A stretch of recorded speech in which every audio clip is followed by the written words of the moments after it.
Good morning. Good morning, everybody.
Good morning, everybody, and welcome to Live Now from Fox. It is Monday, August 23rd, and we are starting off our show this morning with some weather-related news, guys. Several weather-related top stories that we are following this morning. If you are joining us from anywhere in the nation, especially in the Northeast, you may have been following tropical depression now, Henri. Now, wanted to start you guys off with a live now look at our X-Rad radar. As you could see, Henri hovering over parts of the Northeast as we speak. Again, it did weaken into a tropical depression last night as it crawled over the Northeast and continued to unleash downpours over a region already saturated by heavy rain and wind that knocked out power to over 100,000 homes and swamped roads, closed bridges, and left people stranded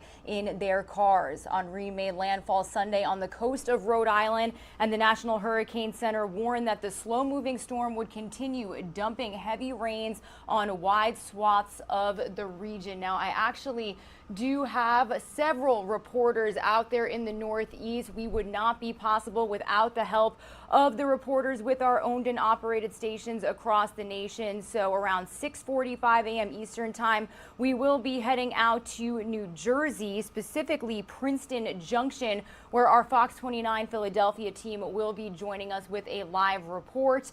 I can see their shot right now, and it is raining hard still. Again, the storm's heavy, sustained rains are raising concerns about flooding from the storm that threatened to stall over the region before pivoting to the east and moving out to the Atlantic Ocean tonight. Some of the highest rain totals are expected in the inland location. So again, following this very closely here on Live Now from Fox this morning.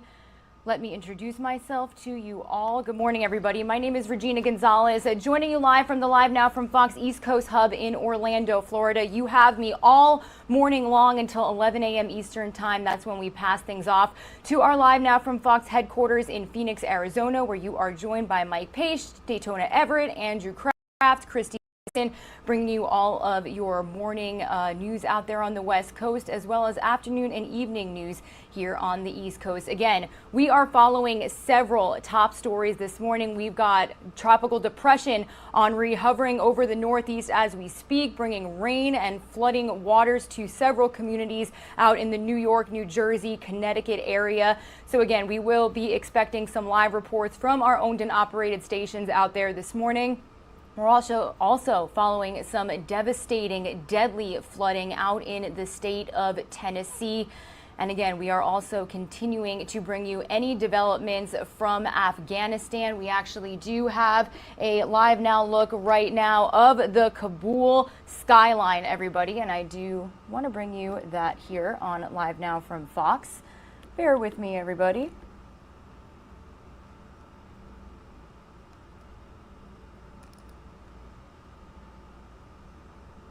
Answer time. The Taliban announced yesterday it would honor women's rights, but within Islamic law. Meanwhile, women in Kabul are hiding inside of their homes out of fear. To discuss what the fall of Afghanistan means for the fate of women and girls, we are joined by Rina Amiri, NYU senior fellow and partner with Georgetown's Institute for Women, Peace and Security. Good morning to you. Thank you so much for joining us. Good morning. Thank you for having me. I want to get to your letter, Rina, in just a second, where you were urging the U.S. to prevent atrocities in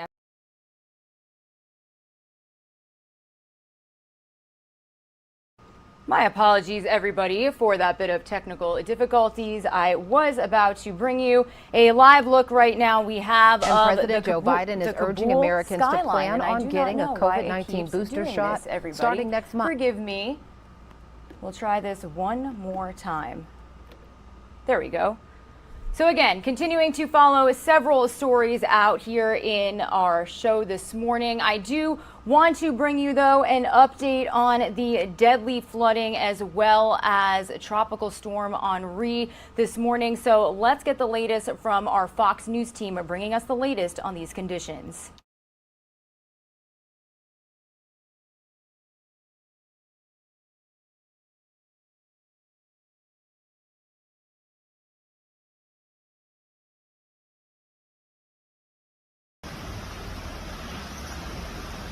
Houses are washed away, knocked off foundations, just totally gone. Still people missing. Lots of cars are smashed up and gone. Dozens of people are dead and dozens more still missing after devastating flash floods in central Tennessee. Record-breaking torrential downpours bringing at least 17 inches of rain in less than 24 hours Saturday.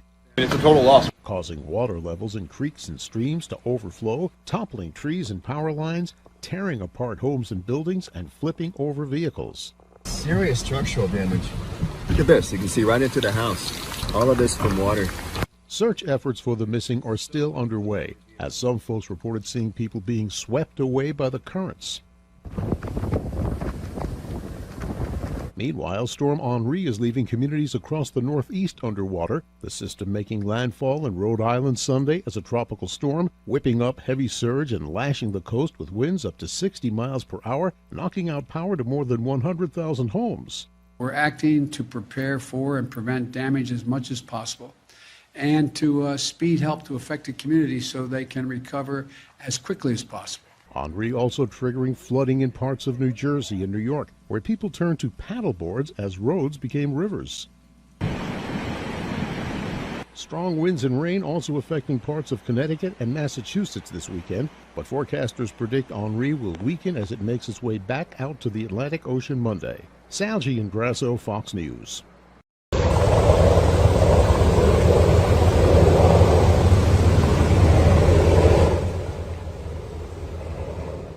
All right, everybody, and as we continue to follow this devastating, deadly flooding out in Tennessee, this is footage filmed by a local resident named James Allen showing a jam of debris, including a boat collected at a bridge, as well as smoke and the fire rising from a collapsed structure and overturned vehicle. Now, we've learned that at least 22 people have died and more than 50 others were missing as of yesterday afternoon. The National Weather Service did not anticipate any additional hazardous weather for this coming week. Again, this deadly flooding caused destruction across parts of Middle Tennessee, including the city of Waverly, where widespread damage was seen this weekend. This is currently where this footage was being filmed. So absolutely tragic to see all of this devastation and to hear of so many lives lost. Again, this is something that we are going to be continuing to follow all morning long here on Live Now from Fox. But again, I do want to bring you a live now look at our X-RAD radar as we're continuing to follow tropical depression now Henri, still hovering over the northeast. As you can see out there, we will be having some live reports from our Fox owned and operated stations this morning. And I do want to bring you the latest from Fox's Lauren Blanchard, who is out there in the Northeast with the latest on these conditions and how President Biden is offering support to communities that will be impacted.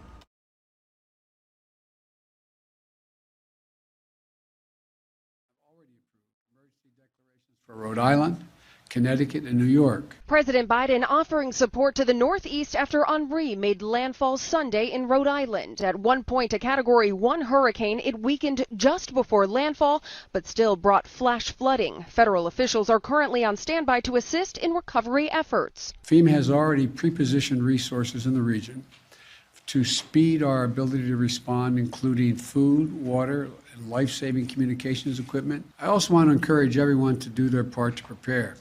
Follow the guidance from their local authorities. Henri and its wet weather and wind is expected to creep along as it moves over New England. New York City was drenched with its heaviest hour of rainfall ever over the weekend, and several more inches are forecasted over the next few days. Meanwhile, police and firefighters in Newark, New Jersey rescued more than 80 people from their cars stranded in floodwaters. Residents in the Northeast are being urged to avoid unnecessary travel. My biggest concern right now is that people might think that the threat has passed, and they shouldn't. So if you're in an area that's experiencing roadway flooding, you need to stay home. There has been downed trees and property damage in parts of Rhode Island and Connecticut. More than 100,000 lost power. Crews are racing to restore it before this week's forecasted 90-degree weather. Henri is expected to continue to weaken over the next several days before heading to Atlantic Canada later this week. In Old Saybrook, Connecticut, Lauren Blanchard, Fox News.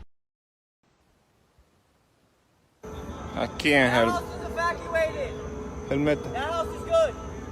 These two. This one's good. That's good. That's good. I don't know about this one.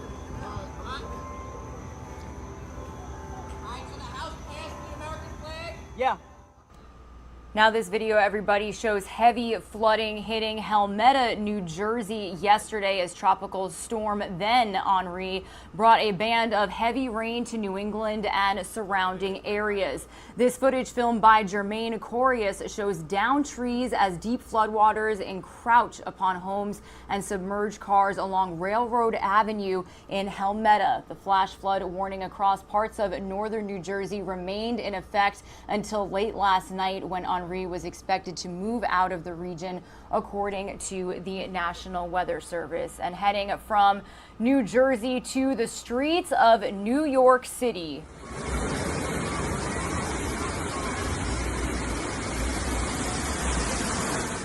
New York streets were left flooded as Henri, downgraded to a tropical storm and now to a tropical depression, made its way towards the northeast coast of the U.S. this weekend. This video posted by WMSBG shows cars driving through an inundated intersection after heavy rain caused flash flooding in Williamsburg. Close to 4.5 inches of rainfall was recorded in Central Park on Saturday night, with 1.84 inches falling from 11 p.m. to midnight. That's according to the National Weather Service.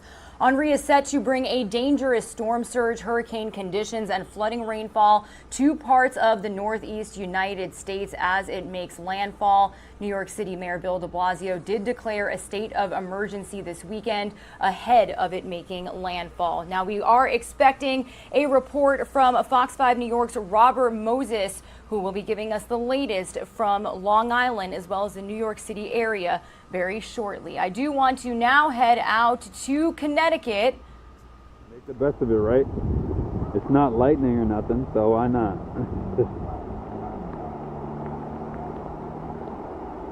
But yeah, it's like we're not leaving the neighborhood for a while. Crazy. Yeah. Nah. It's all coming from the brook that runs behind the church over there. Now, as you can hear, this man filming this video saying, just make the best of it. Now, this footage was filmed by Brandon Farr and showed a man bodyboarding down a flooded intersection in Manchester, Connecticut, as lights from emergency vehicles flashed nearby. As you can see, this rain was coming down very heavy, causing floodwaters in this neighborhood. Peak wind speeds reached up to 70 miles per hour in Point Judith, Rhode Island on Sunday afternoon. That's according to the National Weather Service. Henri is expected to travel northwest, bringing maximum sustained winds of 65 miles per hour. So again, keeping you updated on these conditions, everybody. It's something we're following closely here on Live Now from Fox. Is Henri is not out of the northeast yet. So be sure to stay with us here on Live Now from Fox as we bring you any updates on these conditions. As you can see, very heavy floodwaters impacting these areas. So we will continue to bring you updates here on Live Now from Fox. Here is also a Live Now look at the conditions on the Jersey Shore. You can see the surf, very rough out there. Conditions a little bit hazy and wind speeds still picking up out there. So stay with us here on Live Now from Fox, everybody. We will have some live reports with our owned and operated stations throughout the morning on this situation out in the Northeast, as now tropical depression Henri is continuing to bring severe conditions. Now, some of you are going to see a quick 2-minute commercial break. When you return, we are going to be following the situation in Afghanistan. Here is a Live Now look at the Kabul skyline. But I also do want to let you know that we have a live feed, a news alert to bring you from Vice President Kamala Harris. Now, she is overseas in Singapore specifically and is expected to give remarks aboard the USS Tulsa. So again, lots of moving parts here this morning here on Live Now from Fox. When we do get an alert that Vice President Kamala Harris is beginning her remarks, we will bring those to you here on Live Now from Fox, everybody. But for now, some of you are going to see that quick 2-minute commercial break.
Welcome back to Live Now from Fox, everybody. A little after 6:15 a.m. here on the East Coast, but we are live and worldwide here. It's what we say all the time. This is what we do, everybody. We bring you front row to any events, press conferences, breaking news that is happening not only across our nation, but around the globe. Now, we are currently awaiting the arrival of Vice President Kamala Harris as she will soon address American sailors aboard the USS Tulsa. Now, she is currently in Singapore right now, and I can read you some of the latest information surrounding her visit. The White House announcing just a little bit earlier today of a series of new agreements with Singapore aimed at combating cyber threats, tackling climate change, addressing the COVID-19 pandemic, and alleviating supply chain issues. The announcements coincide with Vice President Kamala Harris's visit to the region in Singapore as part of the Biden administration's efforts to counter Chinese influence there. Now, on cybersecurity, the Treasury and Defense Departments, as well as the Cybersecurity and Infrastructure Security Agency, have each inked a memorandum of understandings with their Singapore counterparts, expanding information and sharing and training to combat cyber threats. It does look like Vice President Kamala Harris is stepping up to the podium right now, so let's listen in here on Live Now from Fox, everybody.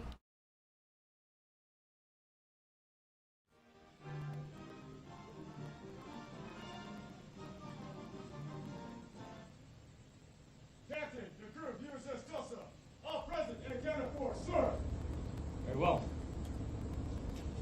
USS Tulsa, hooray!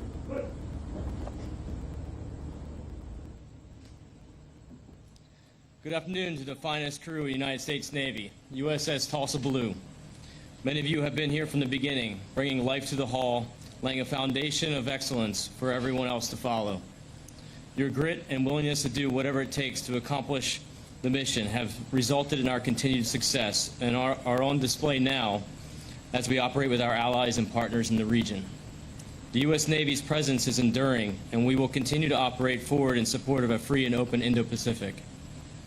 Multinational exercises like Southeast Asia Cooperation and Training, CCAT, are an ideal forum to demonstrating our commitment to operating with like-minded partners. Tulsa Blue, we have been the first Independence variant crew to do so many amazing things. The first to integrate the Marine Corps Expeditionary Forces. The first to unload naval strike missile while deployed. The first to integrate with Special Operations Forces to demonstrate multi-domain mine warfare. The first to operate with the destroyer as a surface action group in the South China Sea. The first to conduct multi-platform, multilateral intercepts during CCAT. Today, we will most proudly have another first.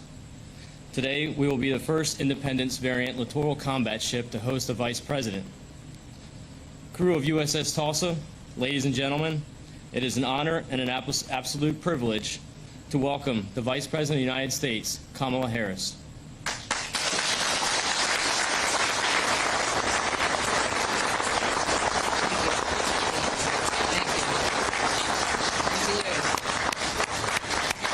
Thank you. Thank you all. It's good to see you guys. It's really good to see you.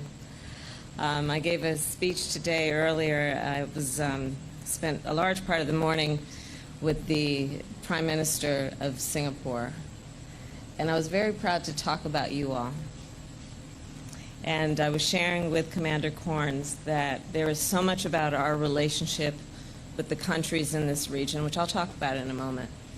But there's so much about that relationship, both the tradition that is the foundation of that relationship, and also our vision for the future of that relationship, being, as we are, the United States, a member of the Indo-Pacific region, here in Southeast Asia, here in Singapore, and almost everything about the foundation of that relationship, certainly anything that has to do with one of the two most important pillars of that relationship, security, is about you guys. It's about you. It's about what you all do here, what you do every day, the sacrifices that you have made, that your family makes for you to serve, that allow us then me as your vice president, the president, we as a country, to engage in these relationships to the benefit not only of the United States, but frankly of the world. So I'm here first of all to say thank you. Thank you, all of you. And Commander, for your incredible welcome. So it is great to be on the USS Tulsa, and it's great to be with you in person. So I can again say thank you for your service, and for your courage, and for your commitment, and for representing the best ideals of our great country. Because, you know, we talk a lot, those of us who have chosen a life of public service, and you in particular, about what our country stands for, but it is your courage that is not without sacrifice that allows those ideals to be real and to ring true. So I know that your life is a life about service and sacrifice, and it is in your DNA. And you all have sailed for months away from your families without much rest, and due to the pandemic, without much liberty, I think. And I know, too, that like all of us, you are thinking right now, as we all have been every day, recently in particular, about the men and women who have served in Afghanistan, including some who are here today, and I've read about your service, and those who are serving there right now. And I just want to say that we are all grateful to those men and women in uniform and the embassy staff on the ground who are bringing safety to Americans, and to the Afghans who worked side by side with us, and to other Afghans at risk. And they're doing this mission in an incredibly challenging and dangerous environment. And the President and I are thankful for their service. And as I know you all know, we send them our thoughts and our prayers. And from afar and close up, we thank you every day for the work that you do. At the same time, other missions continue all around the world. So you all are here in Singapore, in Southeast Asia, in the Indo-Pacific, with a mission of your own, a mission that is vital to the American people. Over these months, you have had quite the journey. You left from my home state of California in May, and then quarantined in Guam for 2 weeks. Since then, you have sailed to Okinawa and through the South China Sea. You have teamed up with the Royal Malaysian Navy and the Indonesian Navy. And now here you are in Singapore. And the reason we are here is important. The Indo-Pacific is critical to the security and the prosperity of the United States. I do believe a big part of the history of the 21st century will be written about this very region where you now serve. And we want to be the ones who are helping to shape and dictate that history. You, in your service, are going to be the ones who help shape that history. Our presence in the Indo-Pacific has a long, long history, including now, of helping to guarantee peace and security, freedom of trade and commerce, freedom of navigation. I'm going to say that again. Freedom of navigation and open waterways, and the rules-based international order that has brought so much safety and prosperity to so many. American workers, let's think about the folks at home, people we know, members of our family. American working families and people rely on the waters that you all sail to provide for their families. American businesses rely on the ports that you dock in to get their markets, to get their goods to market, to buy the things they need. You know, we've recently been talking about whether folks are going to be able to get their school supplies. We've been talking about supply chain issues. We've been talking about whether goods are going to cross the seas in time for kids to get their Christmas toys in time. The American economy grows ever stronger as the work that you do in these seas grows stronger. President Biden and I know that our country has deep and enduring strategic interests here in this region, which is why our security presence matters, and it is why our partnerships here matter, and it is why your mission matters. It is in our vital interest to stand united with our allies and our partners in Southeast Asia in defense of a free and open Indo-Pacific. Free and open. Again, this is the work you are doing every day. Policy people talk about it, foreign policy people talk about it, we talk about it in diplomatic meetings. Free and open. This is the work you all are doing. So to conclude, I want you to know that each and every one of you, no matter your rank or title, is advancing American interests and protecting the American people. Our nation is stronger and it is safer because of you, because of your sacrifice, and because of your service, and because of the duty that you honor, and what you stand for and what you represent every day. So I'm here to personally, again, thank you for all you do. Know that we see you, that we care about you, and that we're proud of you. And may God bless you, and may God bless America. Thank you all.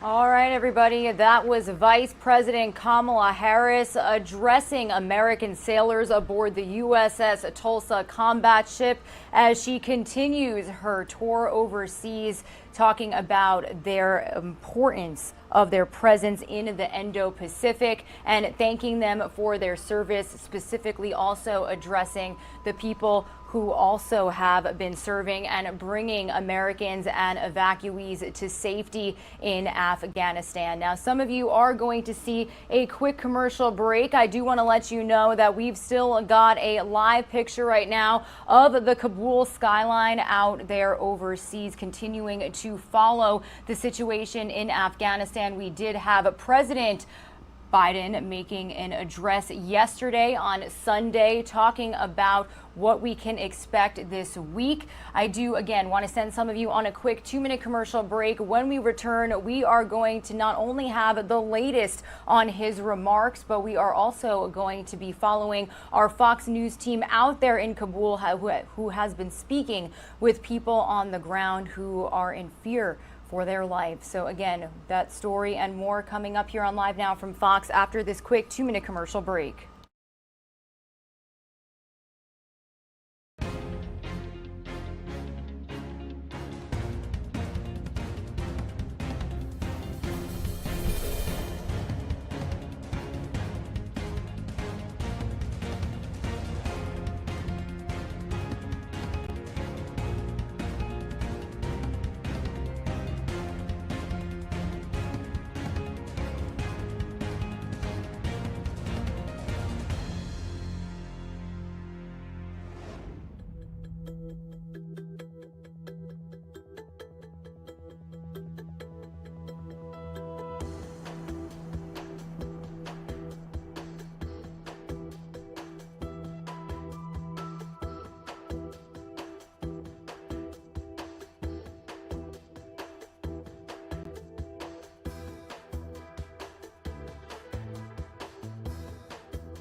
Welcome back to Live Now from Fox, everybody. A little after 6:35 a.m. here on the East Coast. We are continuing on with your morning brief. These are the top stories that you want and need to know about as you start your Monday, August 23rd. Now, I did just bring you some live remarks from Vice President Kamala Harris as she continues her tour in Asia. She was addressing sailors on the USS Tulsa in Singapore, also making some remarks and thanking men and women in uniform for their service, specifically in Afghanistan, as we are continuing to follow the situation out there. Now, President Biden remained in damage control mode yesterday as he updated the American people on the situation in Afghanistan.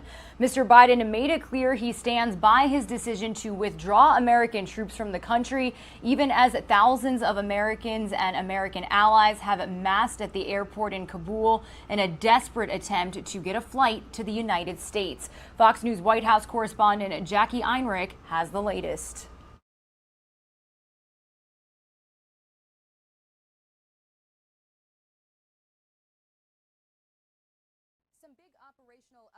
Out of the president's address, he said the U.S. military has increased the safe zone around the Kabul airport, and discussions are underway to consider extending the August 31st troop withdrawal deadline. That's important to note because that pending withdrawal date sent throngs of desperate Afghans to the crowded gates, posing a security threat for terror groups like ISIS to exploit.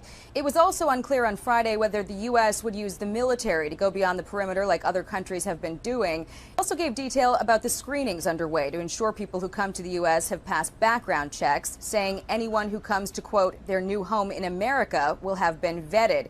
The president made clear a lot could still go wrong, and U.S. forces are being vigilant, monitoring and disrupting threats. But he pushed back on criticism the chaos we've been seeing could have been avoided. And despite polls showing Americans disapprove of how he handled it, the president said he believes history will look upon his decision favorably. My job is to make judgments no one else can or will make.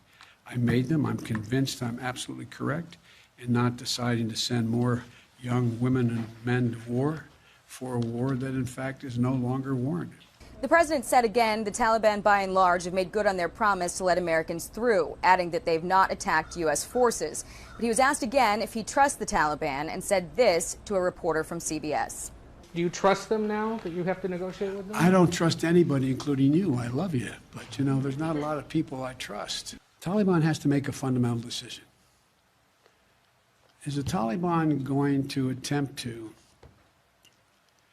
be able to unite and provide for the well-being of the people of Afghanistan, which no one group has ever done? The president said he would support sanctions against the Taliban depending on their conduct, but he did not use the same language threatening overwhelming force if they misbehave, as we've heard him say in previous remarks, instead seeming to try to preserve some goodwill as this evacuation effort continues. At the White House, Jackie Heinrich, Fox News.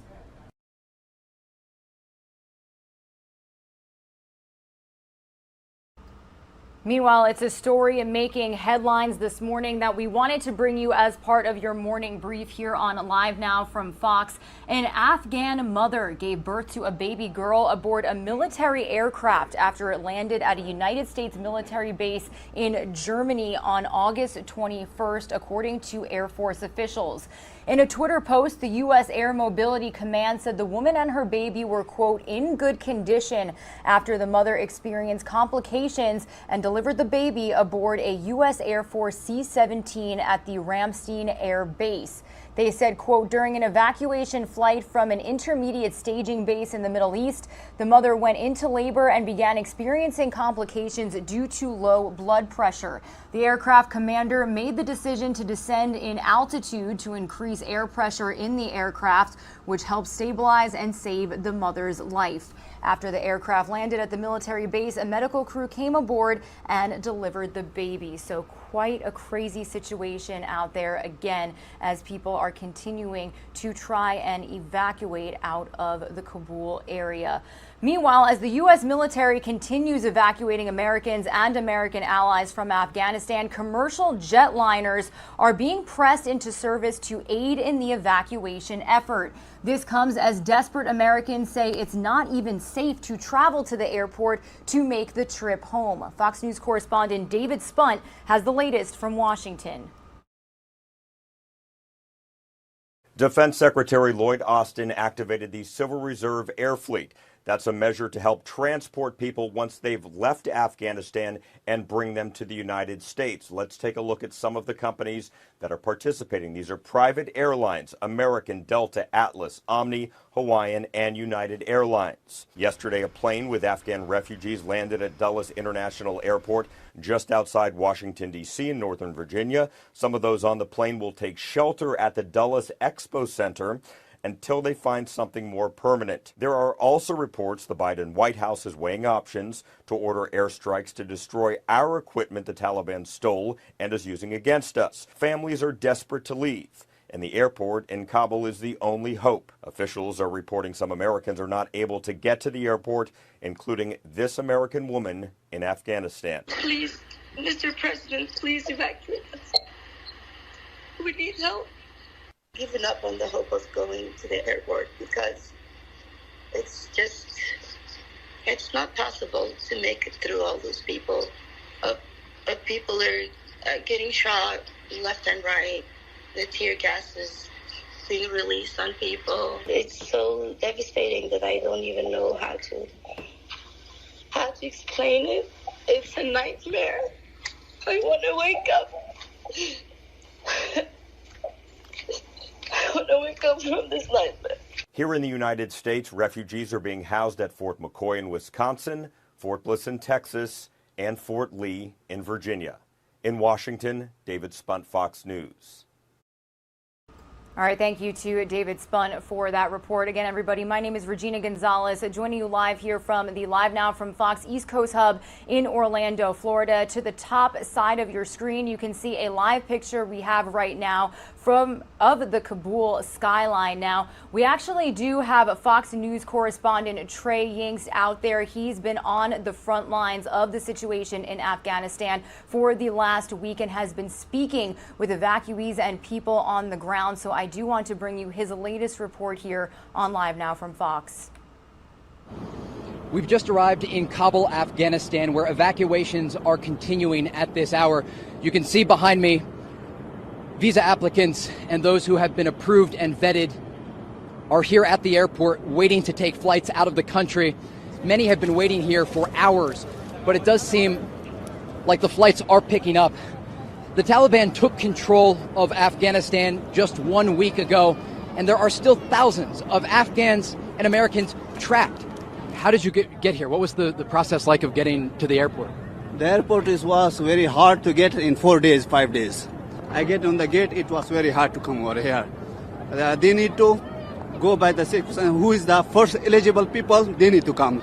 Like green card, U.S. passport, and that's a special immigration visa, third number. And that wasn't happening? No, it's not happening there. Off in the distance, you'll see there are planes waiting to take them to safety, but many of them cannot get to safety. That's the big problem happening right now on the ground in Kabul. You have these gates, and you've seen the video of the pure chaos outside of this airport. The Taliban just feet away from American troops, pushing people back, setting up checkpoints across the city. And now there are very, very serious intelligence reports indicating that ISIS could target U.S. citizens who are trying to make their way to the airport. So you have this very difficult situation, an insurgent group, the Taliban, who took over the entire country and got weaponry, machinery, and more manpower by freeing their fighters from prisons across the country. And now there are American soldiers on the ground, once again, trying to ensure that American citizens and these Afghans can get to safety. And it really appears like a recipe for disaster, because you have weaponry that the Taliban now controls. You have not only Taliban fighters, but also members of Al-Qaeda who were freed from prisons. and you have this innocent civilian population trying to desperately get to safety.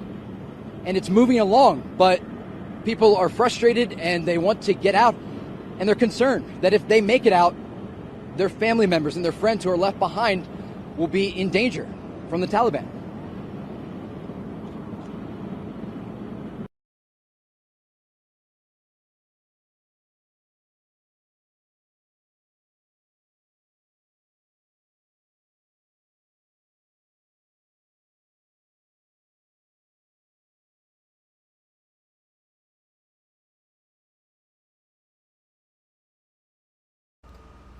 All right, everybody, a huge shout out to Trey Inks and our Fox News team that is boots on the ground. They're out in Kabul and along the Middle East following this situation in Afghanistan. We are going to switch gears here for just a second and continue on with our coverage of Storm Henri as he is still hovering over parts of the Northeast. Here's a live look right now at Cape May, New Jersey. Now you can see the surf pretty vicious out there. Looks like it's calmed down a little bit since we brought you this shot a little bit earlier this morning. But it's something that we are continuing to follow because Storm Henri is not done with the tri-state area yet.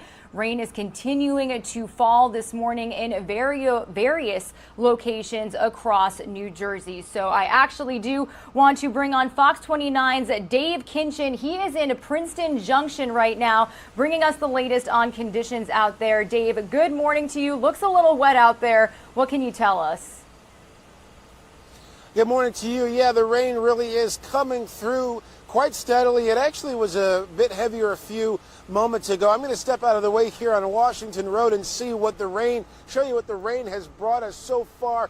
This is probably the biggest mess we've seen in the Princeton Junction area, Washington Road, and you can see a late or maybe mid-90s model Ford Explorer that was deserted after being stuck in the floodwaters here on Washington Road. The water's likely even higher yesterday or so when this happened. And behind that, a Jeep Grand Cherokee and also a BMW also stranded here. Interestingly, we did see a smaller vehicle that barely made it through, but did make it through this waterway. It's much deeper towards the center point there, and you can see that Ford Explorer is a pretty sizable vehicle there, so you can see just how deep this water goes. We know there was one water rescue, Princeton police helping to rescue a stranded driver yesterday in another location and getting them to safety.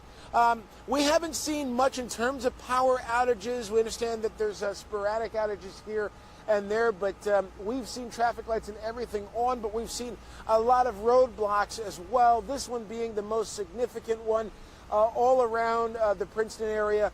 So it's the kind of thing where people have to take a little more time and try to trust their GPS to help get them around this major flooding on roadways. It's not the kind of thing that you want to guesstimate as you make your way through. You can create a lot of damage, of course, to your vehicle, and not to mention put your life in danger. So it's always good, as they say, turn around, don't drown. You don't know how deep this water is.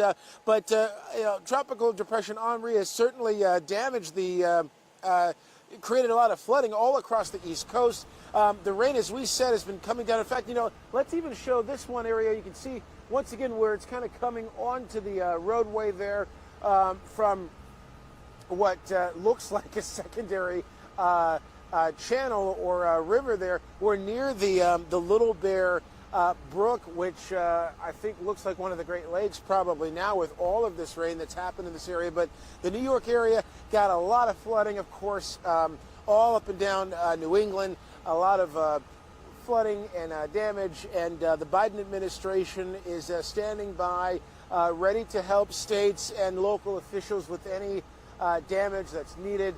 As we pull back there, you can see there are some other media trucks on the other side of the Jeep Grand Cherokee there.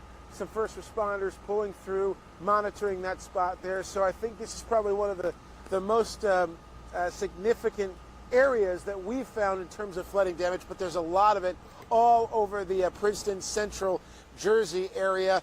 We're just telling folks, be safe, give yourself some extra time if you have to go out anywhere at all this morning. Back to you.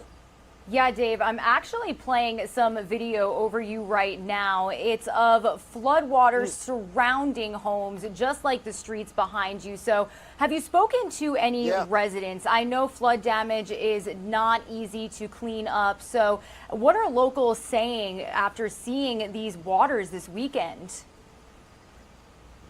We haven't seen a whole lot of folks because where we are, it's a mostly industrial area, but our news team has talked to folks over the last couple of days, and you know, they're certainly stressed out about having to do the cleanup.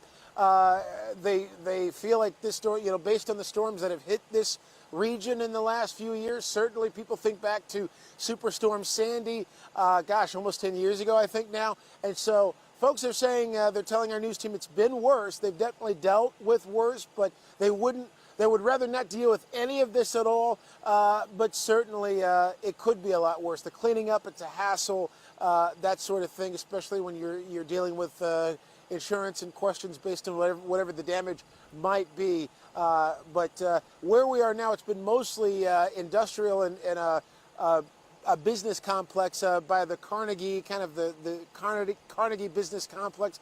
I suppose the one good news and a bit of good news in all of this, with so many people working remotely, if you don't have to go to the office, then you probably won't have to worry about your office complex that might be flooded out or dealing with some flooding if you're working from home. Maybe that's the only bit of good news in all of this. But I'm sure for folks who are dealing with damage, the first thing is be safe, and then they'll, once the conditions are secure, they'll probably survey the damage and get on the phone, call their agents, and take it from there. But certainly not fun, I could imagine.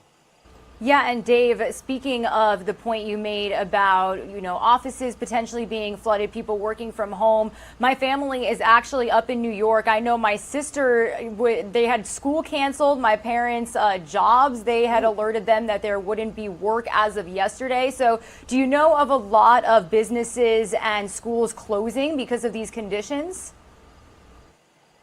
We haven't heard that yet. That's one of the things that we're calling around to find out.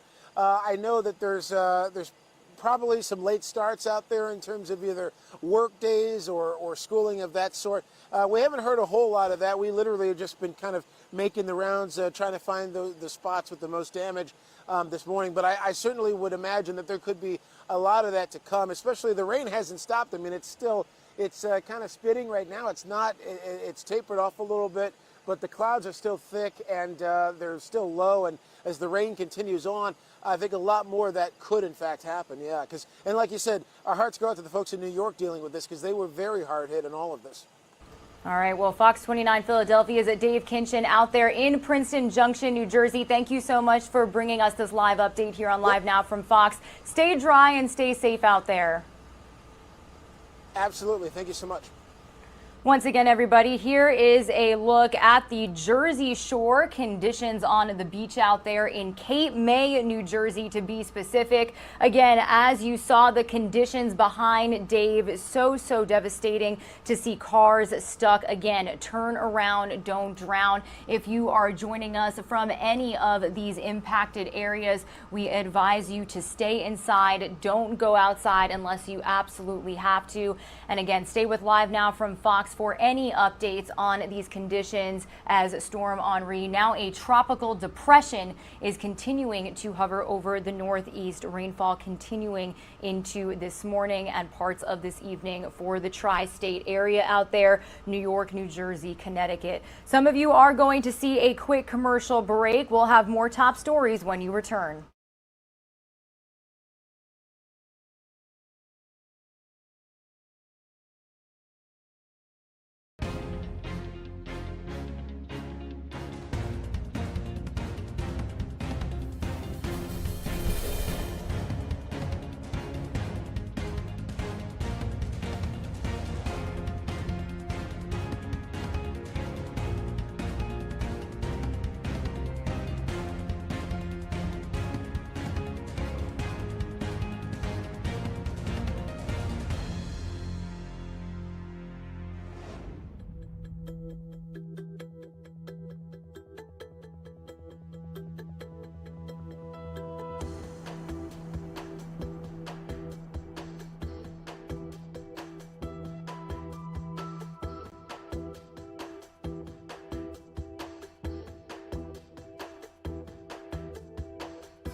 Welcome back to Live Now from Fox, everybody. We are nearing the top of the 7 o'clock hour here on Live Now from Fox. You are currently taking a Live Now look at a bump shot, we like to call, of a flooded road out there in Princeton Junction, New Jersey. It is some of the conditions that now Tropical Depression Henri are bringing to parts of the Northeast, the tri-state area. This includes parts of New Jersey, New York, Connecticut, Rhode Island, Massachusetts. Again, we are continuing to follow this situation very closely here on Live Now from Fox. If you are just joining our coverage, we did just have a live report from our Fox 29 Philadelphia team. They have been out there all morning long, as well as our Fox 5 New York team, working hard out there to bring us any updates on the conditions. As you can see, cars are literally stuck in these floodwaters right now. So if we can give you any advice as we bring you these live feeds, if you are joining us from the Northeast, any of these impacted areas, we can advise you to not drive, not go out on the roads right now unless you absolutely have to. The saying is turn around, don't drown. Now, Storm Henri is not done with the Northeast just yet. Rain is continuing to fall in various locations this morning, from New Jersey and Massachusetts, again, all the way out to Long Island. A flood watch is in effect for the entire region, and I can actually bring you a Live Now look at our X-Rad radar showing you Henri still hovering over the state of New York and the tri-state area. Again, those green, blues, and light blues that you can see where the storm is sitting, those are all different flood watches and flood warnings in effect. Again, tropical depression Henri, now a tropical depression. It has weakened, but it's still expected to produce heavy rainfall and flooding across portions of southern New England and the northern mid-Atlantic states through Monday, according to the National Hurricane Center.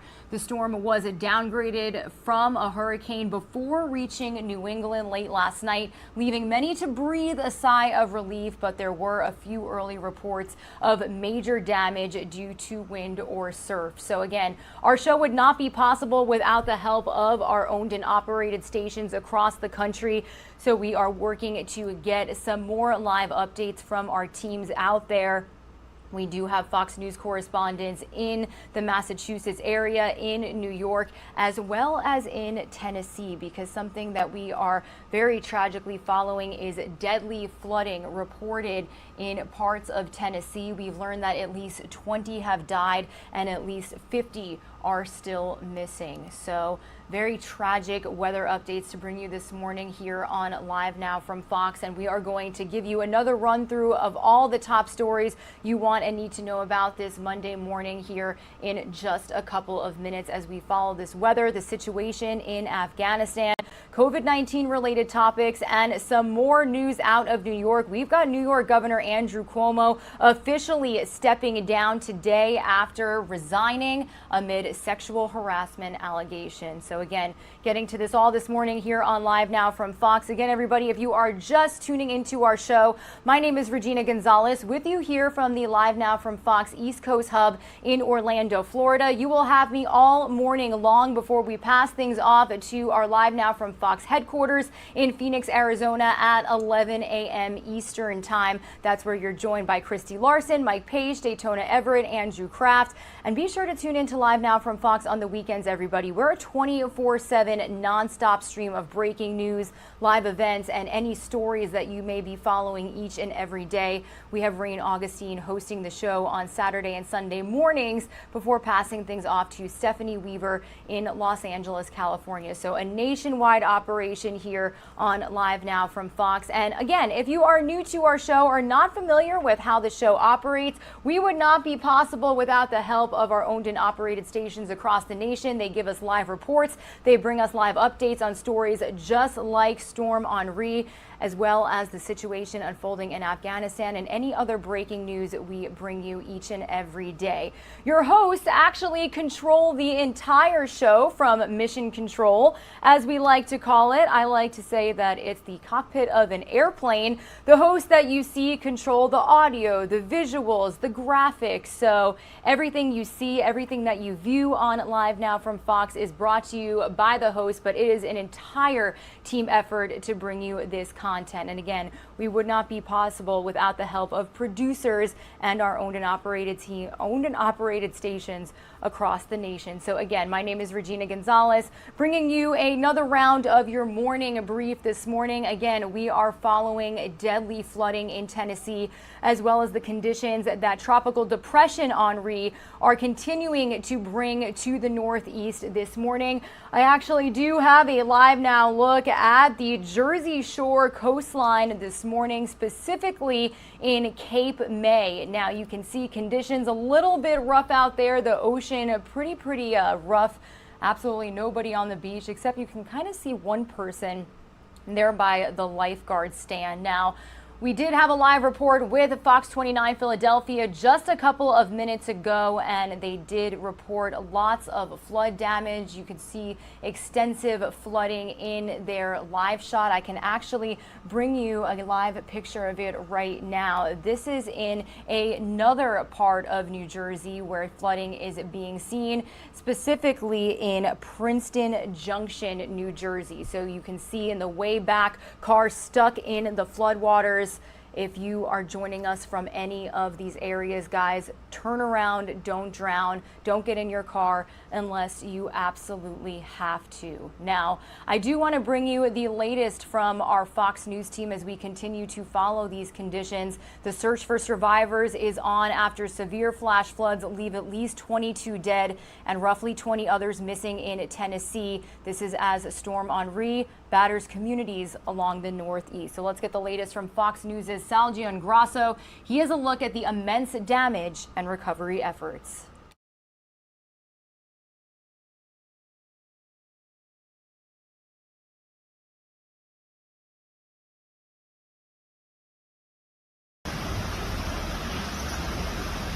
Houses are washed away, knocked off foundations, just totally gone. Still people missing. Lots of cars are smashed up and gone. Dozens of people are dead and dozens more still missing after devastating flash floods in central Tennessee. Record-breaking torrential downpours bringing at least 17 inches of rain in less than 24 hours Saturday. It's a total loss. Causing water levels in creeks and streams to overflow, toppling trees and power lines, tearing apart homes and buildings, and flipping over vehicles. Serious structural damage. Look at this. You can see right into the house. All of this from water. Search efforts for the missing are still underway, as some folks reported seeing people being swept away by the currents. Meanwhile, Storm Henri is leaving communities across the Northeast underwater, the system making landfall in Rhode Island Sunday as a tropical storm, whipping up heavy surge and lashing the coast with winds up to 60 miles per hour, knocking out power to more than 100,000 homes. We're acting to prepare for and prevent damage as much as possible, and to speed help to affected communities so they can recover as quickly as possible. Henri also triggering flooding in parts of New Jersey and New York, where people turned to paddleboards as roads became rivers. Strong winds and rain also affecting parts of Connecticut and Massachusetts this weekend, but forecasters predict Henri will weaken as it makes its way back out to the Atlantic Ocean Monday. Salgio Ingrasso, Fox News.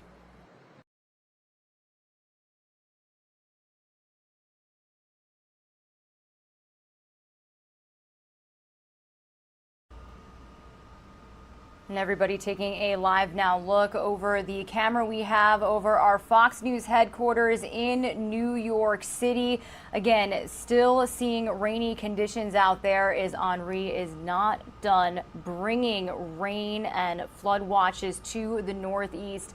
Again, a state of emergency declared in New York City by Mayor Bill de Blasio. I actually do want to bring you some footage that we have that was posted to the internet from the streets of New York over this weekend.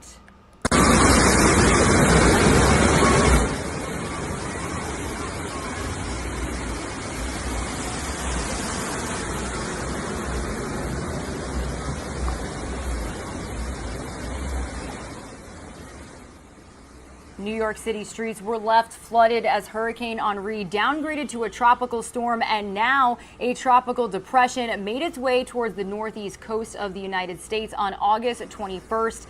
This video posted by @WMSBG shows cars driving through an inundated intersection after heavy rain caused flash flooding in Williamsburg, so the Brooklyn area of the Manhattan area, one of the boroughs. Close to 4.5 inches of rainfall was recorded in Central Park on Saturday night, with 1.84 inches falling from 11 in the evening to midnight. So that is a lot of rain, guys. You can see cars trying to drive through these conditions. This car luckily making it, but as we said, turn around, don't drown, everybody.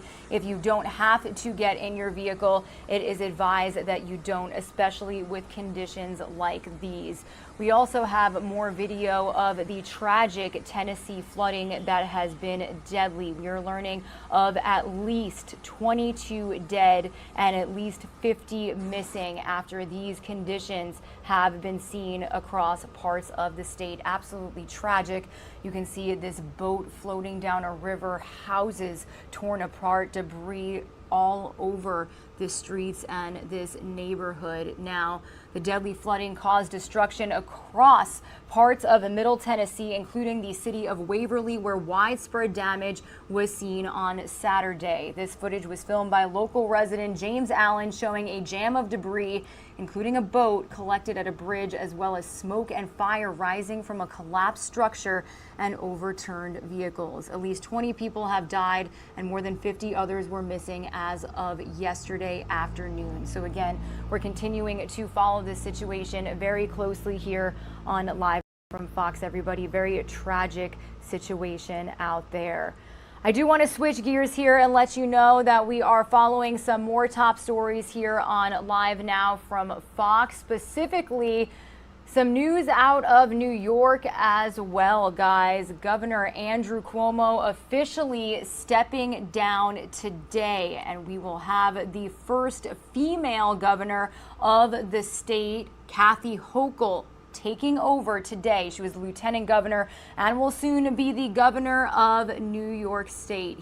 Andrew Cuomo, set to end his decade as New York's governor again today. It comes 2 weeks after Cuomo announced he would resign rather than face a likely impeachment battle over sexual harassment allegations. Hochul will become New York's first female governor. So continuing to follow that story here on Live Now from Fox. We are possibly expecting to get some feeds as well as some remarks from Lieutenant Governor Kathy Hochul, soon to be governor, this afternoon. And if we do get them, you can bet that we will bring them to you live, raw, and unfiltered here on Live Now from Fox. Meanwhile, we are also continuing to follow the situation in Afghanistan. Here is a Live Now look right now of the Kabul airport. When we return from this 2-minute commercial break that I'm about to send some of you guys on, Doug Lazater will be bringing us all up to speed on the situation as far as evacuations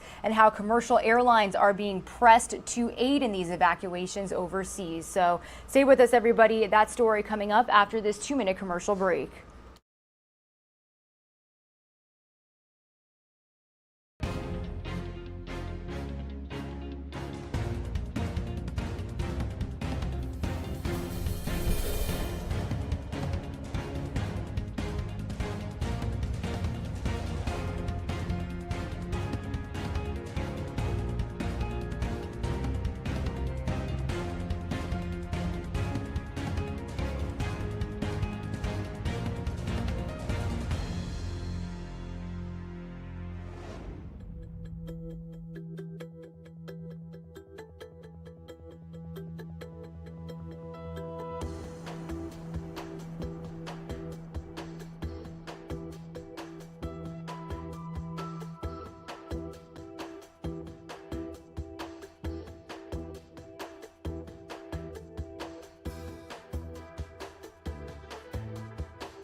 Welcome back to Live Now from Fox, everybody. A little after 7:15 a.m. here on the East Coast. We are live and worldwide, like always, here on our show this morning, bringing you a Live Now look over the Kabul International Airport out there in Afghanistan.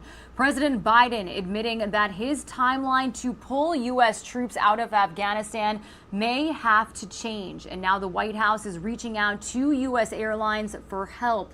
But as Doug Lazater reports from Washington, the Taliban is pushing back this morning. Let's get the latest from our nation's capital with Doug Lazater.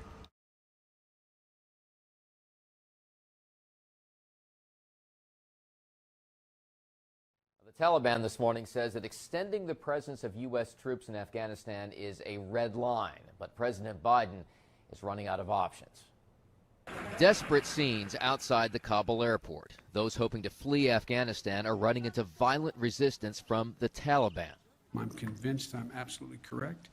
And President Biden addressing the nation yesterday, standing by his decision to pull U.S. forces out of Afghanistan, but acknowledging that his timeline may have to change. Our hope is we will not have to extend, but there are going to be discussions, I suspect, on how far along we are in the process. This is something you can say it's a red line. A Taliban spokesman this morning called any extension a provocation, but time is running out, and now the White House is asking U.S. airlines to assist with evacuation efforts in the region.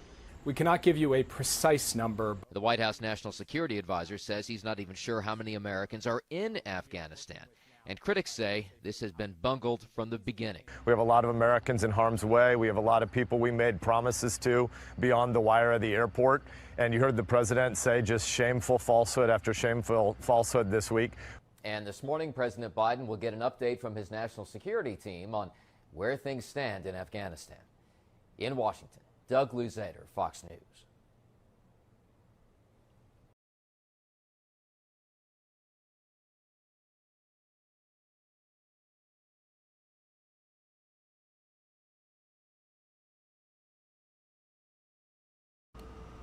Again, following Doug Lazater's story, everybody, it is important to mention that today G7 leaders will hold a virtual meeting to discuss how to coordinate an approach to the situation in Afghanistan, including ways to support humanitarian assistance and refugees. The meeting was called after President Joe Biden and UK Prime Minister Boris Johnson spoke last week about the crisis. So if we do get live feeds from that meeting, we will bring it to you here on Live Now from Fox, because again, everybody, that is what we do.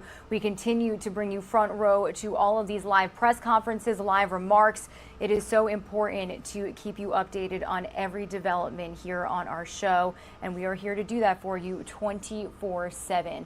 I do want to head out to New Orleans, Louisiana. You're currently taking a Live Now look over the city right now, looking like a beautiful day out there, yet it is a very somber day, a very somber weekend after we have learned that officials with the New Orleans Police Department are mourning the loss of one of their own when an off-duty officer was killed while dining with a group of friends outside of a popular Southwest Houston, Texas restaurant. So I do want to bring you the latest from our Fox 26 Houston team following this tragic turn of events.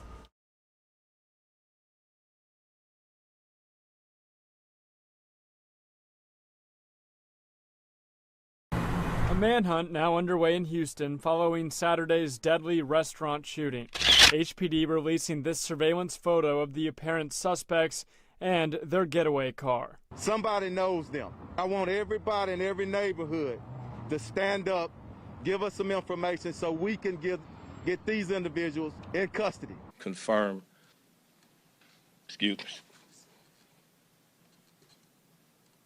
the loss of one of our own. 41-year-old Everett Briscoe, a detective with New Orleans PD, had been off duty eating at Grotto Restaurant early Saturday evening, shot and killed during an attempted robbery. You couldn't have a better community police officer than Everett Briscoe.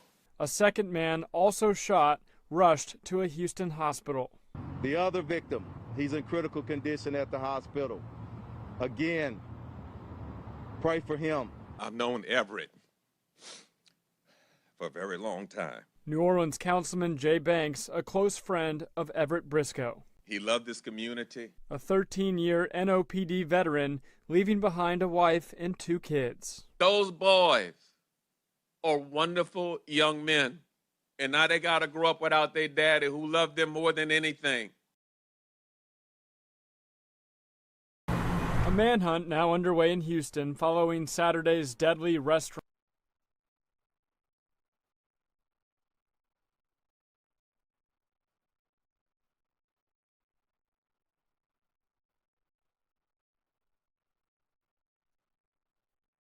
Again, a tragic situation that unfolded outside of a popular Houston restaurant. A New Orleans off-duty police officer killed. The suspects are still at large. Meanwhile, from New Orleans, Louisiana, out here to Daytona Beach, Florida. This is right down the road from us here at the Live Now from Fox East Coast Hub in Orlando, Florida. This is something that our Fox 35 team, as well as our own Live Now from Fox team, has been following for the last couple of months. The Daytona Beach Police Department is inviting the community to show their respect for fallen officer Jason Raynor after his funeral today. Our Fox 35 team, again, has been following this story since the very beginning when Officer Raynor was shot in the line of duty by a man named Athol Wallace. Let's get the latest from our Fox 35 team regarding how people in the community are memorializing his life.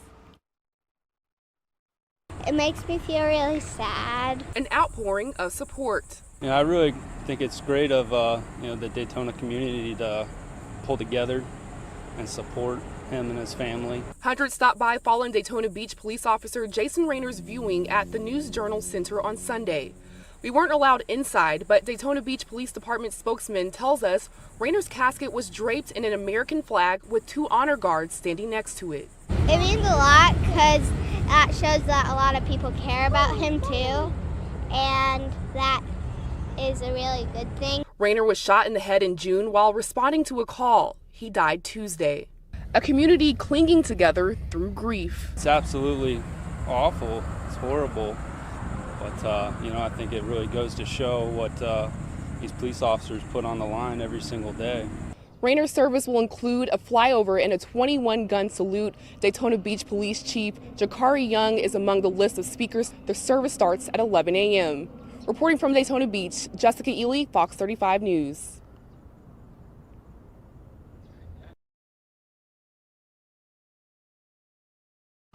Again, a very tragic situation. He was holding on for a very long time and was officially pronounced dead last week. So it's something that our Fox 35 Orlando team has been following and bringing us updates on. The community really honoring Officer Raynor's life. Taking a live now look over the White House in our nation's capital, everybody. Some of you are going to see another quick 2-minute commercial break. When we return, we are going to tackle some coronavirus related headlines as Pfizer's 2-dose COVID vaccine could get full FDA approval within days. That is before we're going to air. And in case you missed it segment here on Live Now from Fox, we are going to play President Biden's most recent remarks on Afghanistan and everything you need to know. So please stay with us. This 2-minute commercial break will happen right now.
Welcome back to Live Now from Fox, everybody. Currently taking a look over the rainy weather conditions being seen across New York City, lots of parts of Long Island, as well as the tri-state area, New York, New Jersey, Connecticut, parts of Massachusetts, Rhode Island. We've got now Tropical Depression Henri hovering over the Northeast and continuing to bring some stormy conditions. We've seen some flooding on local roads across those specific states. So again, if you are joining us from any of those areas, please do not leave your house unless you absolutely have to. And if you do have to, turn around, don't drown if you see really bad flooding on local roads. But again, my name is Regina Gonzalez, joining you live from the Live Now from Fox East Coast Hub in Orlando, Florida. We've been running you through the top stories that we are continuing to follow all morning long. Tropical Depression Henri still in the Northeast. We're also following some very devastating, deadly flooding out of the state of Tennessee, as well as the situation over in Afghanistan. We're also following some COVID-19 related stories this morning as well. We've got Pfizer's 2-dose COVID vaccine could possibly be getting the full FDA approval within days. Health officials hope the clearance could convince any skeptics to get vaccinated. So I do want to bring you the latest story on this report from Fox's Christina Coleman here on Live Now from Fox. The New York Times reports the FDA aims to give Pfizer's COVID-19 vaccine full approval as soon as next week. For the last 8 months, the formula has been in use under an emergency authorization. Health experts say the move could help convince unvaccinated Americans that the shot is safe and may lead to a wave of new vaccine mandates.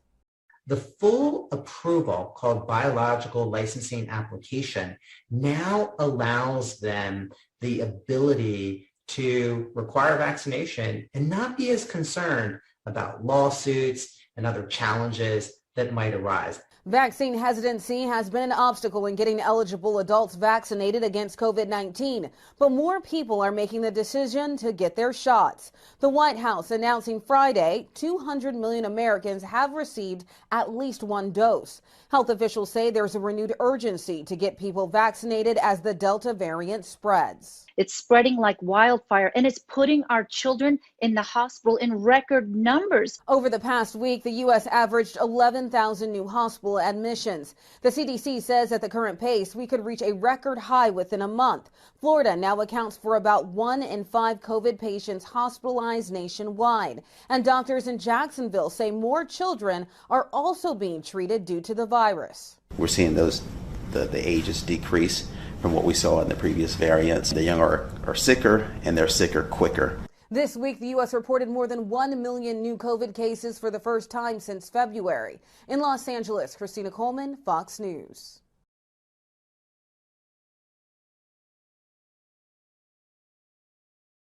All right, thank you to Christina Coleman for that report. Again, we have learned that the FDA is supposed to be meeting today. They are targeting full approval of the Pfizer BioNTech COVID-19 vaccine today, but depending on their debate, it could happen sometime this week. So it's something that we're continuing to follow here on Live Now from Fox. Meanwhile, heading to the state of Texas, everybody, as the COVID-19 Delta variant continues to surge across the country. Officials in Harris County, Texas, needed a way to encourage people to get vaccinated. They announced a $100 incentive, and as Fox's Matthew Seedorf explained, the incentive actually may be working.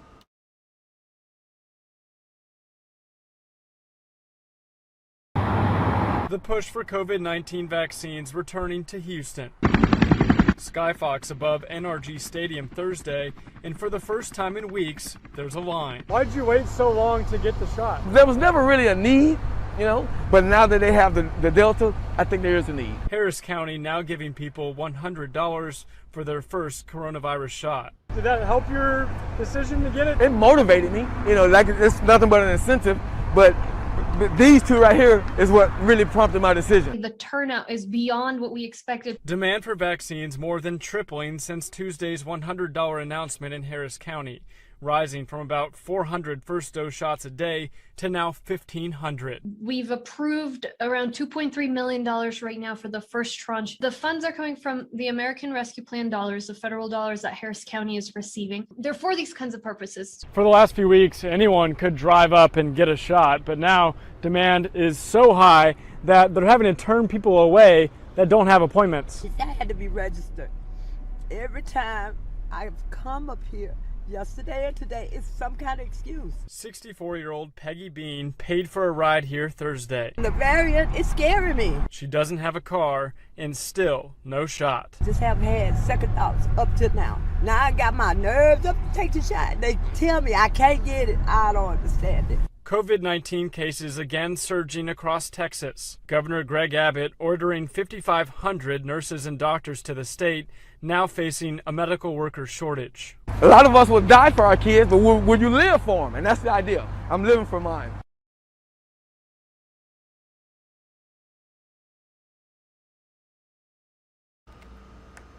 From Texas to Green Bay, Wisconsin, everybody, where the sun is rising on this Monday morning. Now, the 2021 fall high school football season is underway for some in Wisconsin, but COVID-19 has already forced some games to cancel. As Fox's Sam Kramer reports, some teams are putting COVID-19 protocols in place in hopes of keeping the virus from sacking their season. Let's take a listen.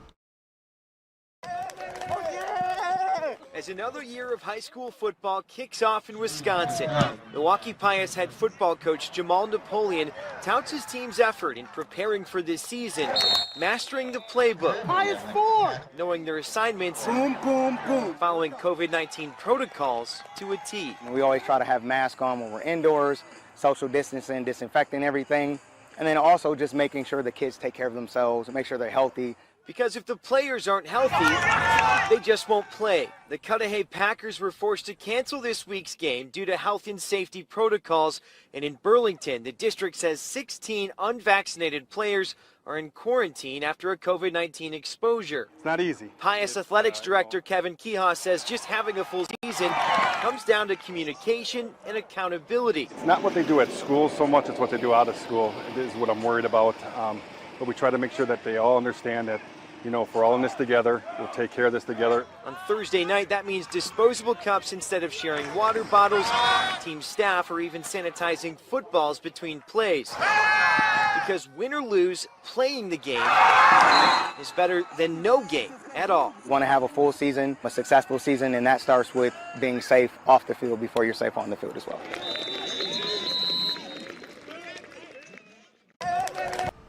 All right, thank you to our Fox team in Wisconsin for that report. Again, as the Delta variant continues to spread, lots and lots of teams, businesses, and local entities looking to see how they can still have people, athletes, go about their normal lives while combating the spread of this new variant. Meanwhile, as we continue to talk about COVID-19 vaccines, we do have the FDA looking for full approval of the Pfizer BioNTech 2-dose vaccine sometime this week. They are expected to meet today. There's been a lot of question on whether pregnant women should get the vaccine. Lots of doctors have deemed it safe, but there is some hesitation when it comes to expecting mothers wanting to get their first shot. So we did hear from some expectant mothers, courtesy of our Fox 5 Atlanta team, Fox medical reporter Beth Galvin speaking with them recently. So let's get the latest on what they have to say here on Live Now from Fox.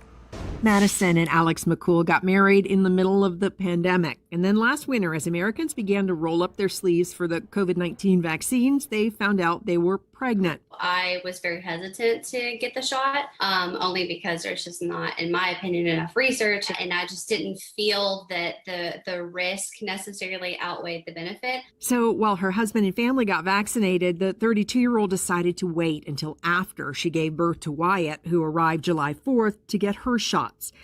And Ryan McNamara, who's 29 and pregnant for the first time, says she also wanted to wait. There wasn't enough long-term studies, enough data on how the vaccine affects pregnant women. So Ryan and her husband Josh decided to be extra careful and stay away from restaurants and crowds. I kept my circles really small, and I was able to isolate myself by working from home. My husband works from home. But then the highly contagious Delta variant hit and things got a lot more complicated. The increase in cases, it just became unsustainable for me to live my life not being vaccinated. Hello. Dr. Mira Garcia, Chief Medical Officer of Avantia Health, says she gets lots of questions about the COVID-19 vaccines from her OBGYN patients, especially about fertility. And on that, she is clear. When it comes to fertility, there is no adverse effect on fertility by any of the vaccines that are now available for use. But COVID-19, Garcia says, can be especially risky for pregnant women.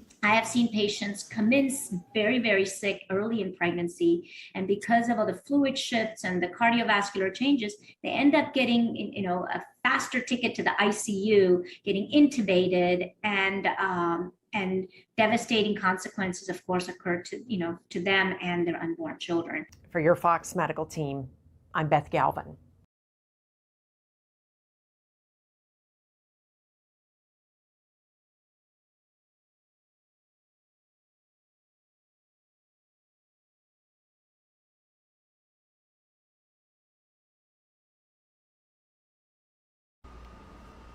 All right, thank you to Beth Galvin for that report. Some of you are going to see another quick 2-minute commercial break. Wanted to bring you back out to Cape May, New Jersey, where you can still see stormy conditions as a part of the effects of tropical depression Henri hovering over the northeast. We still have your live now look over our XRAD radar showing you the expected path of Henri as well as where it came from. All of those greens, blues, turquoises that you could see, as well as that orange being a small craft advisory.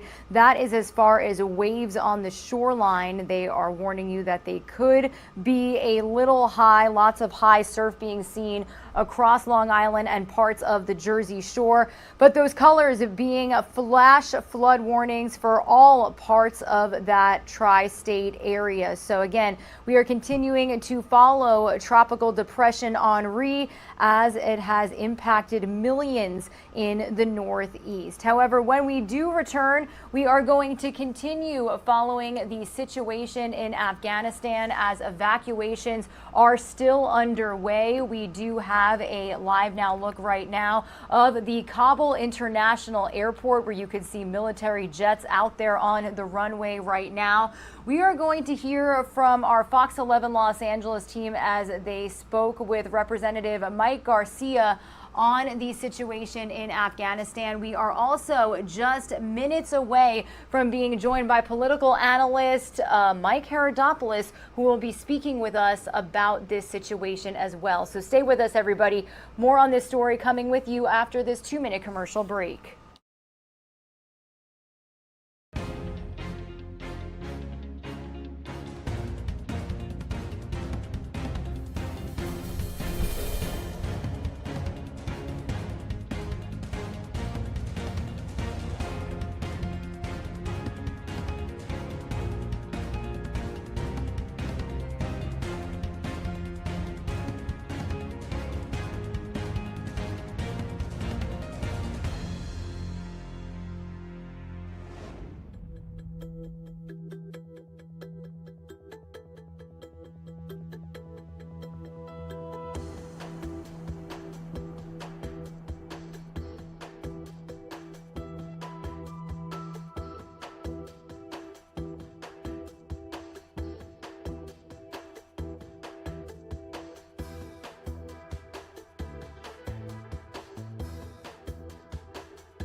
Welcome back to Live Now from Fox, everybody. 7:45 a.m. here on the East Coast, and you are currently taking a Live Now look over the White House in our nation's capital. Now, we are just minutes away from being joined by former president of the Florida Senate, author and political analyst Mike Herodopoulos, who joins us almost every week to update us on the top political headlines that we are following each and every day. Now, taking you out to the White House right now because President Biden admitted that his timeline to pull U.S. troops out of Afghanistan may have to change. And now the White House is reaching out to U.S. airlines for help. But as Fox's Doug Luzader reports from Washington, the Taliban is pushing back this morning. The Taliban this morning says that extending the presence of U.S. troops in Afghanistan is a red line, but President Biden is running out of options. Desperate scenes outside the Kabul airport. Those hoping to flee Afghanistan are running into violent resistance from the Taliban. I'm convinced I'm absolutely correct. President Biden addressing the nation yesterday, standing by his decision to pull U.S. forces out of Afghanistan, but acknowledging that his timeline may have to change. Our hope is we will not have to extend, but there are going to be discussions, I suspect, on how far along we are in the process. This is something you can say it's a red line. A Taliban spokesman this morning called any extension a provocation, but time is running out, and now the White House is asking U.S. airlines to assist with evacuation efforts in the region. We cannot give you a precise number. The White House National Security Advisor says he's not even sure how many Americans are in Afghanistan. And critics say this has been bungled from the beginning. We have a lot of Americans in harm's way. We have a lot of people we made promises to beyond the wire at the airport. And you heard the president say just shameful falsehood after shameful falsehood this week. And this morning, President Biden will get an update from his national security team on where things stand in Afghanistan. In Washington, Doug Luzader, Fox News. And as promised, joining the conversation right now, once again with us, is former president of the Florida Senate, author and political analyst Mike Herodopoulos. Mike, good morning to you. How have you been? Very well, thanks, Regina. Hope you had a great weekend. I did. Thank you so much. Lots of news to follow. So we did hear from President Biden once again yesterday, updating Americans on the situation in Afghanistan, specifically focusing on evacuation. So what remarks, what moments specifically stood out to you from yesterday? Well, it just seems like a person is clearly not in control of the situation.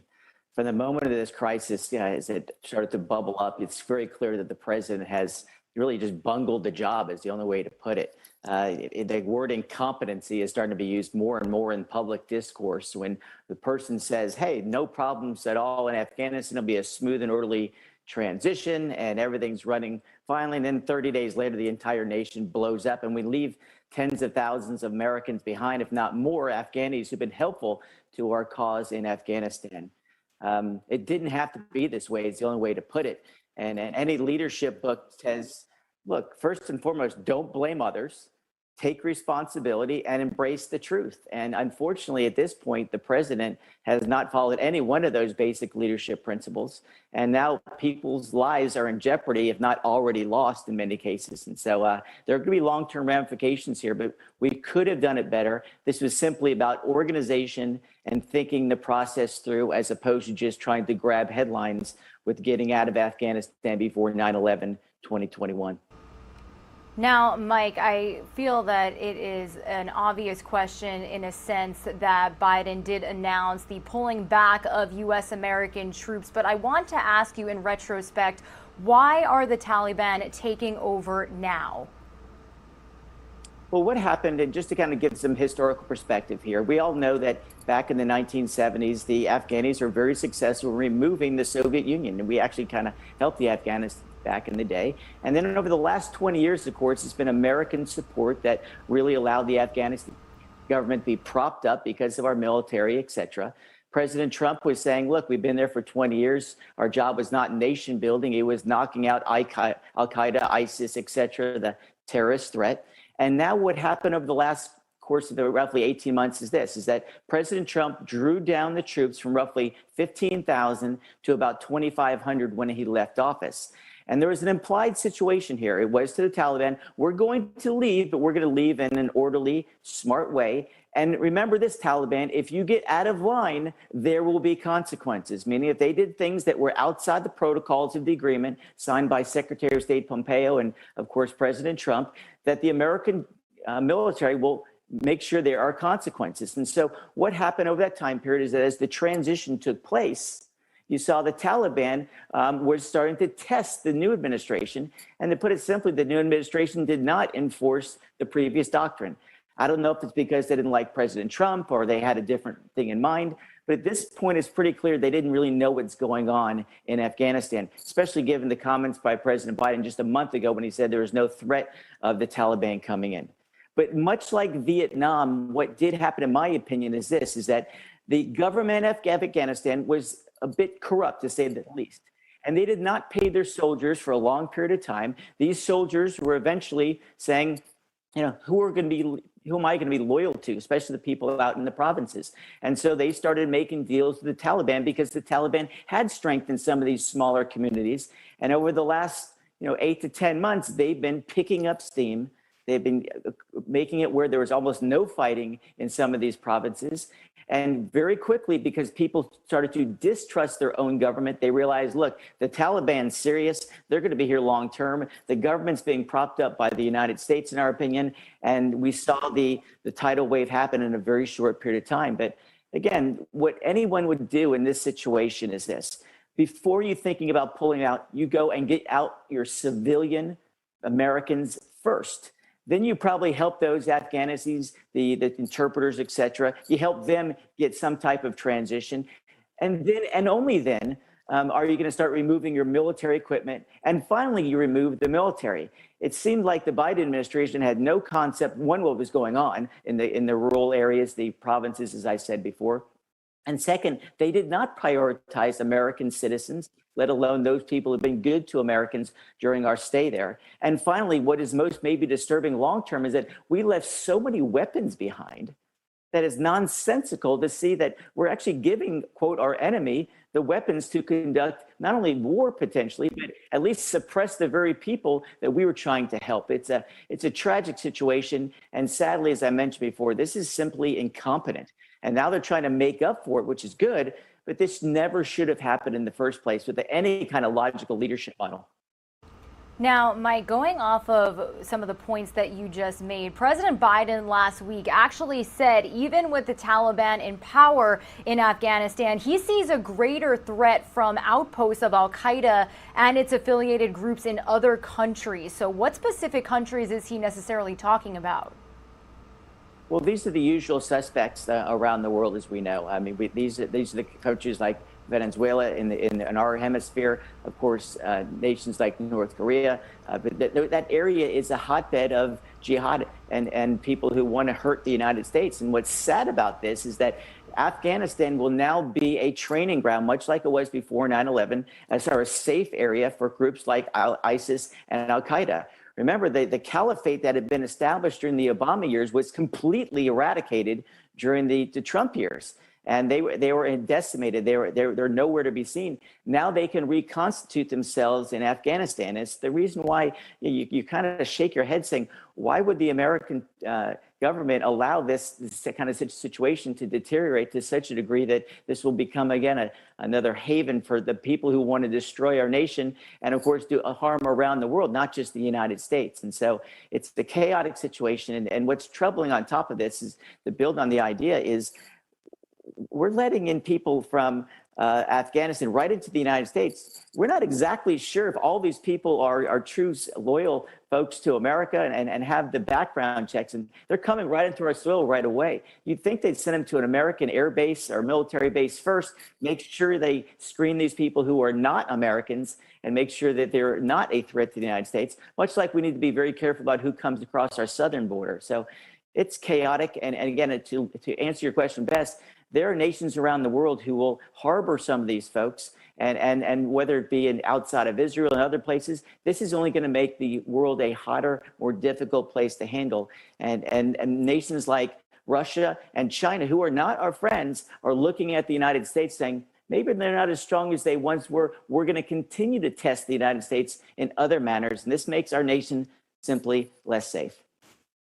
Now, Mike, I actually do want to play some video right now of Afghan evacuees arriving in the United States. So now that we do have evacuees here, how can we help them on our own turf? Well, first of all, we've given them the ultimate opportunity in world history, that becoming a person in the United States with the ability to become a citizen. And again, I'm sure most of these folks were loyal Americans, or at least loyal to the United States as they tried to bring freedom to Afghanistan, and the brutality by the Taliban on women in Afghanistan. But again, what we should have done first, in my opinion, I know it's a little bit just jingoistic, you want to call it, but shouldn't we get out Americans first? And it's just such a logical concept in which any evacuation plan or withdrawal plan would have led. Instead, you have these people outside the airport and being molested and harmed by the Taliban once again. And so I hope that these folks that do come to the United States are their best and brightest and folks who are doing the right thing. But you needed to have a clear process. And at least from what we're seeing on the images is that the Biden administration had no clear process. They're doing their best to kind of scrape one together, but we don't know exactly who's coming into the nation. And I think background checks are just essential because it just takes one person to cause great harm to so many Americans. And we need to do this the right way. And that's why we have, again, in my opinion, military bases around the world. Why couldn't we bring them to military bases, check them out, make sure everything's clear, just like you would anybody going on any airline flight into the United States, and make sure it's perfectly clear before you let them in? Because, again, it's just a few people who can cause a lot of chaos, as we know all too well in America.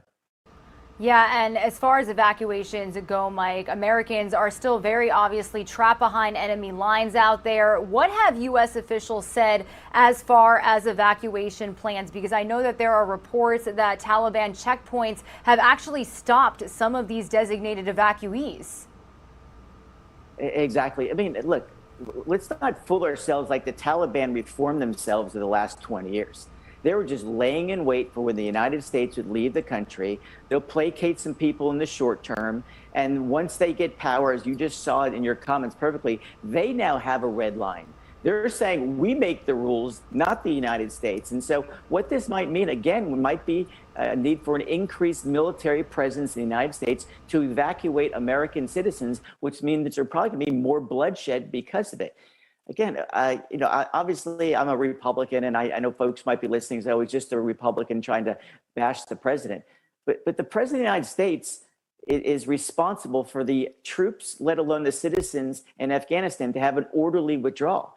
And again, any common sense, and I'm sure if we can go to a sixth grade social studies class, and they would say, hey, if you're going to leave a country, who should leave first, the military or the civilians? I mean, it's so blatantly obvious, and it just seemed like the president fell in love with the bumper sticker of leaving before 9/11/2021, and we're now paying the price for it.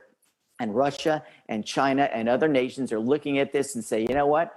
Their leadership isn't as strong as the previous one. Whether you like or dislike President Trump, there were consequences when you got out of line. And I think that's what kept the Taliban at bay. It wasn't because they changed their stripes. These are bad folks who want to do bad things, who don't believe in the American way of life, and they're going to do everything they can to embarrass, let alone harm our nation now that they have the power in Afghanistan. And it's a tragedy of the highest order.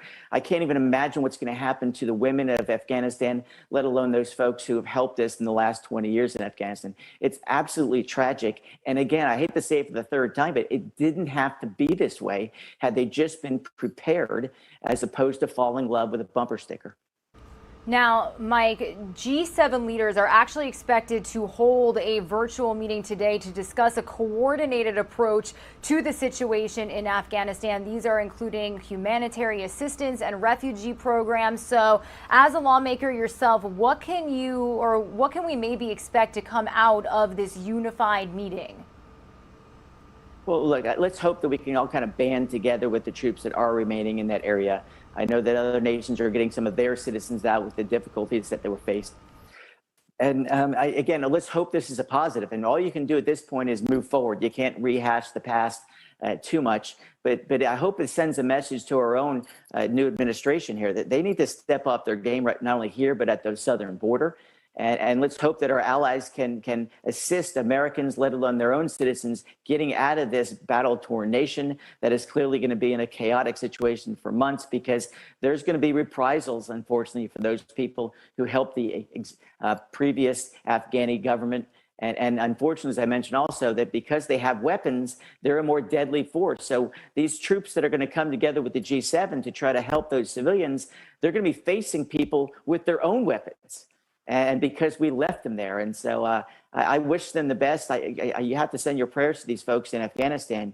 And we hope that the Biden administration gets more of a backbone, or very least a playbook, so that the next time we have an international crisis, they have a plan of action as opposed to just reacting to circumstances as they change. Yeah, Mike, and actually in just a couple of minutes after our live interview, we're actually going to be speaking with a U.S. Army veteran who served in Afghanistan, because a lot of people who served overseas now are questioning, was this worth it? So I thank you for bringing that up, and it's something that we're going to continue to follow here on our show. There is one more topic that I do want to cover with you here on Live Now from Fox this morning, because today is actually New York Governor Andrew Cuomo's final day in office. We're going to have Lieutenant Governor Kathy Hochul stepping up, becoming the first female governor of New York State. So what does this day mean for New Yorkers, Mike? Freedom. I mean, you talk about incompetence and arrogance combining into one here, between the debacle of the way he handled the COVID crisis and putting all those folks who are in nursing homes, ALF, et cetera, in a precarious situation and leading to the deaths of so many New Yorkers, to the arrogance and boorish behavior that he displayed as governor. It's kind of just good riddance. Don't let the door hit you on the way out. I mean, here's a person who had so much promise, who was given so much in life, could have led the state in a thoughtful, honest way. And instead, he just abused his power at every single level, whether it be what he did with the nursing homes, what he did to try to cover up what he did with the nursing homes, these books that he wrote, which were literally should be reclassified as fiction.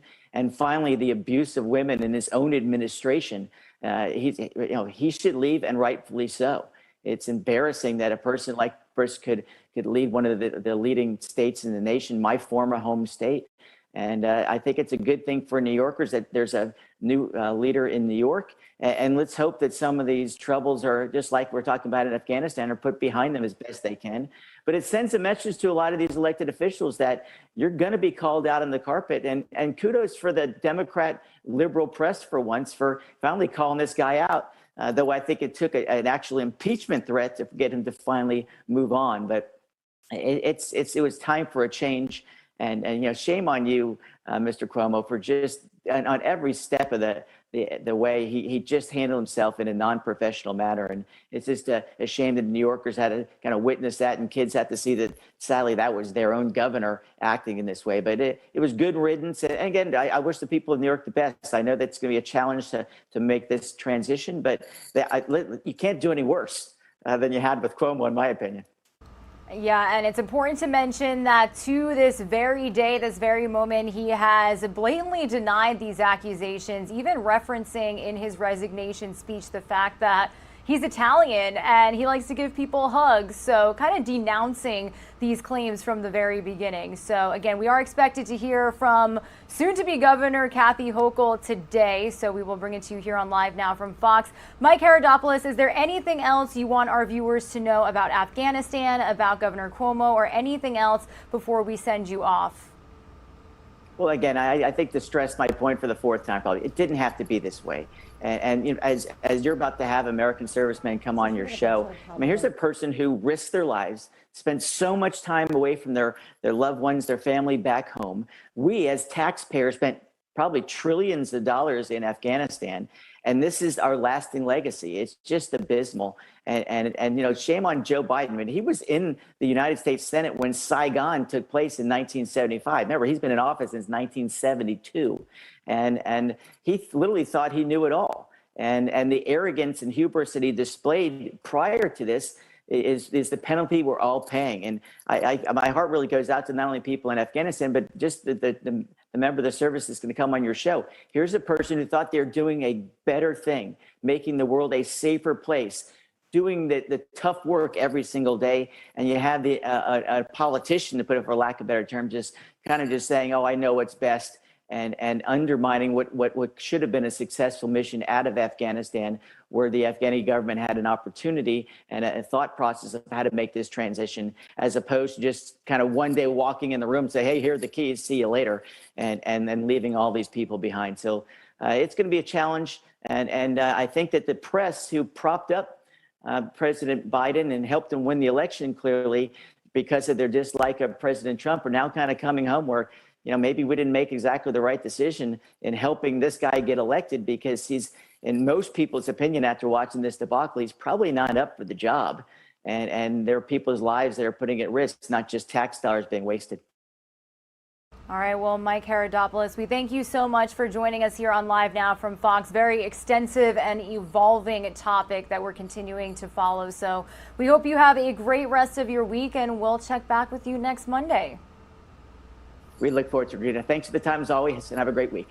Absolutely. And thank you to you, Mike. Again, we do have this live shot right now of the Kabul skyline. Evacuations continuing. And as you heard Mike Herodopoulos say, lots of airlines being pressed into helping evacuees get out of Afghanistan as soon as possible. Stay with us here on Live Now from Fox, everybody. When we return, we're going to hear from President Biden as he made remarks yesterday about Afghanistan. That's before we will bring on a retired U.S. Army veteran. He served a couple of tours in Afghanistan, and we'll be talking about his reaction to everything happening in the Middle East. So stay with us, everybody. That is all to come after this 2-minute commercial break.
I will detail in a minute, about 11,000 individuals. That number will change day to day as the air and ground operations in Kabul vary. Our first priority in Kabul is getting American citizens out of the country as quickly and as safely as possible. At my direction, the State Department continues to reach out to the remaining Americans we have identified by phone, email, and other means to ascertain their whereabouts and their plans. We're executing a plan to move groups of these Americans to safety and to safely and effectively move them to the airport compound. For security reasons, I'm not going to go into the detail of what these plans entail, but I will say again today that I have said before, any American who wants to get home will get home. We've also been evacuating the citizens of our NATO allies and our partners, including their diplomats, their embassy staff, who remain in Afghanistan, and to get them back to their homes as well. And as we do this, we're also working to move our Afghan allies who stood with us side by side and other vulnerable Afghans, such as women leaders and journalists, out of the country. As of this morning, we have evacuated nearly 28,000 people since August the 14th on both U.S. and coalition aircraft, including civilian charters, bringing the total number of people we've evacuated since July to approximately 33,000 persons. In one 24-hour period this weekend, 23 U.S. military flights, including 14 C-17s, 9 C-130 flights, left Kabul carrying 3,900 passengers. We see no reason why this tempo will not be kept up. During the same period, our military facilitated another 35 charter flights, carrying an additional 4,000 evacuees to other countries that are taking them out. Altogether, we lifted approximately 11,000 people out of Kabul in less than 36 hours. It's an incredible operation. Let me be clear. The evacuation of thousands of people from Kabul is going to be hard and painful, no matter when it started, when we began. It would have been true if we had started a month ago or a month from now. There is no way to evacuate this many people without pain and loss of heartbreaking images you see on television. It's just a fact. My heart aches for those people you see. We are proving that we can move those thousands of people a day out of Kabul. We're bringing our citizens, NATO allies, Afghanis who in fact has helped us in the war effort, but we have a long way to go, and a lot could still go wrong. But to move out 30,000 people in just over a week, that's a great testament to the men and women on the ground in Kabul and our armed services. It also reflects a tireless diplomatic effort. In order to keep a steady flow of planes taking off from Kabul and maximize our evacuation capacity, we have quickly stood up an unprecedented global effort and established a series of processing stations in third countries. In short, we're not flying them directly to their country, we're flying to these processing stations, where we're working with more than 24 countries across 4 continents. We've secured agreements with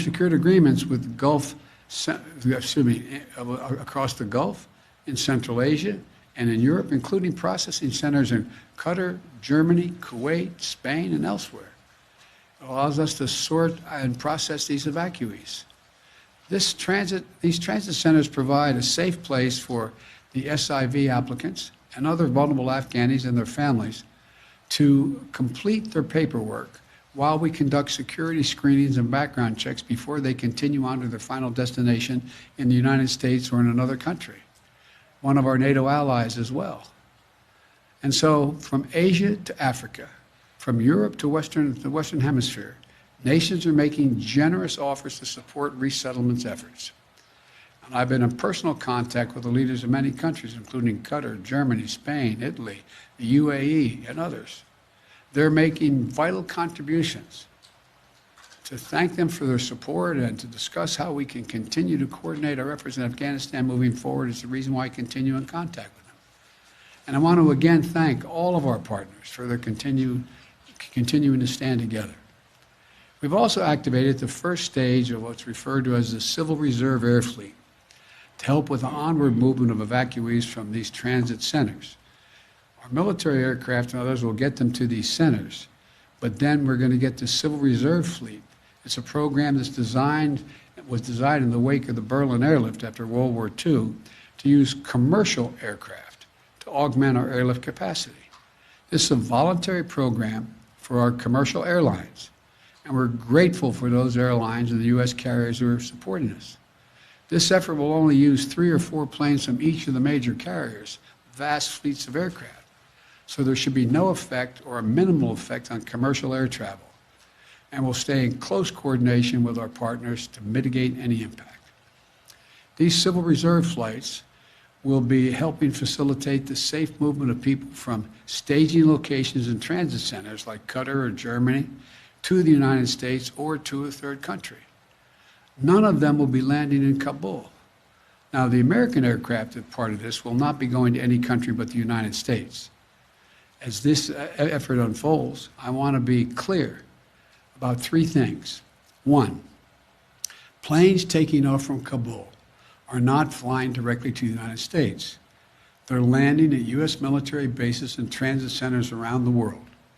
Number 2, at these sites where they're landing, we are conducting thorough scrutiny, security screening for everyone who is not a U.S. citizen or a lawful permanent resident.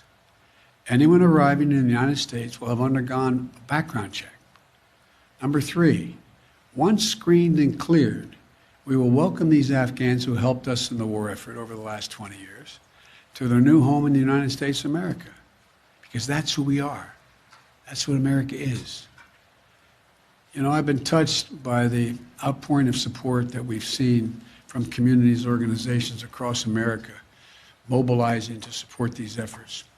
So many of these Afghans stood bravely by U.S. troops in Afghanistan.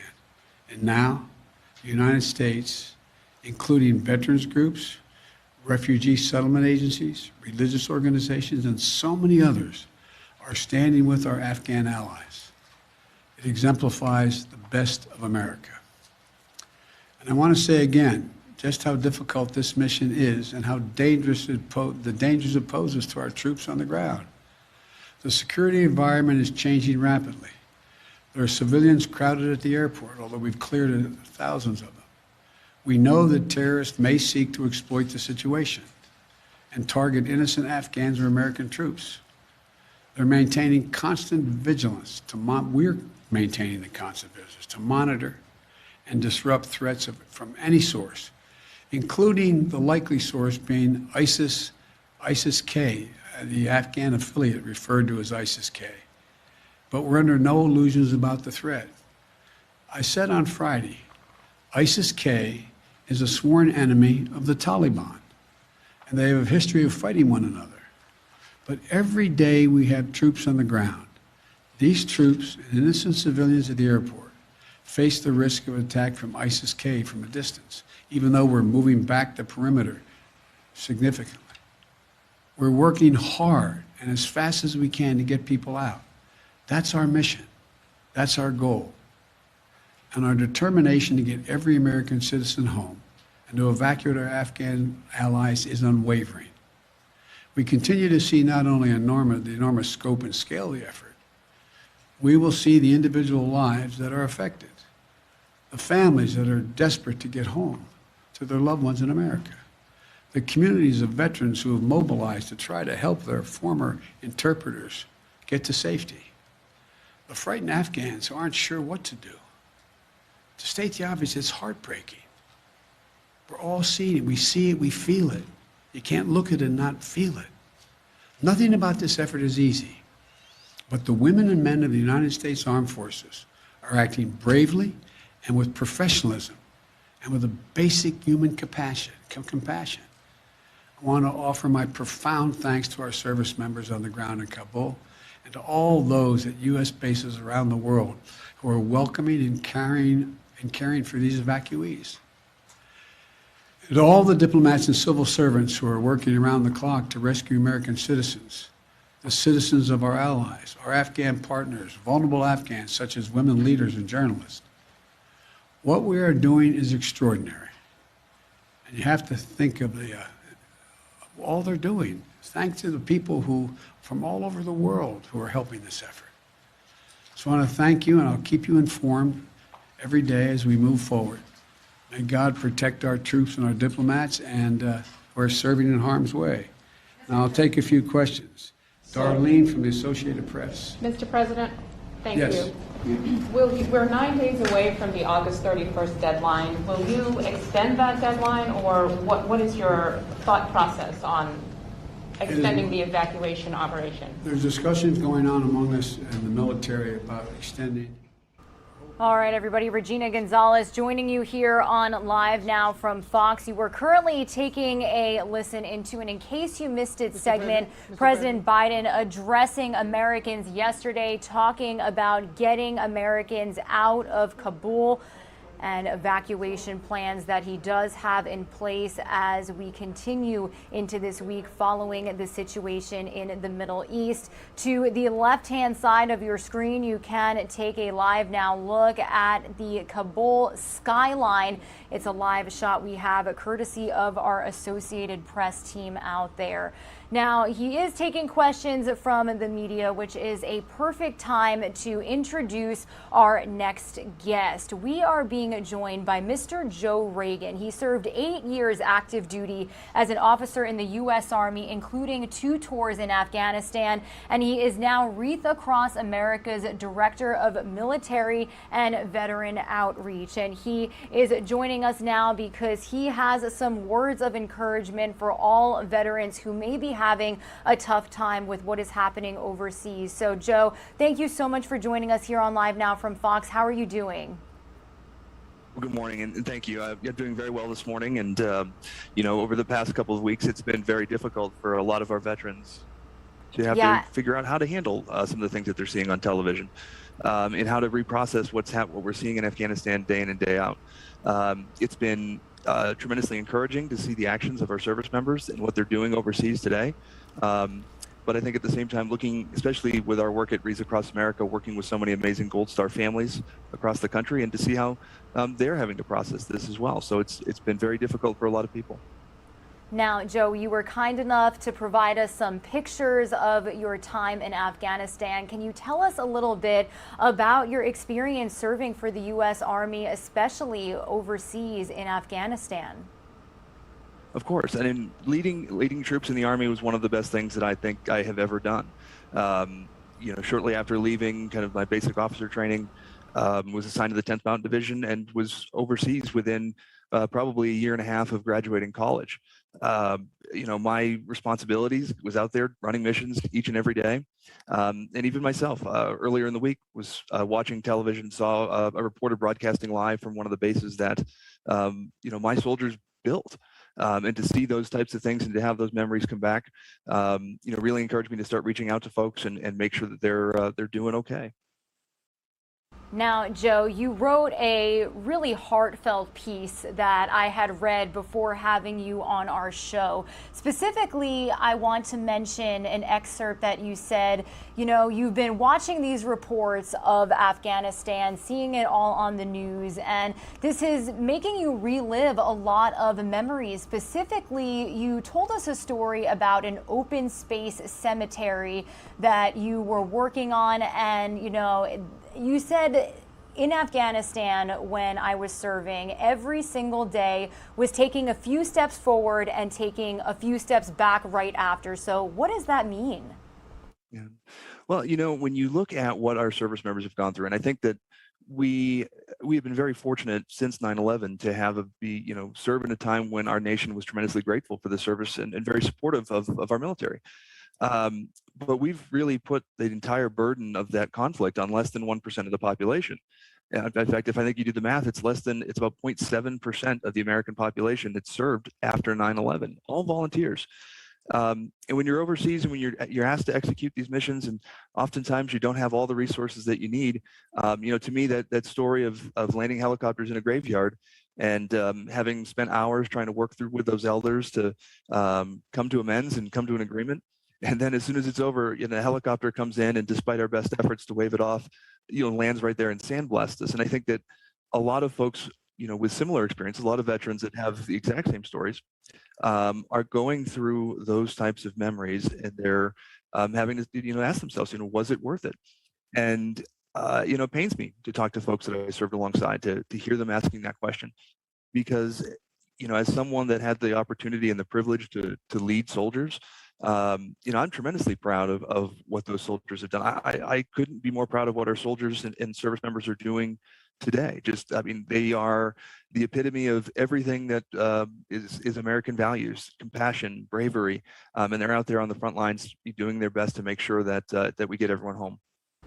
Now, Joe, I know you've spoken with veterans themselves that are questioning, was this worth it? But over the last week, we've also heard from families who unfortunately lost somebody in Afghanistan. So what advice do you have to families of lost loved ones who may be asking this same question? And that is absolutely a soul-crushing discussion to have when you have a Gold Star family telling you or asking you whether or not that the service of their loved one was worth it. And I assure you, it absolutely was. And I think that those service members that we lost, they are an inspiration to each and every one of us every day. And, I know that there's a nice pretty wall behind me, but, behind the camera that I'm looking at right now are the names of every one of those soldiers that I knew that lost their lives in the conflict. And not a day goes by that I don't think about them, and not a day that doesn't go by that they don't inspire me to be a better person, to be a better American. And I know for a fact that everyone that I serve with is exactly the same way. And we do believe that it is our responsibility to live up to the legacy of those who have given their lives in defense of this country. And I promise all the Gold Star families that we will not let that. We won't fail. We'll make sure that happens. Now, Joe, it is so important to stress to these veterans, to these families, that what their loved ones did, what they did, is worth it. But obviously, it is a very tough time. A lot of these veterans suffer from PTSD, seeing these situations, maybe bringing up some harsh memories, some harsh thoughts. So moving forward, what is your advice to veterans that may be having a hard time coping with what is going on? Absolutely. The first thing I tell folks to do is I think every person should have the Veterans Crisis Line phone number in their phone. That doesn't matter if you're a veteran, someone that loves a veteran, or someone that just wants to make sure you have the resources available to you if that ever comes. But one thing I find is that veterans are oftentimes our best resource. And over the past couple of weeks, one thing that I found particularly comforting is being able to interact with so many of our Vietnam veterans who also experience these exact type things. And looking to them for guidance and mentorship has been fantastic. And so if you don't know a Vietnam veteran, this is the time to be reaching out to each other. And same thing for our Gold Star families, the Gold Star wives, Gold Star spouses, Gold Star mothers. These organizations are provide wonderful support to each other. But the key is, and the fact that I think that we should all take away from this, is that we need our veterans in our communities, and you need to, if you are off, you need to seek help, because America needs your leadership. America needs your service. The national level and right down to the community. So this is the time to reflect on all those positive things that you accomplished while you were overseas, and now it's time to come home and do that same thing here. And Joe, I actually do want to talk about the men and women in uniform that are overseas as we speak right now. I'm actually playing some video of a wild story, them helping an Afghan woman deliver her baby after being on a plane. We also saw that very heartfelt video of a woman passing her baby to a United States Marine, who then it was reported that they did get that baby to safety. So what is your reaction when seeing these troops out there at this very moment in a time of such crisis?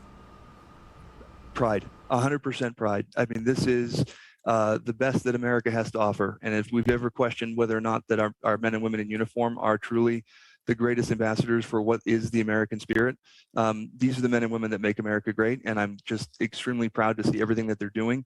I know it is difficult, certainly having been there myself. But that is something that, I spent almost 900 days in Afghanistan, and every day was just like that, seeing our troops out there doing amazing things day in and day out.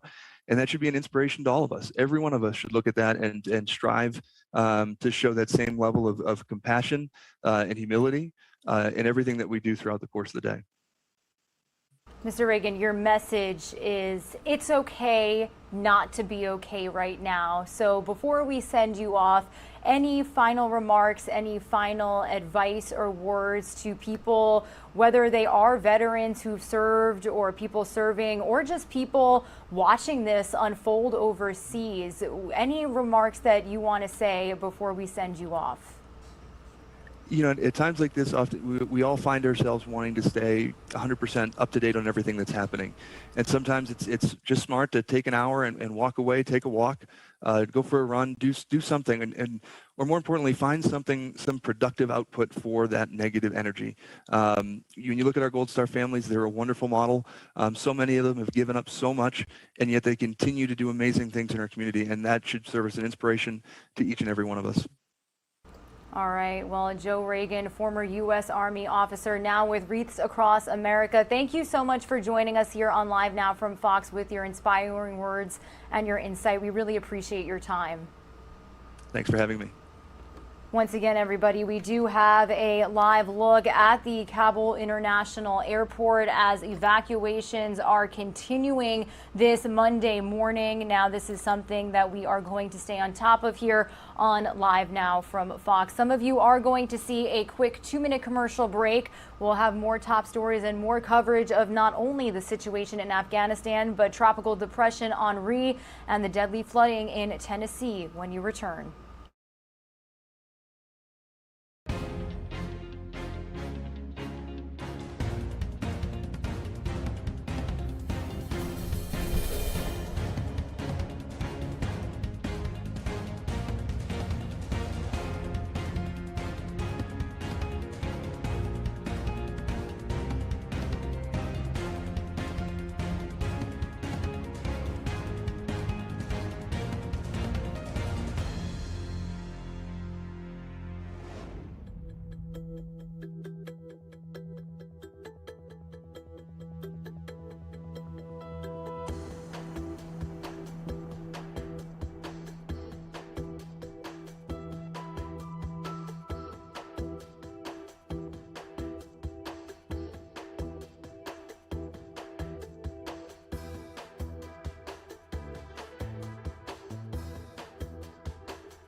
Welcome back to Live from Fox, everybody. A little after 8:30 a.m. here on the East Coast, and you're currently taking a live now look over Rhode Island, specifically Narragansett area at Salty Brine State Park. Now you can see very hazy conditions. This is located on a beach, but it's so you can't even really see the shoreline out there. Now we are continuing to follow how now tropical depression Henri is impacting parts of the Northeast.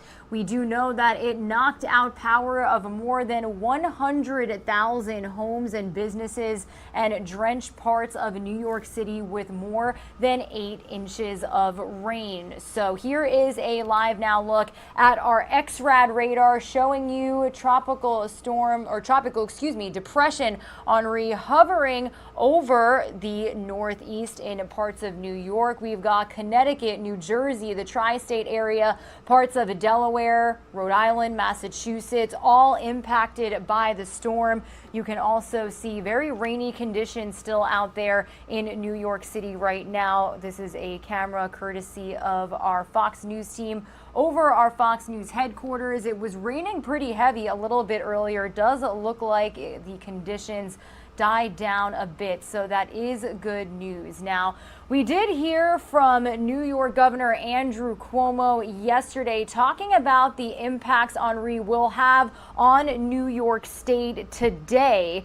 Ironically enough, today is Governor Cuomo's final day in office. We will have New York Lieutenant Governor Kathy Hochul stepping up to be the first female governor of New York State today. Now, I do want to bring you his latest remarks about Henri. If you are joining us from the Northeast area, again, he was talking about what we can expect today and what resources are being offered to people in impacted communities. So I do want to bring you some of his remarks here on Live Now from Fox, everybody.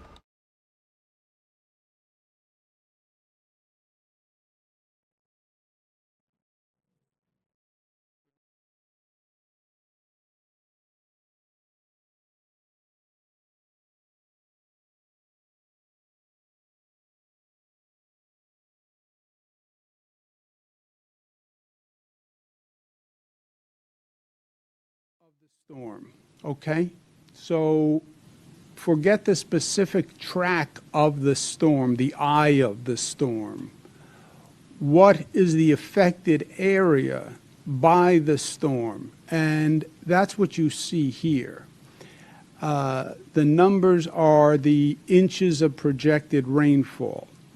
So while we're still talking about the eye of the storm hitting Long Island, and then the eye heading up towards the Capital District region, Massachusetts, you see the affected area is actually quite large.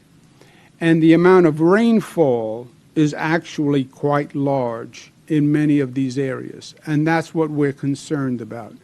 The red areas are the most significant rainfall. Connecticut, Massachusetts, and then you see a red area towards the Catskills. And that's what we are concerned about. Total projected rainfall, 8 a.m. Monday, 8 a.m. tomorrow. This is what we're looking at, 4 inches of rain, 3.5 inches of rain, 2 inches in New York City. You could get up to 5 inches of rain in Westchester, Hudson Valley, 4.6. That is a significant amount of rainfall, and it should be taken seriously. And then you see the projected rainfall going into Monday afternoon. The storm hits Long Island and then slows. A slow storm is a problematic storm, because when the storm slows, it continues to drop rain for an extended period of time. The variable is how quickly that storm continues to move. When you see 5 inches of rain, 4 inches of rain, the question becomes over what period of time? Is it 5 inches of rain over 4 hours? or is it 5 inches of rain over 12 hours? That's all the difference in the world. We already have saturated ground. So the absorption capacity of the ground is limited. And that's what makes this level of rainfall especially problematic. Storm surge forecast, again, 3 to 5 feet in the sound, 2 to 4 in the ocean. But that is a significant surge and something that we are preparing for. We have crews out this morning on the beaches that are shoring up the dunes. We have bulldozers moving. We're seeing light flooding already on the south shore of Long Island. And we're just trying to build up those dunes along the south shore to stop flooding in places like Long Beach, where we tend to see it. You know, we know where storms hit now. It's the one advantage to having gone through as many storms as we have gone through. So we're doing the best we can to move sand to protect the shoreline. But again, a 3 to 5 foot surge, that is going to be serious, and it's something we're going to have to be concerned about.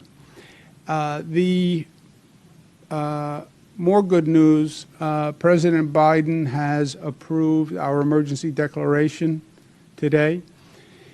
That is what's called a pre-landfall declaration. Very often we have an emergency declaration by the federal government after the storm. Why is the emergency declaration important? Because the emergency declaration triggers federal reimbursement. When we can obtain a pre-landfall declaration from the federal government, it means all the preparatory work we're now doing will also be subject to federal reimbursement. So all the deployment of troops, and we have deployed 500 National Guard, 1,000 state police, 500 pieces of equipment. There are DOT personnel, Department of Transportation personnel all across the state. You'll hear from the MTA and the Port Authority. They have been having people work all night long. We've moved equipment from as far away as Buffalo down to Long Island. When we have a situation like this, we go into what we call flex mode, where the area of the state that is affected, we flex all the equipment and personnel to that affected area. That is all very expensive. And this federal declaration means the state and the local governments will be reimbursed for that cost. So thank you very much, President Biden, who is a good man and a good soul. I've known him a long time. And he is just fundamentally a person who always does the right thing on a human level and a personal level. And to me, that comes first before the politician or the elected official. He's a good man, and he does the right thing. Bad news is this. That rainfall in the Catskills is a significant problem.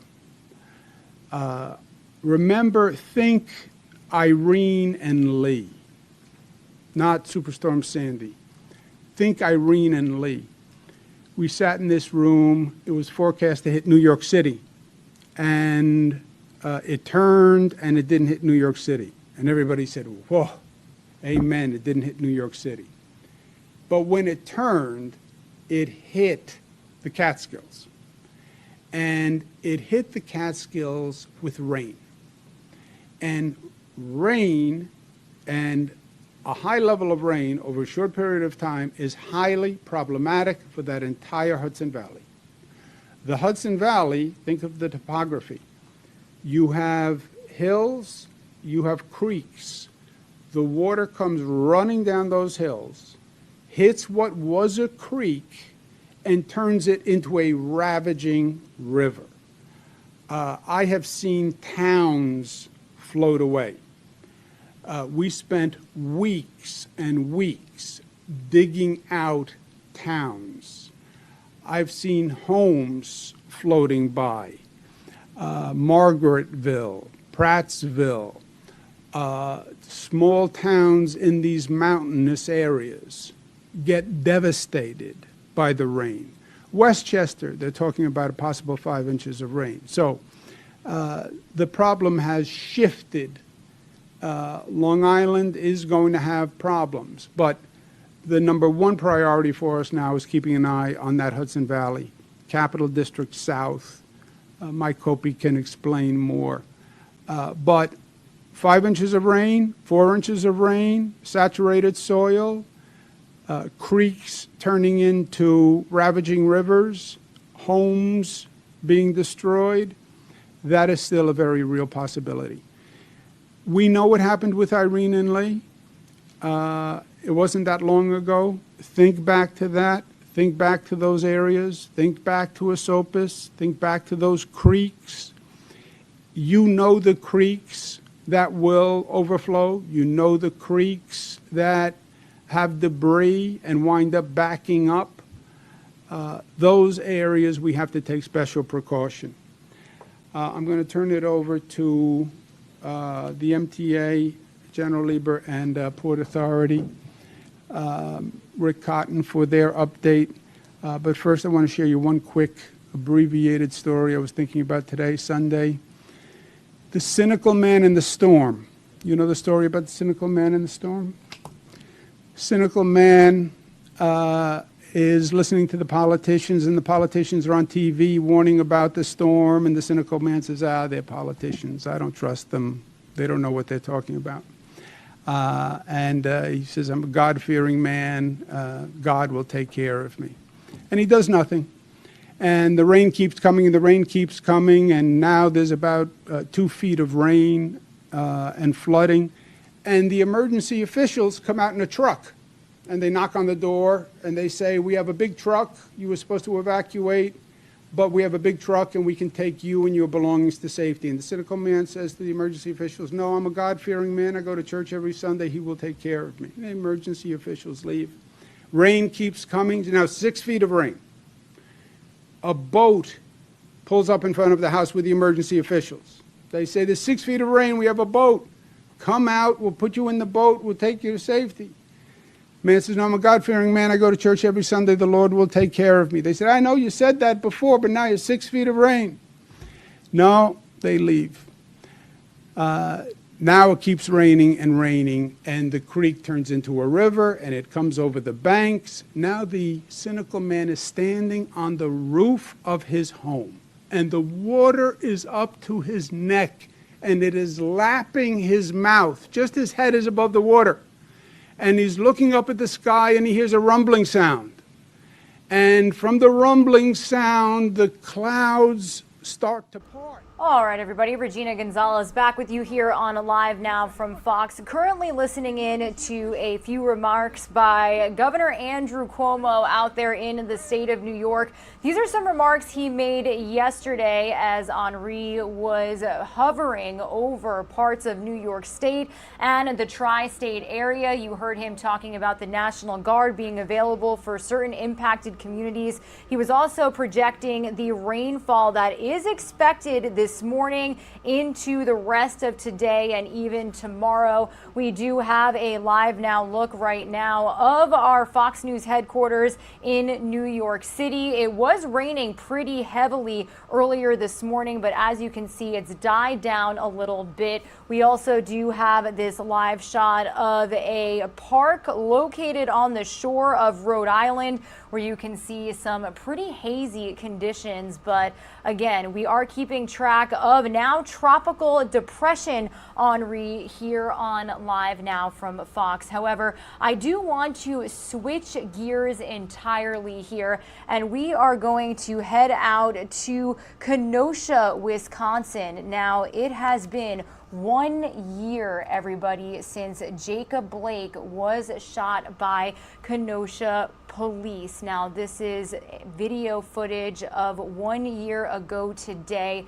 very tragic situation that made headlines out there, not only in Wisconsin, but across the nation. Now, I am currently being joined by someone with our Fox 6 News team out there in Kenosha right now. Her name is Brett Vickery, and she is joining us live from outside of the Kenosha County Courthouse, where protests had happened ever since that day 1 year ago today. Brett, good morning to you. What can you tell us about what is happening today, marking 1 year? Good morning, Regina. Yep, 1 year, and today there's going to be a prayer walk, and that's a part of 3 days of events being called the Kenosha Uptown Days of Healing. 1 year ago today, like we said, investigators say officers were responding to a domestic incident. They say Jacob Blake was armed with a knife, and at the time there was also a warrant for his arrest. Officers tased and attempted to arrest Blake, but it's when Blake opened the door to his vehicle and leaned inside that shots were fired at him. Blake survived but is now paralyzed. Blake's family and supporters say Officer Rustin Chesky used excessive force and should have never pulled the trigger. And investigators say Blake had a knife when he was shot, and that Chesky feared Blake would stab him. The shooting sparked outrage along with days of protests and unrest, as well as conversations about race, equality, and police brutality. It was in January that prosecutors announced no charges would be filed against the officer or Blake. But Chesky has returned since to work, but Blake family is pursuing all kinds of anything legally possible. But for now, they really want Chesky off the police force. Yeah, and Brett, I actually learned that there was a rally over the weekend, kind of a preliminary marking this 1 year since the events unfolded. So what was that rally like? What are people in Kenosha saying now that it has literally been a year since this unfolded?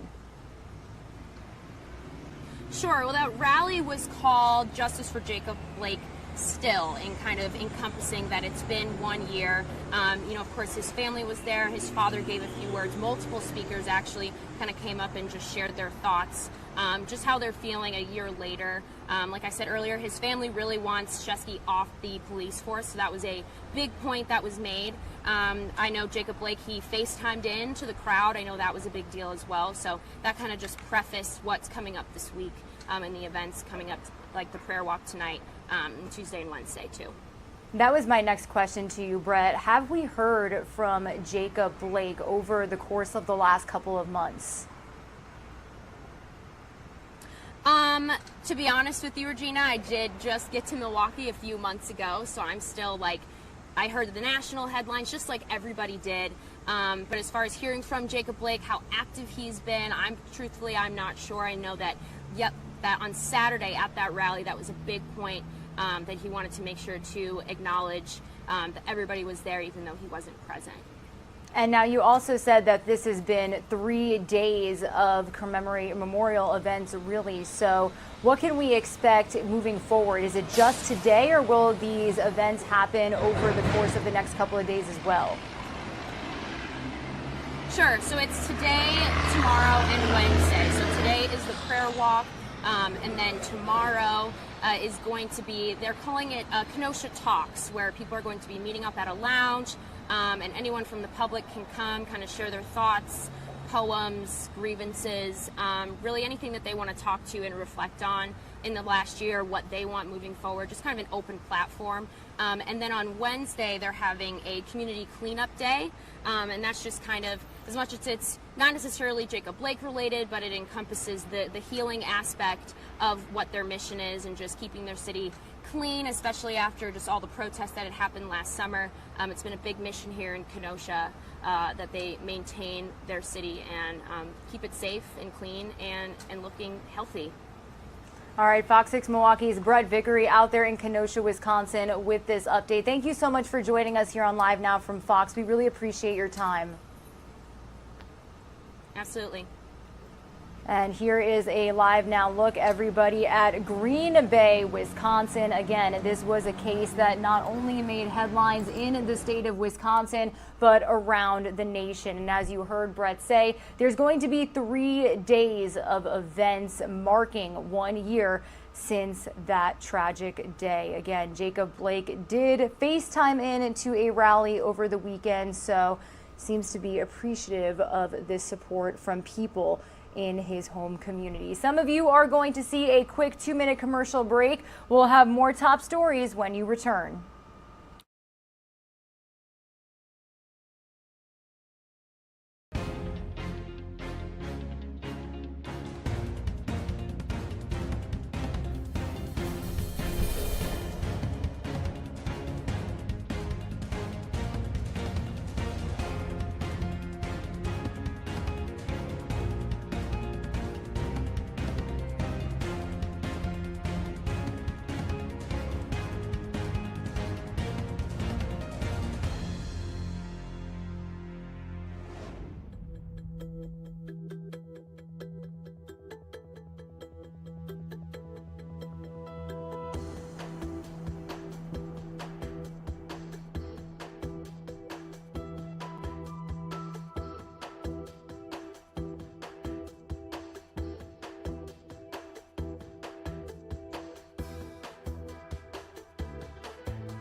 Welcome back to Live Now from Fox, everybody. We are nearing the top of the 9 a.m. hour here on the East Coast, and you are currently taking a live now look over the Kabul airport, specifically over the Kabul skyline itself. Now, we are continuing to follow the growing situation out there in Afghanistan and the Middle East. We will give you a run through of some of the top reports we are following this morning. We've got Doug Lazater bringing you the latest on what the Taliban is saying this Monday, as well as our Fox News team, specifically correspondent Trey Yingst, out there speaking to people on the ground. In the meantime, I do want to bring you this this report from our Fox 5 DC team out there in our nation's capital. They are speaking with Rina Amiri, a NYU senior fellow and partner with Georgetown's Institute for Women, Peace and Security, who is discussing the situation in Afghanistan. So let's get the latest here on Live Now from Fox, everybody. Women, Peace and Security. Good morning to you. Thank you so much for joining us. Good morning. Thank you for having me. I want to get to your letter, Rina, in just a second, where you were urging the U.S. to prevent atrocities in Afghanistan on the heels of all of this. But I do want to ask you just generally, what are you feeling as you're watching with the rest of the world what's unfolding in Afghanistan? We've seen people cling to military planes, desperately trying to get out. What goes through your mind as you watch that? Devastation. My family went through the same thing, and I know countless Afghan families have gone through the having to flee the country. But something like this has never happened in Afghan history. What we're seeing today, the mayhem, is just unfathomable under U.S. watch. It's horrifying. Do you think it could have been prevented? Do you think the withdrawal could have been better, or was this inevitable? No, it was absolutely preventable. There should have been an operational plan. The withdrawal should have been done in a way that was much more, it was communicated and coordinated with the Afghan security forces, the Afghan government. That did not happen. Both the Trump and the Biden administration have just solely looked at the exit strategy. And that has, it's led to a lot of irresponsible policies and ones that they created the architecture that led us to exactly where we are today in Afghanistan. I want to talk about the fate of the women and girls in Afghanistan. Activist Malala Yousafzai, who was shot in the head by the Taliban when she was a teenager, expressed concern over Afghan women and girls, specifically their rights, right? They've come a relatively long way. This is coming as the Taliban has announced a general amnesty, even encouraging women to join the government. Put simply, do you buy it? Do you believe that the Taliban is going to be less conservative and let women preserve some of the rights that they've managed to get over the last couple of decades? I desperately hope for the Taliban to be better than they have been, but I don't see that on the ground at all. There's a huge gap between their rhetoric and their actions on the ground.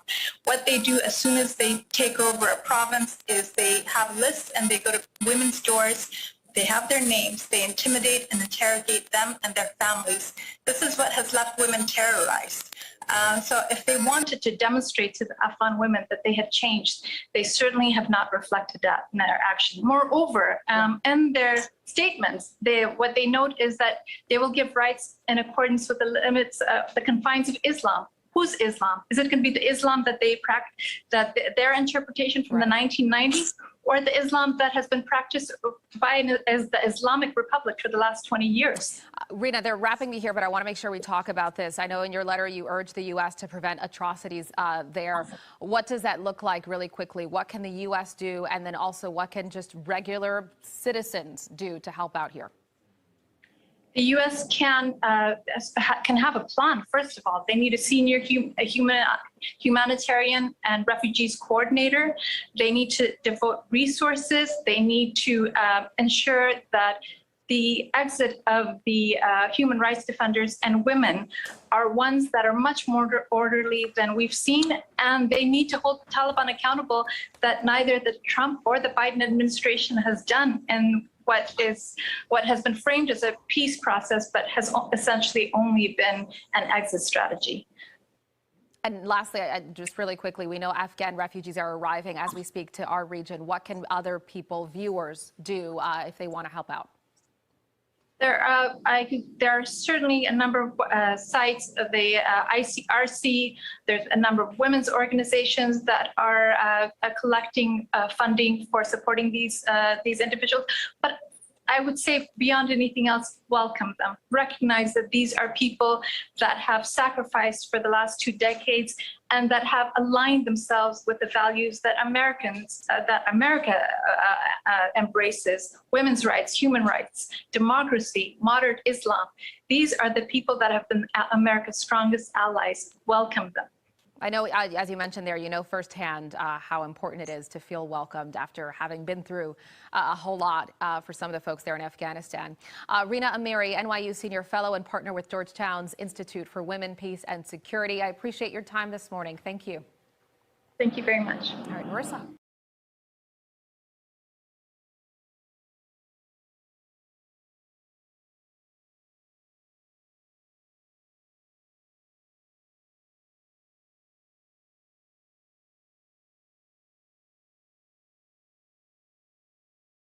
All right, everybody, it is a couple minutes past the 9 a.m. hour, and we are currently taking a live now look over Narragansett, Rhode Island. Forgive me if I'm pronouncing that wrong, but specifically taking a live now look over Salty Brine State Park. Now, we have been getting live shots from all impacted areas as we are following now Tropical Depression Henri still bringing rainfall and flooding to several parts of the tri-state area. We've seen flooding in New York, New Jersey, parts of Rhode Island, Massachusetts as well. So again, huge shout out to all of our owned and operated teams out in the Northeast bringing us updates on this situation. Again, Storm Henri not done with the Northeast yet. Rain continuing to fall today in various locations from New Jersey north and out to Long Island and across Rhode Island and Massachusetts.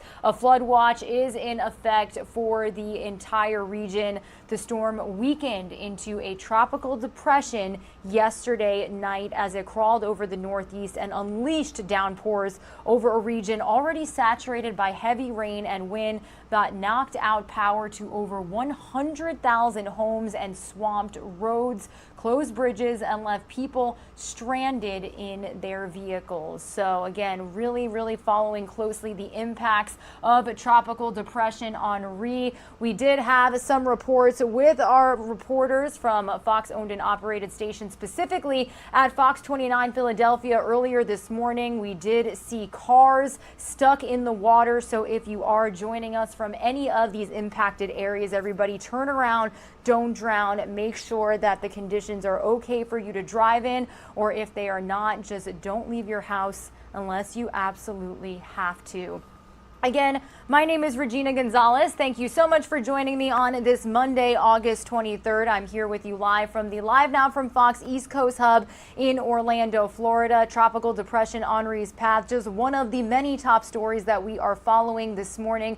We are also following a very tragic, devastating, and deadly flooding in the state of Tennessee. In just a couple of minutes, a little less than 20 minutes, we're going to be joined by Fox's Charles Watson, who will be out in Tennessee giving us a live update on the situation out there. Still at least 50 people missing due to these conditions. Today is also New York Governor Andrew Cuomo's last day in office. Lieutenant Governor Kathy Hochul will be stepping up to be the first female governor of New York State today. If we do get any live feeds of her remarks, as well as any last remarks from Governor Cuomo, we will bring them to you here on our show, because that is what we do, everybody. We bring you front row to all of the live events, breaking news, and press conferences that are happening not only around our nation, but across our globe. Very early this morning, we did hear from Vice President Kamala Harris as she made some remarks to American sailors out in Singapore. She is on an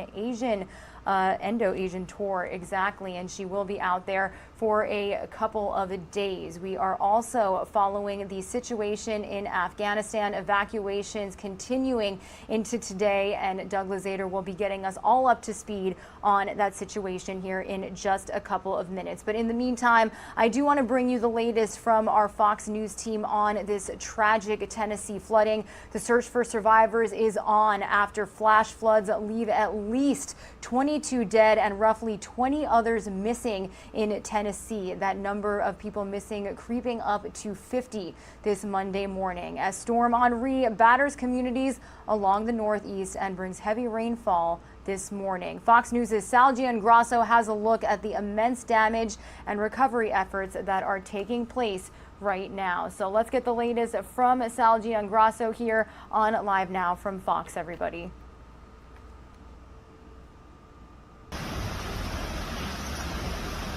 Houses are washed away, knocked off foundations, just totally gone.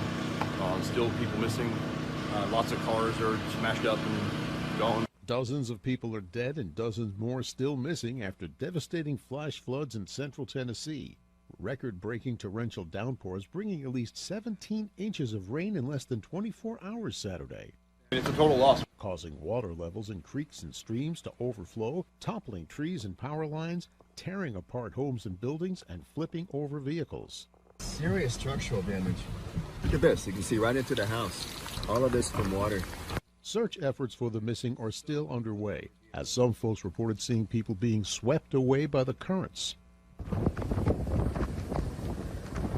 Meanwhile, Storm Henri is leaving communities across the Northeast underwater, the system making landfall in Rhode Island Sunday as a tropical storm, whipping up heavy surge and lashing the coast with winds up to 60 miles per hour, knocking out power to more than 100,000 homes.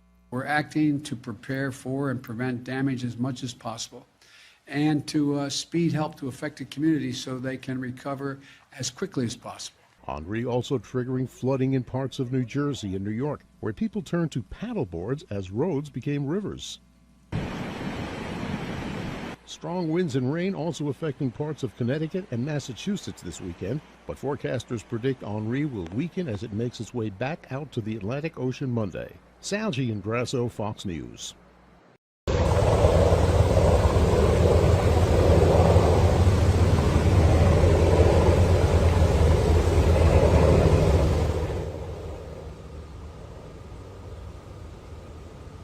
Meanwhile, you are currently taking a look at footage filmed over the weekend by a local resident in Waverly, Tennessee. His name is James Allen, showing us a jam of debris, including a boat collected at a bridge, as well as smoke and fire rising from a collapsed structure and overturned vehicles. Absolutely devastating to see these homes in pieces, this boat just sailing down a flooded street, cars turned upside down. Again, a very, very tragic situation out there. The deadly flooding caused destruction across parts of Middle Tennessee, including the city of Waverly, where you're taking a look at now. And that's where widespread damage was seen over the weekend. At least 20 people have died and more than 50 others were missing as of yesterday afternoon, according to the National Weather Service. Now, they did not anticipate any additional hazardous weather for this upcoming week, but recovery efforts are underway now and rescue efforts as well, as again, lots and lots of people still missing following these really severe conditions. We will be joined by Fox's Charles Watson in just about a little over 10 minutes to give us an update. He will be live with us from Tennessee with all the information that you need to know this Monday morning. Meanwhile, continuing to monitor now Tropical Depression Henri. We do have a live now look over Rhode Island, and we've got President Biden offering support to communities impacted by the storm. So Lauren Blanchard is bringing us some of his latest remarks as some of the conditions that we're seeing over the weekend, and we'll need some cleaning up as we move forward into the rest of today and this week. I've already approved emergency declarations for Rhode Island, Connecticut, and New York. President Biden offering support to the Northeast after Henri made landfall Sunday in Rhode Island. At one point a Category 1 hurricane, it weakened just before landfall, but still brought flash flooding. Federal officials are currently on standby to assist in recovery efforts. FEMA has already pre-positioned resources in the region to speed our ability to respond, including food, water, and life-saving communications equipment. I also want to encourage everyone to do their part to prepare. Follow the guidance from their local authorities. Henri and its wet weather and wind is expected to creep along as it moves over New England. New York City was drenched with its heaviest hour of rainfall ever over the weekend, and several more inches are forecasted over the next few days. Meanwhile, police and firefighters in Newark, New Jersey rescued more than 80 people from their cars stranded in floodwaters. Residents in the Northeast are being urged to avoid unnecessary travel. My biggest concern right now is that people might think that the threat has passed, and they shouldn't. So if you're in an area that's experiencing roadway flooding, you need to stay home. There has been downed trees and property damage in parts of Rhode Island and Connecticut. More than 100,000 lost power. Crews are racing to restore it before this week's forecasted 90-degree weather. Henri is expected to continue to weaken over the next several days before heading to Atlantic Canada later this week. In Old Saybrook, Connecticut, Lauren Blanchard, Fox News. I can't have. That house is evacuated. Helmet. That house is good. These two. This one's good. That's This video showing heavy flooding hitting Helmetta, New Jersey yesterday as Tropical Storm Henri brought a band of heavy rain to New England and surrounding areas. This footage was filmed by Jermaine Corius and shows downed trees as deep floodwaters encroach upon homes and submerged cars along Railroad Avenue in Helmetta. The flash flood warning across parts of northern New Jersey remained in effect until 11:45 p.m. last night. But when we did have a live report from our Fox 29 Philadelphia team out there, specifically in Princeton Junction this morning, there was still a lot of flooding in local roads. So again, a very tragic situation.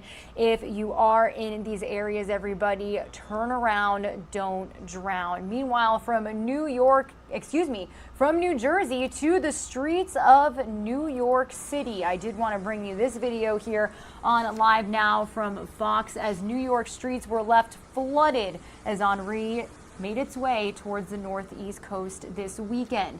This video posted by WMSBG showed cars driving through an inundated intersection after heavy rain caused flash flooding in Williamsburg. Close to 4.5 inches of rainfall was recorded in Central Park on Saturday night, with 1.84 inches falling from 11 p.m. to midnight. And from New York to the streets of Connecticut, where some people were trying to make the best of this situation. Tropical Storm Henri made landfall along the coast of Rhode Island yesterday, bringing high winds and heavy rainfall to the southern New England coast. And this footage filmed by Brandon Farr shows a man bodyboarding down a flooded intersection in Manchester, Connecticut, as lights from emergency vehicles flash nearby. Peak wind speeds reached up to 70 miles per hour in Point Judith, Rhode Island on Sunday, according to the National Weather Service. Henri is expected to travel northwest, like you did just hear Lauren Blanchard just say. So just wanted to bring you some video of the conditions being seen across the Northeast as Henri is still hovering over parts of the tri-state area. I am going to send some of you on a quick 2-minute commercial break. When we return, we're going to head out to Tennessee, where officials provided us an update on the deadly, tragic flooding that left over 20 people dead and more than 50 people still missing as of this morning. We are expected to hear from Fox's Charles Watson on any updates we need to know this Monday morning right after that as well. So stay with us, everybody. These reports coming after this 2-minute commercial break. Do not drive into it, no.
the National Guard, from first responders from counties all over the state, a number of them working together, coordinating efforts. But nonetheless, this is still unfolding, even this afternoon, and there's much yet to know about what the end results will be, but what we do know is that it's incredibly difficult, and our hearts and our prayers need to be for those communities, for those folks in that community, many of them who have suffered not only the loss of their homes and their property, but the loss of family members and friends. I'm going to have Patrick Sheehan, our director of TEMA, come up and make a few comments about particular numbers and the response that is happening right now on the ground as well. Patrick? Thank you, Governor. It's pretty devastating on the ground. I'm sure some of you have seen it and certainly have seen the news, and so we want to make sure that these communities know that they're not forgotten and that Tennesseans share the heartbreak of the loss of life. The Tennessee Department of Health has confirmed to TEMA at this time 16 confirmed fatalities. You'll notice that's different perhaps than what's coming out of local government, and that has to do with just our validation process. So we don't get ahead of ourselves as we're making sure that we account for each Tennessean that is sadly perished or is missing. And so you might see a discrepancy in numbers sometimes, what's coming from the sheriff or what's coming from our official reports, and it's really just a matter of process. What we know is that there are a number of people still missing. Recovery efforts continue underway, search efforts continue underway. Those will go on until we account for all those Tennesseans that are missing at this time. The TEMA staff are working with the Tennessee National Guard now to establish a donations center at the National Guard Armory in Waverly. So thank you to the Adjutant General and his team for making that facility available. A physical location. Currently, donations are being accepted at Waverly High School. I will add, though, that the most important way that folks can help those that have been impacted by this terrible tragedy are with monetary donations. So people will be working to find new homes or temporary living arrangements for weeks and months to come, and there are a number of reputable organizations that will help process donations and have caseworkers that can get them to those that are in need. Some examples of this are the Community Foundation of Middle Tennessee, cfmt.org. The Nashville Community Resource Center, crcnashville.org, is also an avenue, a reputable source where donations can be directed. And of course, the American Red Cross, the Salvation Army, and then any reputable local charitable organization in the area, to include churches. Churches will be already working with those communities to host shelters, and those that are requiring shelters right now. And so if you're looking to help, and I would ask that you do help, donations to those organizations, and then monetary donations to those locations, those organizations, and then physical donations can be taken to the Army when that's open. And we don't know quite when that is yet, but our team is working to set that up now. Responders from across Tennessee have been practicing for this. This was the first deployment of the Tennessee National Guard and Nashville Helicopter Aquatic Rescue Team to help with the recovery and rescue efforts. We just practiced this with a large exercise 2 weeks ago to validate this capability, and the city of Nashville was a great partner, Tennessee National Guard, Tennessee Highway Patrol.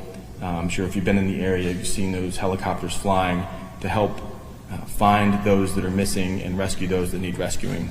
And swiftwater rescue teams from across Tennessee, the outpouring of volunteer spirit has been apparent here in these first 48 hours, and we just ask that in the weeks and months ahead that the city of Waverly and Dixon, Humphreys County writ large, Hickman County, and Houston County, that please keep them all in your thoughts and share generously as Tennesseans do.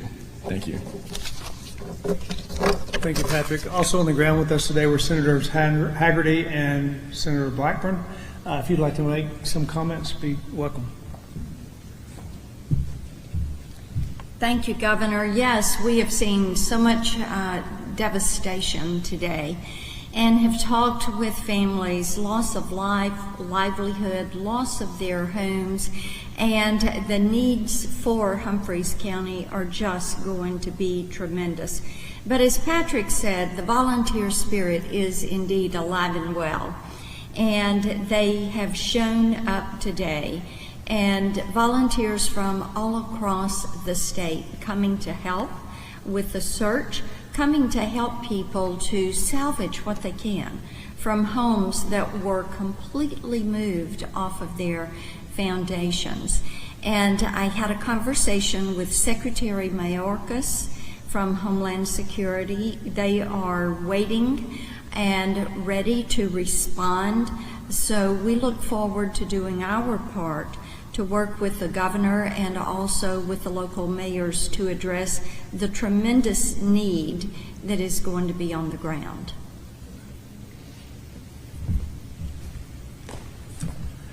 Thank you, Governor, and thank you, Senator Blackburn. Patrick, it was impressive to see the operation you put in place on the field in very short order. What we saw today was devastation at a level that is absolutely heartbreaking. What we've seen is the Tennessee spirit at the same time. We've seen people that have lost family members, people that don't know where family members are, but we've seen Tennesseans come to aid. I was so touched to see first responders from all over Tennessee there on the ground doing everything they can to help address this problem. As Patrick mentioned, I think we as Tennesseans can do more by making contributions to reputable organizations and to churches who will be in a position to make a real difference. We toured an elementary school today. That school has been devastated. I couldn't believe the amount of damage that occurred. These kids are going to need supplies, they're going to need care, they're going to need your prayers. I'd like to say this. Senator Blackburn and I are going to do everything that we can to support Governor Lee to make certain that the grants that are coming this way happen as quickly and as expeditiously as possible. We'll be doing everything that we possibly can to make certain that Tennessee is taken care of. The news media has been very focused on what's happening in other areas, Haiti, Afghanistan, hurricanes coming to the Northeast. But I think that we need to understand that the devastation here in Tennessee has been every bit as significant, and we intend to put every amount of attention that we can to make certain that we take care of Tennessee's needs. Thank you. Thank you. And I will, to that end, the Biden administration has reached out to us. We've been in communication with them today. President Biden expressed his interest in helping. We will be putting together a request for an emergency federal assistance, a declaration of emergency. So those talks are happening right now, and that request for assistance will happen after assessments are done, initial assessments within just the next couple of days.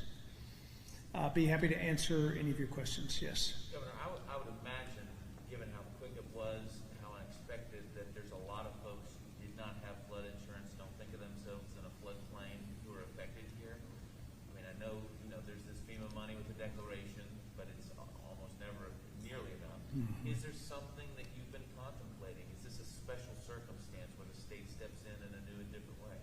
I think, it's brand new on the ground right now, and it's actually still unfolding. So we'll be looking at the individual circumstances with this particular flood and see if there is what help is going to be available. We want to provide help to the Tennesseans, and we want to look for avenues for that. So we'll explore that clearly in the next few days. Yes. All right, everybody. Regina Gonzalez back with you here on Live Now from Fox. Currently taking a listen into an In Case You Missed It segment here this Monday morning as we continue to follow the tragic, deadly flooding that was seen across parts of Tennessee. This was the governor of Tennessee updating the media yesterday. As you can see, we know of at least 22 people killed and dozens still missing. Now, we are being joined right now by Fox's Charles Watson, who is in Waverly, Tennessee, a couple of miles outside of Nashville. Charles, good morning to you. I can't imagine what you have seen since you've been there. What can you tell us? Hey, good morning, Regina. The flooding here has been nothing short of catastrophic. I'll step out of the frame so you can see what we're seeing out here this morning. Pure devastation for as far as the eye can see. You see over there, just a few hundred feet away from where we are, someone's home with a car inside completely destroyed after being swept away and lifted into this Exxon gas station, which is also in pretty bad shape. If we can pan over to the left, you can see the roof over here where some gas tanks were completely collapsed right now. And this is just a sample of what we see all around us this morning in these areas. Up to 17 inches of rain fell across 5 counties in a matter of hours here in Middle Tennessee over the weekend, causing a tidal wave of flood water to sweep away everything in its path. The force of the rushing waters washing away roads, tossing cars and trucks around as if they were toys, and causing extensive property damage. The floodwaters getting so high in some areas, it forced people to take cover on roofs, some of them having to be rescued by helicopters, but a lot of people weren't as fortunate. At least 22 confirmed dead, as you mentioned, and at least 24 more missing, including a 2-year-old whose mother couldn't save him from the floods. The Tennessee Emergency Management Agency says search and rescue teams are out today looking for those who remain missing, and the American Red Cross is on the ground to offer assistance to flood victims. But Regina, you can imagine how scary these situations were for the folks who had to endure these floods in this community over the weekend. We've been out talking to folks when we arrived here yesterday and this morning, and all we've heard is that this is surreal and that these folks have never seen flooding like this in this area ever.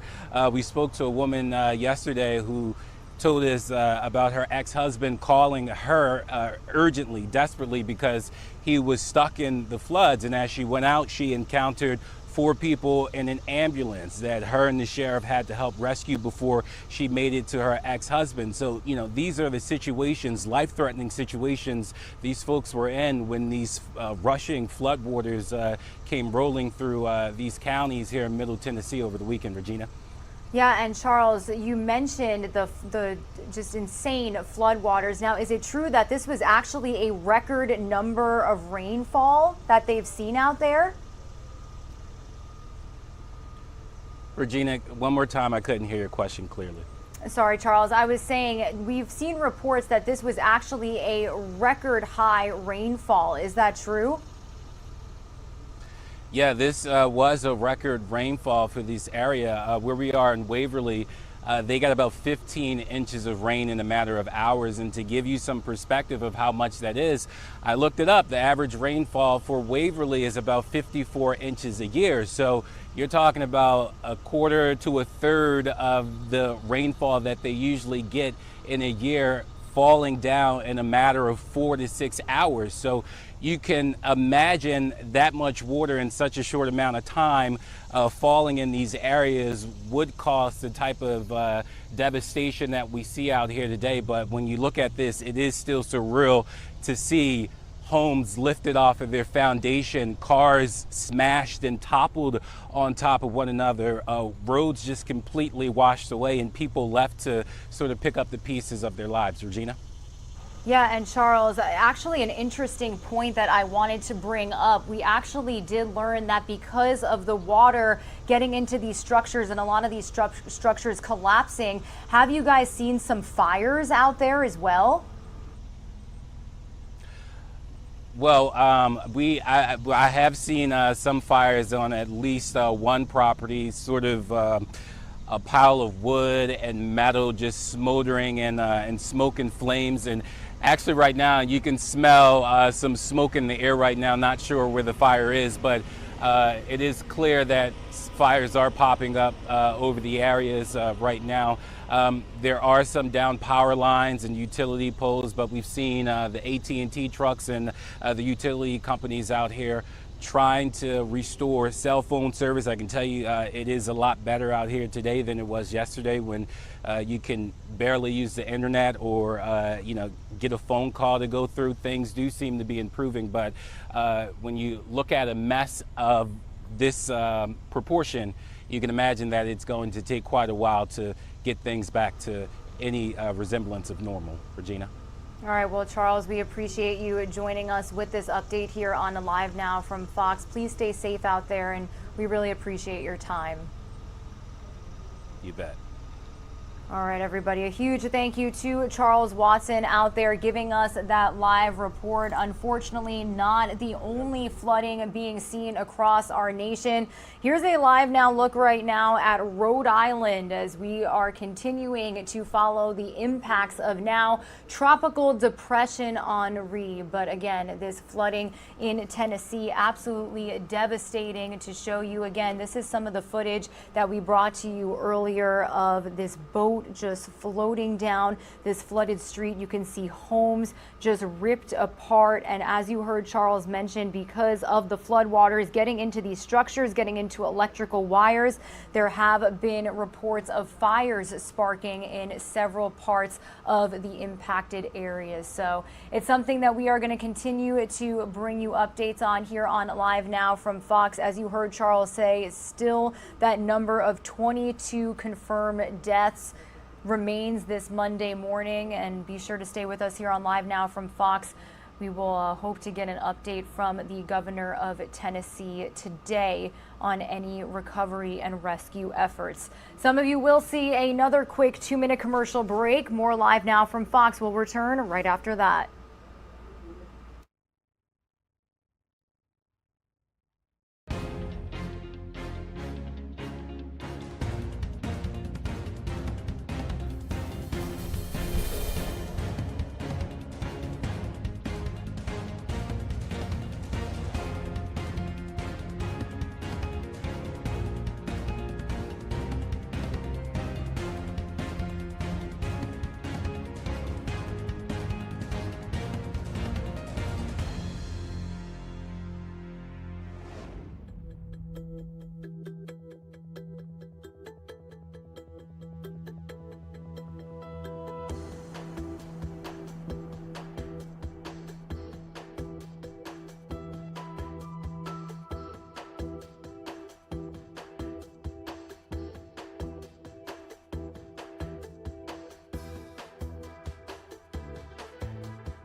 Welcome back to Live Now from Fox, everybody. Little after 9:40 a.m. here on the East Coast. Now, you are currently taking a live look over our Fox News headquarters in Manhattan, New York. Conditions easing up a lot over the last 24 hours as Tropical Depression Henri makes its way over the Northeast. However, I do want to switch gears entirely here right now and bring you a news alert, some breaking news that we have received to our Live Now from Fox desk just moments ago. This morning, the U.S. Food and Drug Administration approved the first COVID-19 vaccine. This is according to a press release by the FDA. The vaccine has been known as the Pfizer BioNTech COVID-19 vaccine and will now be marketed as Comirnaty for the prevention of COVID-19 disease in individuals 16 years of age and older.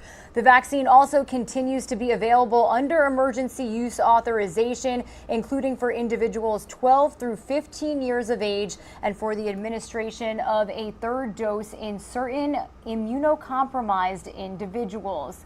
They said, quote, the FDA's approval of this vaccine is a milestone as we continue to battle the COVID-19 pandemic. While this and other vaccines have met the FDA's rigorous scientific standards for emergency use authorization, as the first FDA-approved COVID-19 vaccine, the public can be very confident that this vaccine meets the high standards for safety, effectiveness, and manufacturing quality the FDA requires of an approved product. That's according to said acting FDA Commissioner Janet Woodcock. She also says while millions of people have already safely received COVID-19 vaccines, we recognize that for some, the FDA approval of a vaccine may now instill additional confidence to get vaccinated. Today's milestone puts us one step closer to altering the course of this pandemic in the United States. Now, since December 11th of 2020, the Pfizer BioNTech COVID-19 vaccine has been available under emergency use authorization in individuals 16 years of age and older, and the authorization was expanded to include those 12 through 15 years of age on May 10th, 2021. Emergency use authorizations can be used by the FDA during public health emergencies to provide access to medical products that may be effective in preventing, diagnosing, or treating a disease, provided that the FDA determines that the known and potential benefits of a product when used to prevent, diagnose, or treat the disease outweigh the known and potential risks of the product. FDA-approved vaccines undergo the agency's standard process for reviewing the quality, safety, and effectiveness of medical products. For all vaccines, the FDA evaluates data and information included in the manufacturer's submission of biologics license application. A BLA is a comprehensive document that is submitted to the agency providing very specific requirements. So again, this is breaking news that we have received here on Live Now from Fox. The Food and Drug Administration fully approving the Pfizer BioNTech COVID-19 vaccine. Again, a lot of Americans saying that they were skeptical about getting the vaccine because it was only granted emergency use authorization. So as you heard the FDA's acting administrating commissioner say, they are hoping that while millions of people have already safely received the vaccine, they hope that this will now instill additional confidence to get vaccinated. Another milestone and one step closer to altering the course of the pandemic in the United States. So, breaking news that we are bringing to you here on Live Now from Fox, everybody. Some of you are going to see another quick 2-minute commercial break. When we return, we will continue on with some COVID-19 related topics and continue to bring you more information and developments as we receive them on this full FDA approval of the Pfizer COVID-19 vaccine.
All right, everybody, welcome back to Live Now from Fox. We have a news alert, some breaking news that we have received within minutes of this, breaking news that we have received to our Live Now from Fox desk this Monday morning. Guys, this morning, the U.S. Food and Drug Administration approved the first COVID-19 vaccine.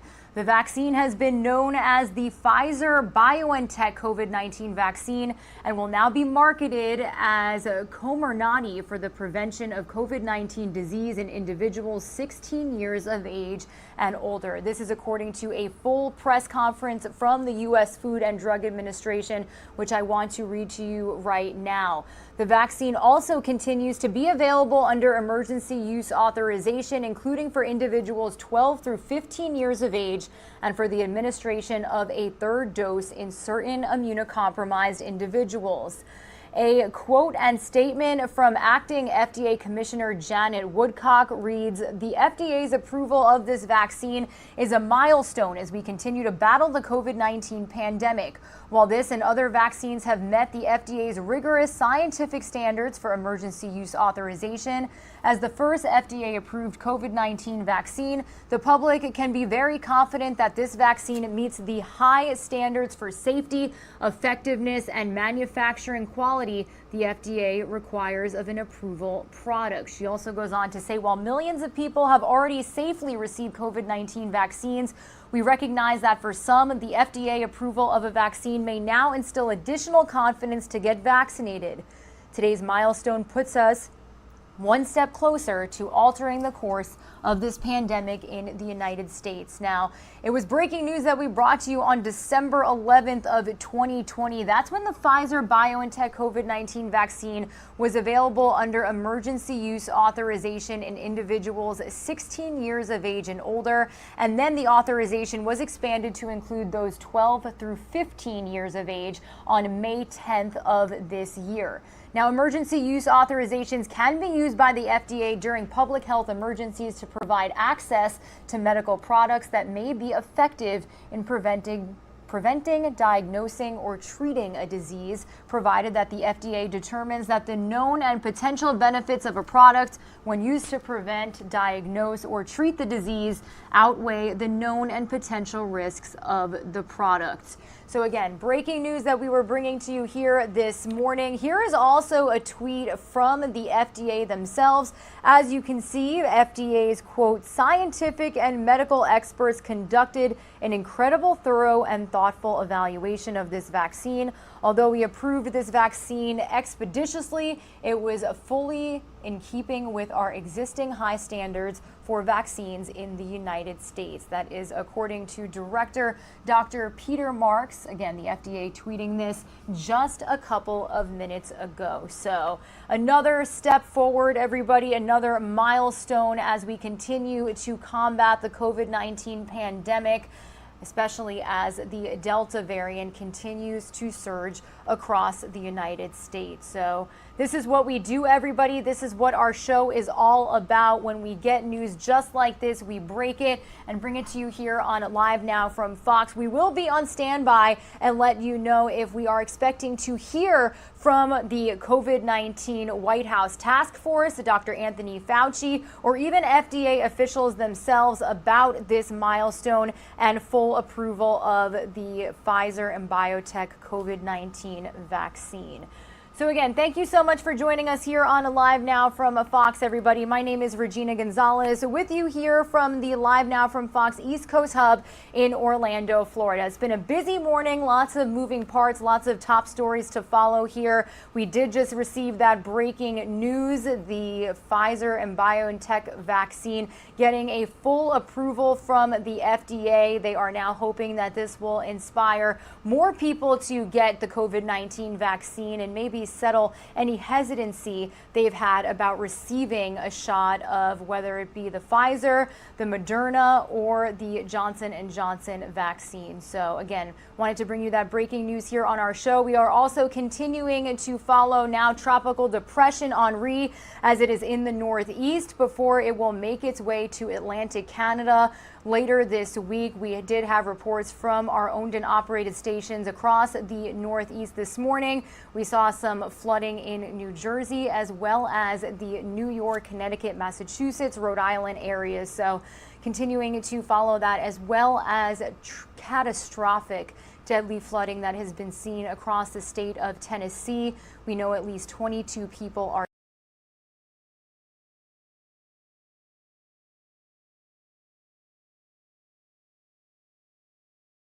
Fox's Charles Watson, who was out there in Waverly, a couple miles outside of Nashville, to give us updates. Really tragic scene behind him, and the cleanup effort is going to take weeks, if not months, as well as rescue efforts for any of these missing individuals this morning. So we are also following President Biden and his reaction and remarks to not only the situation in Afghanistan, but we will let you know if we are to expect any remarks on this breaking news that we just received. Vice President Kamala Harris is also overseas touring Asia. She did give some remarks earlier from Singapore on a U.S. combat ship to American sailors out there overseas, thanking men and women in uniform, especially in Afghanistan, as evacuations are still underway. So lots of moving parts here on Live Now from Fox. I do want to let you know that we are nearing the 10 o'clock hour where the live events start to pour in, everybody.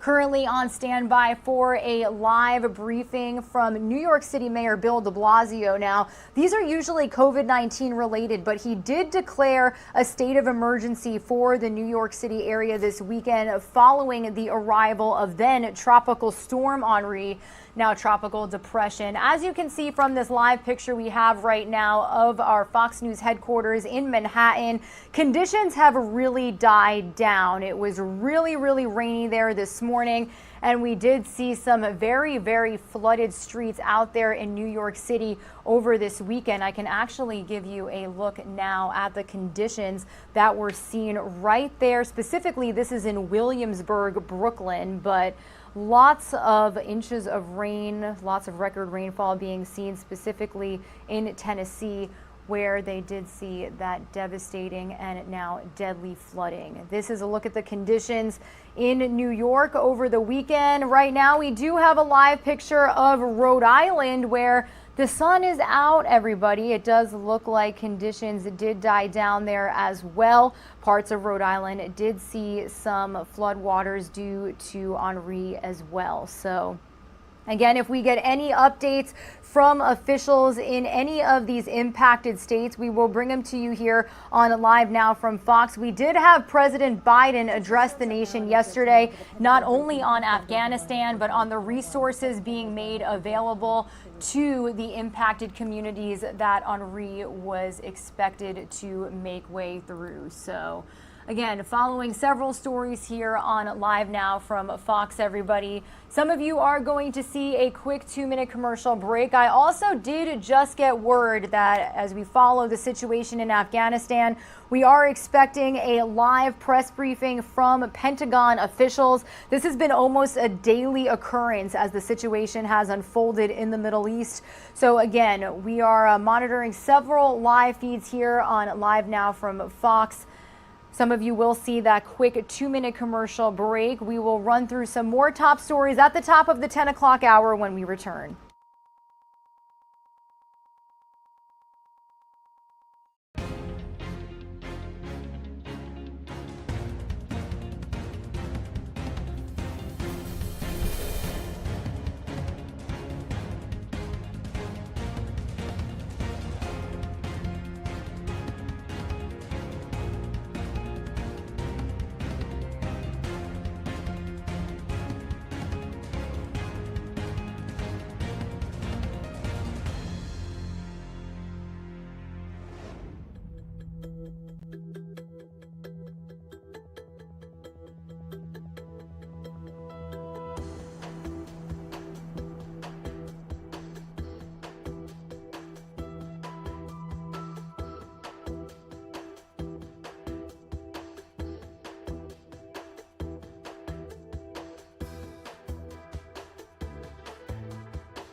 All right, everybody. Thank you for watching Live Now from Fox. Regardless of where you are tuning in from, we thank you for trusting us to bring you all of the news that you want and need to know about on this Monday, August 23rd.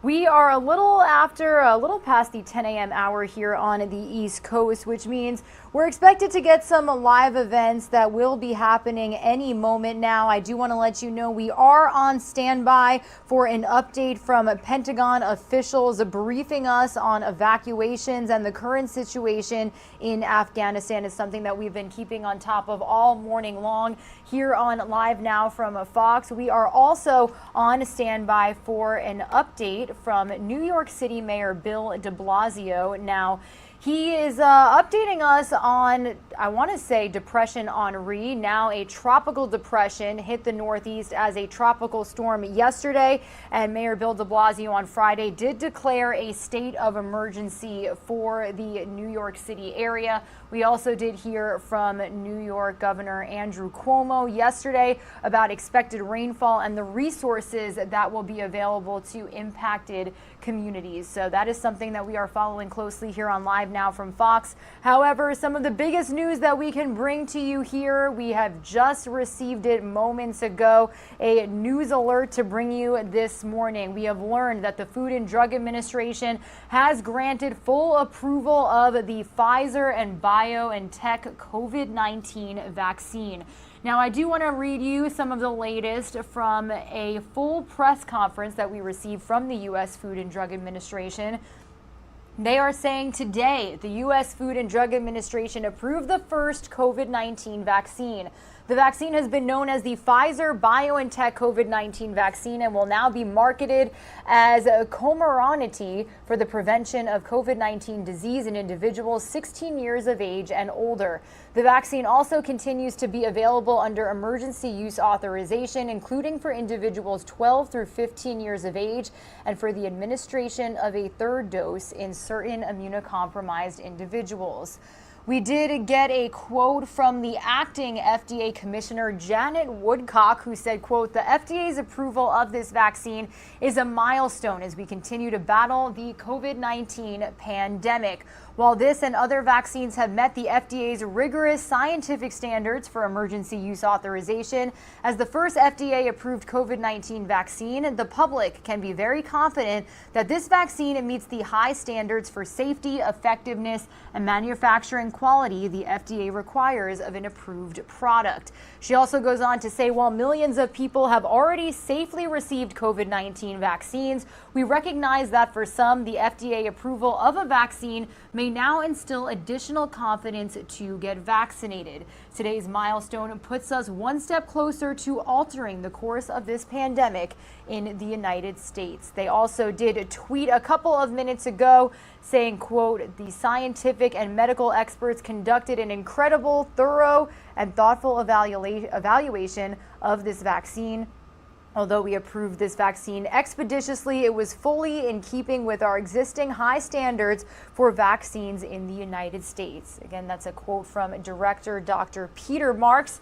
Breaking news that we are bringing to you this morning here on Live Now from Fox. Once again, I do want to let you know that we do have this live feed of an update we are expecting on the situation in Afghanistan from Pentagon officials. As we continue to follow any developments out of the Middle East, I do want to bring you the latest from Fox's Doug Lazater reporting what the Taliban has said as of this morning. Let's take a listen.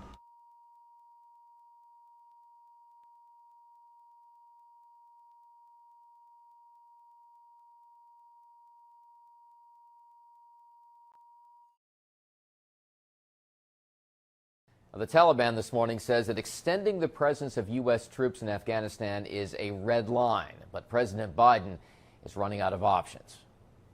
Desperate scenes outside the Kabul airport. Those hoping to flee Afghanistan are running into violent resistance from the Taliban. I'm convinced I'm absolutely correct. And President Biden addressing the nation yesterday, standing by his decision to pull U.S. forces out of Afghanistan, but acknowledging that his timeline may have to change. Our hope is we will not have to extend, but there are going to be discussions, I suspect, on how far along we are in the process. This is something you can say it's a red line. A Taliban spokesman this morning called any extension a provocation. But time is running out, and now the White House is asking U.S. airlines to assist with evacuation efforts in the region. We cannot give you a precise number. The White House National Security Advisor says he's not even sure how many Americans are in Afghanistan. And critics say this has been bungled from the beginning. We have a lot of Americans in harm's way. We have a lot of people we made promises to beyond the wire at the airport. And you heard the president say just shameful falsehood after shameful falsehood this week. And this morning, President Biden will get an update from his national security team on where things stand in Afghanistan. In Washington, Doug Luzader, Fox News.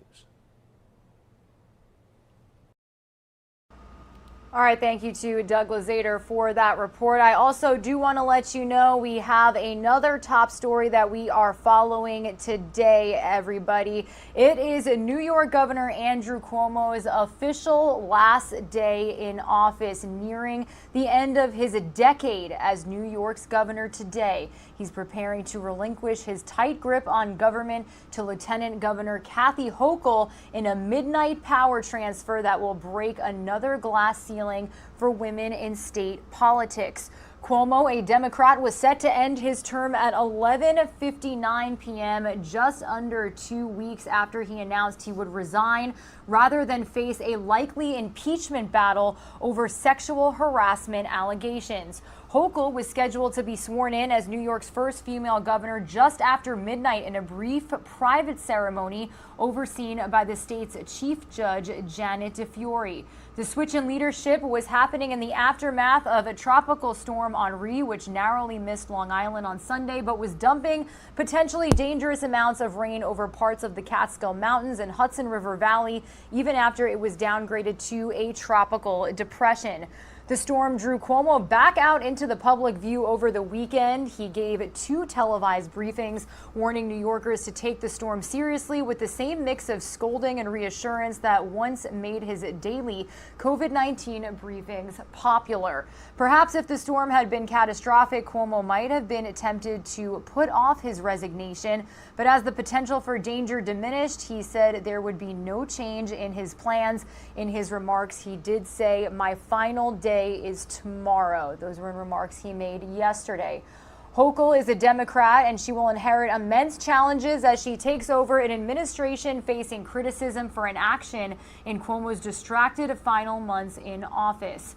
So again, we are continuing to follow this situation here on Live Now from Fox. We'll likely have reports from our Fox 5 New York team tomorrow morning as, again, Lieutenant Governor Kathy Hochul is set to take power at midnight tonight. So we are continuing to follow this situation here on Live Now from Fox. We are also on standby for a briefing from New York City Mayor Bill de Blasio. We are expecting him to talk about Henri after issuing a state of emergency on Friday for the New York City area. New York City did see a lot of rain and some flooded streets over the weekend. But again, we're also waiting to see if he will make some remarks on it being Governor Cuomo's official last day in office. So be sure to stay with us here on Live Now from Fox. This is what we do, everybody. We bring you live, raw, unfiltered events, press conferences, remarks from officials, and let you make your own decisions about what is happening in the world. So again, my name is Regina Gonzalez, joining you from the Live Now from Fox East Coast Hub in Orlando, Florida. As we do remain on standby for this Pentagon briefing on the situation in Afghanistan, I do want to play a In Case You Missed It segment here on Live Now from Fox. Just yesterday, President Joe Biden did make remarks not only on the resources available to communities impacted by Henri, but also talking about this week as far as evacuations and getting Americans out of Afghanistan, specifically Kabul. So let's get the latest from the president here on Live Now from Fox. If we do see this Pentagon briefing getting started, we will cut to it here on our show.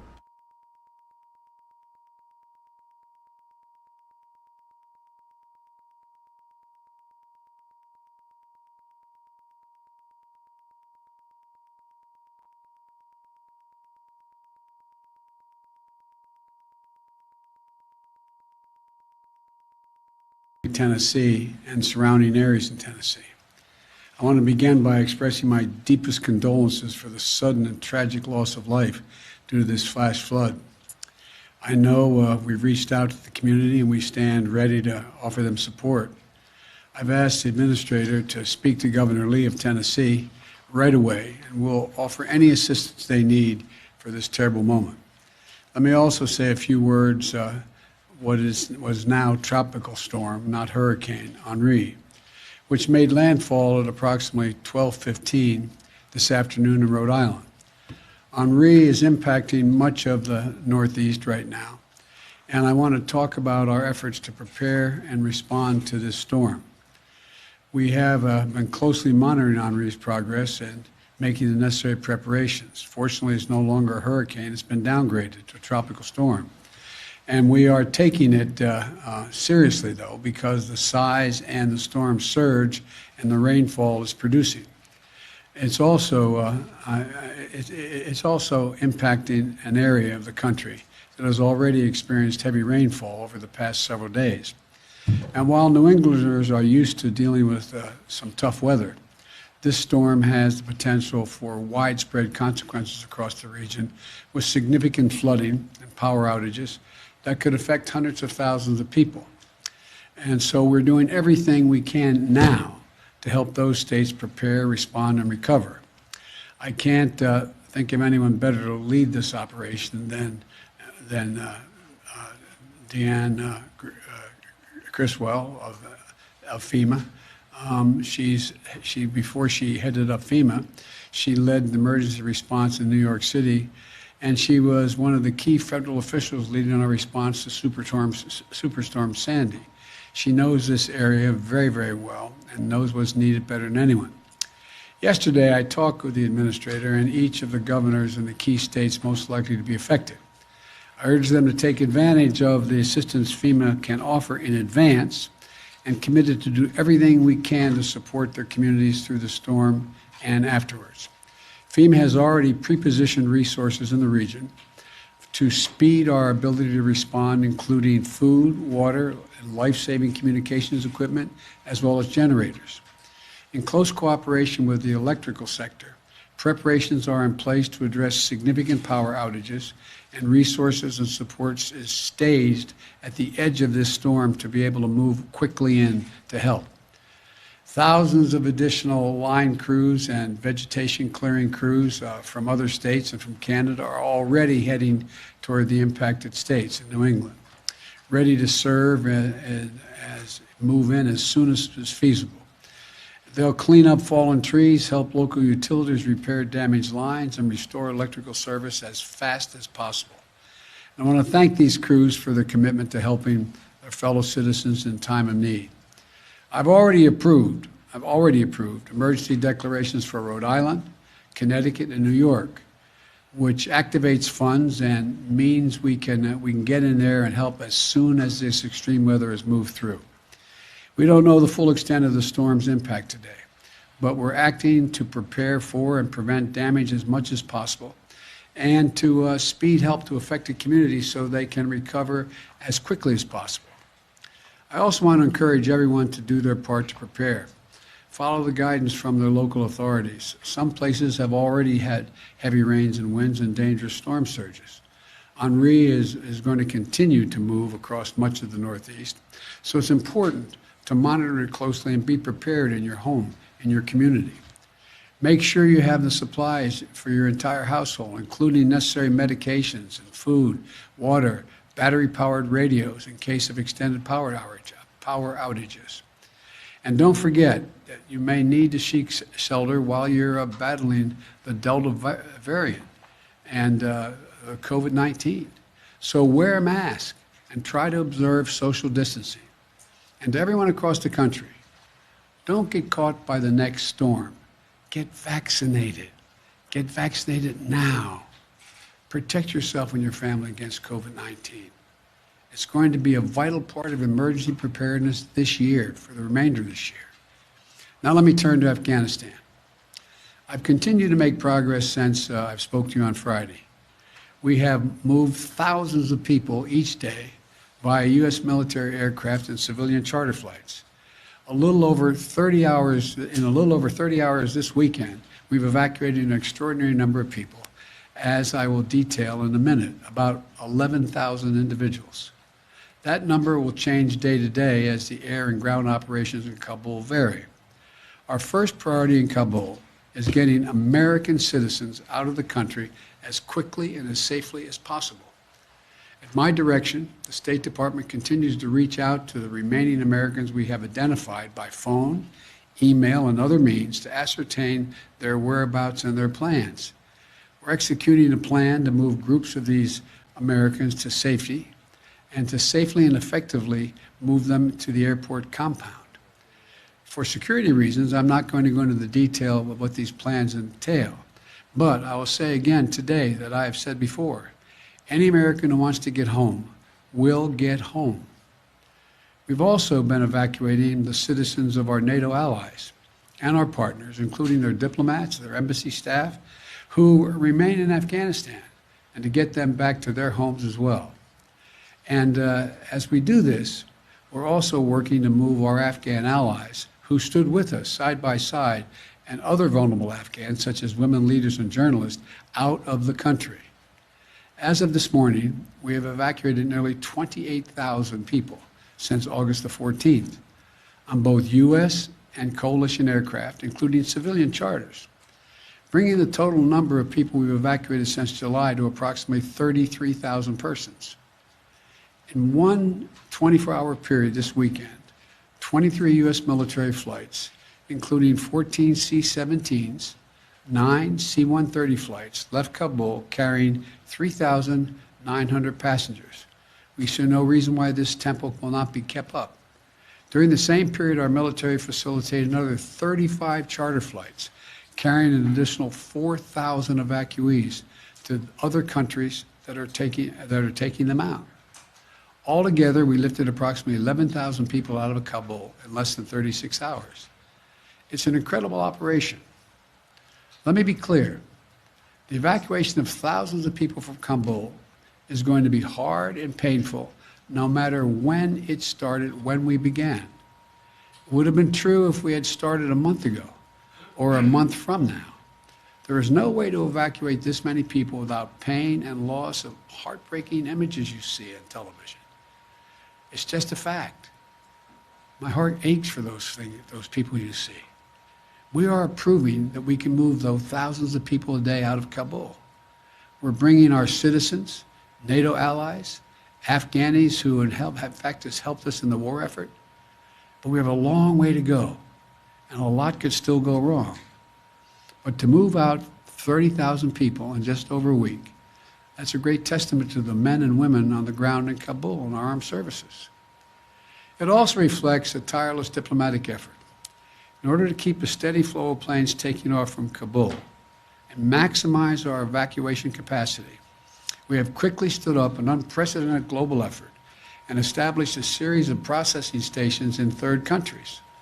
In short, we're not flying them directly to their country, we're flying to these processing stations, where we're working with more than 24 countries across 4 continents. We've secured agreements with across the Gulf, in Central Asia, and in Europe, including processing centers in Qatar, Germany, Kuwait, Spain, and elsewhere. It allows us to sort and process these evacuees. These transit centers provide a safe place for the SIV applicants and other vulnerable Afghanis and their families to complete their paperwork while we conduct security screenings and background checks before they continue on to their final destination in the United States or in another country, one of our NATO allies as well. And so from Asia to Africa, from Europe to the Western Hemisphere, nations are making generous offers to support resettlement efforts. And I've been in personal contact with the leaders of many countries, including Qatar, Germany, Spain, Italy, the UAE, and others. They're making vital contributions. To thank them for their support and to discuss how we can continue to coordinate our efforts in Afghanistan moving forward is the reason why I continue in contact with them. And I want to again thank all of our partners for their continuing to stand together. We've also activated the first stage of what's referred to as the Civil Reserve Air Fleet to help with the onward movement of evacuees from these transit centers. Our military aircraft and others will get them to these centers, but then we're going to get the Civil Reserve Fleet. It's a program that's was designed in the wake of the Berlin airlift after World War II to use commercial aircraft to augment our airlift capacity. All right, everybody. Regina Gonzalez joining you here on Live Now from Fox once again, letting you know that we've got New York City Mayor Bill de Blasio beginning his remarks live from New York City. So let's take a listen here on Live Now from Fox. We are also still on standby for the Pentagon briefing on Afghanistan. And when we do see those remarks getting started, we will also cut into that as well. Lots of moving parts here on Live Now from Fox, everybody. But for now, let's listen in to New York City Mayor Bill de Blasio.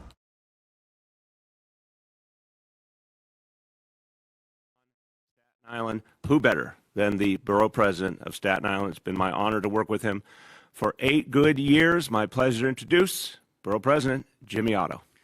Thank you, Mr. Mayor, and welcome back to Borough Hall. I think you brought the sunshine. Now. I'm not sure any Staten Islander will give you credit for it, but you did. I felt like I was in this constant loop of the Two Cathedrals episode. I haven't seen that much rain since watching the season 2 finale of The West Wing.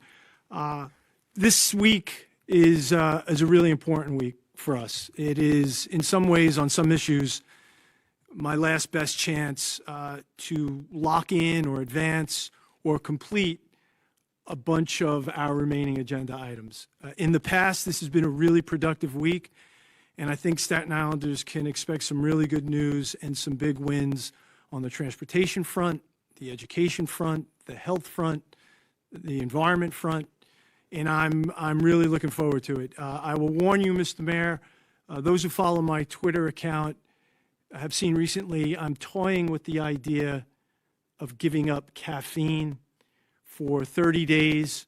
I just want to let you know that has not happened yet. Not this week. I am hyper-caffeinated, Not so this week, please. we have a very robust agenda, and I'm looking forward to getting to it and getting these wins for Staten Island. I want to tell you, everyone, Jimmy Otto, in anticipation this week, he didn't send me one thing he wanted to get done or 2 things. He sent me a list. I think it was 12 items, 12 major items, all that we want to try and get done, a whole host of things we want to get done this week because it is about results, and I want to give the borough president credit. He calls constantly. He always has another idea how to make life on Staten Island better. He fights for it, and we're going to show people some real product this week. I have to say, if I can, Mr. Mayor, on a serious note, this morning I had to be there to see it. So I hopped in the truck and I went down to the dock in the new pier, and there was the fast ferry for the first Staten Island to Manhattan trip, the 6:35 a.m. Trip, and there was some NYC ferry folks there, and it was a beautiful thing to see. And I just want to say that, you know, I've always believed as a local elected official, my job was to get things done. And excuse my language, and Mr. Mayor, but long before our good friend Catherine Garcia was using the mantra, I used to say it's about getting shit done. Don't look for the 7-second delay technology here, Mr. Mayor. I ripped it out What happened? What happened to the delay? 7.5 years ago. But you know, you get things done when you represent Staten Island. Yes, sometimes by jumping up and down publicly, but more times than not, by working with people behind closed doors. In this room, in fact. And you can attest to the fact, Mr. Mayor, that privately, I don't pull my punches with you. I speak to you candidly. There's always respect and decorum because that's the way it should be. But working behind closed doors in this dynamic with you in Staten Island, with me and you, has been the more effective way. And while I appreciate the old historical note of Winston Churchill telling the folks, just shoot the anti-aircraft guns. We're not hitting anything, but the people need to hear it. I get that. But our jobs in the end is to deliver. And I see more and more people, Staten Islanders, constituents, voters, responding to folks who simply jump up and down. That's never going to be my way. It never was. And for the remaining 5 months, for the remainder of this week, we'll work together to get shit done. And I look forward to it. I do too. I can neither confirm nor deny the language that Mr. Otto used. I'll just say his intentions were pure. And thank you, we will. We're going to make things happen this week. Now, everyone, we went through quite a weekend in terms of everything thrown at us by Mother Nature. I don't know where they're coming up with these names. Henri sounds so elegant, but not a friendly storm. Over 8 inches of rainfall in some parts of Brooklyn, huge rainfall in Manhattan, all over the city. Flash flooding, we've seen some, but it's been much less than we feared, thank God. Much less than was originally projected.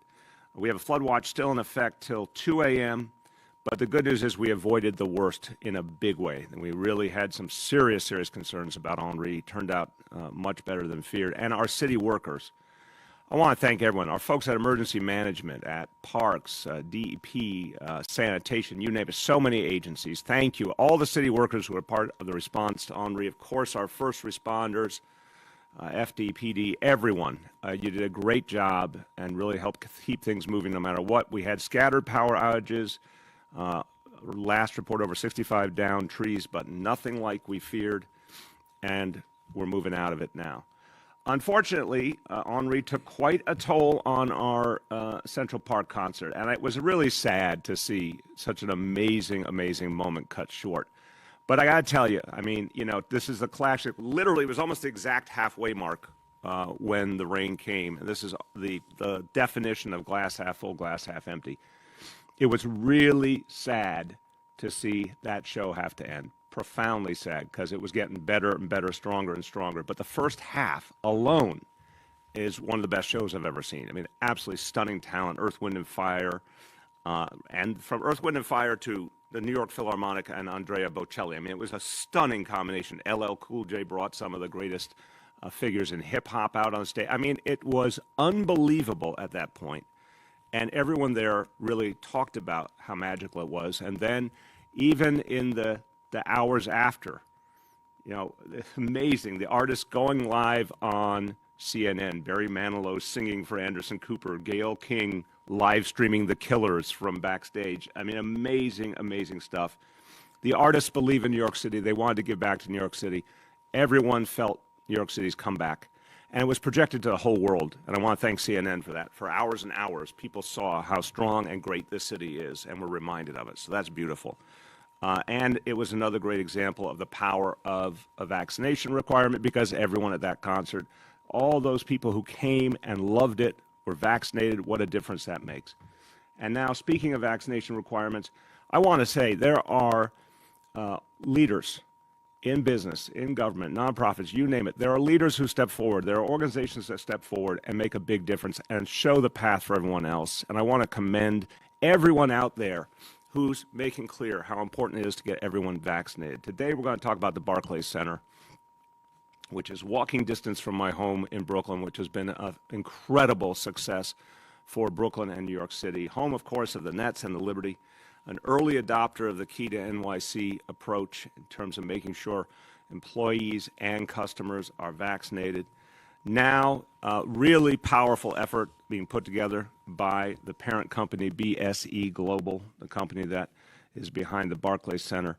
And they're doing everything, and they're showing companies how to do it, in my opinion, doing everything to make sure all their employees get vaccinated, including amazing prizes and incentives being offered to their employees. This is a great model for so many other companies.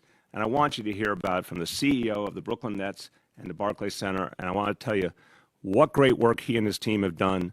Obviously, the team they gave us this year with the Brooklyn Nets, extraordinary, but for injuries, would have been world champions. And the amazing work that happens all the time at the Barclays Center. My pleasure to introduce the CEO of the Brooklyn Nets and the Barclays Center, John Abamonte. Thank you, Mr. Mayor, for having me. And I was there in Central Park on the weekend, and what an amazing show that was. It was a shame that it had to get cut short, but congratulations to you and obviously to Clive Davis and our friends at Live Nation. I think it just shows how important the arts are to New York City, and why we think that the Key to New York City is such an important initiative for us at the Brooklyn Nets, the Barclays Center, the New York Liberty. We are, in accordance with the city's mandate, requiring all of our employees and our customers Everybody who comes into Barclays Center will have to be vaccinated, at least one dose, starting September 13th. We strongly support this initiative. We know that vaccines are one of the most important ways, one of the most important tools that we have to fight this pandemic. And so this initiative is so important to getting New York City through this crisis. And Mayor, I thank you for your leadership on this point, and we're grateful for it.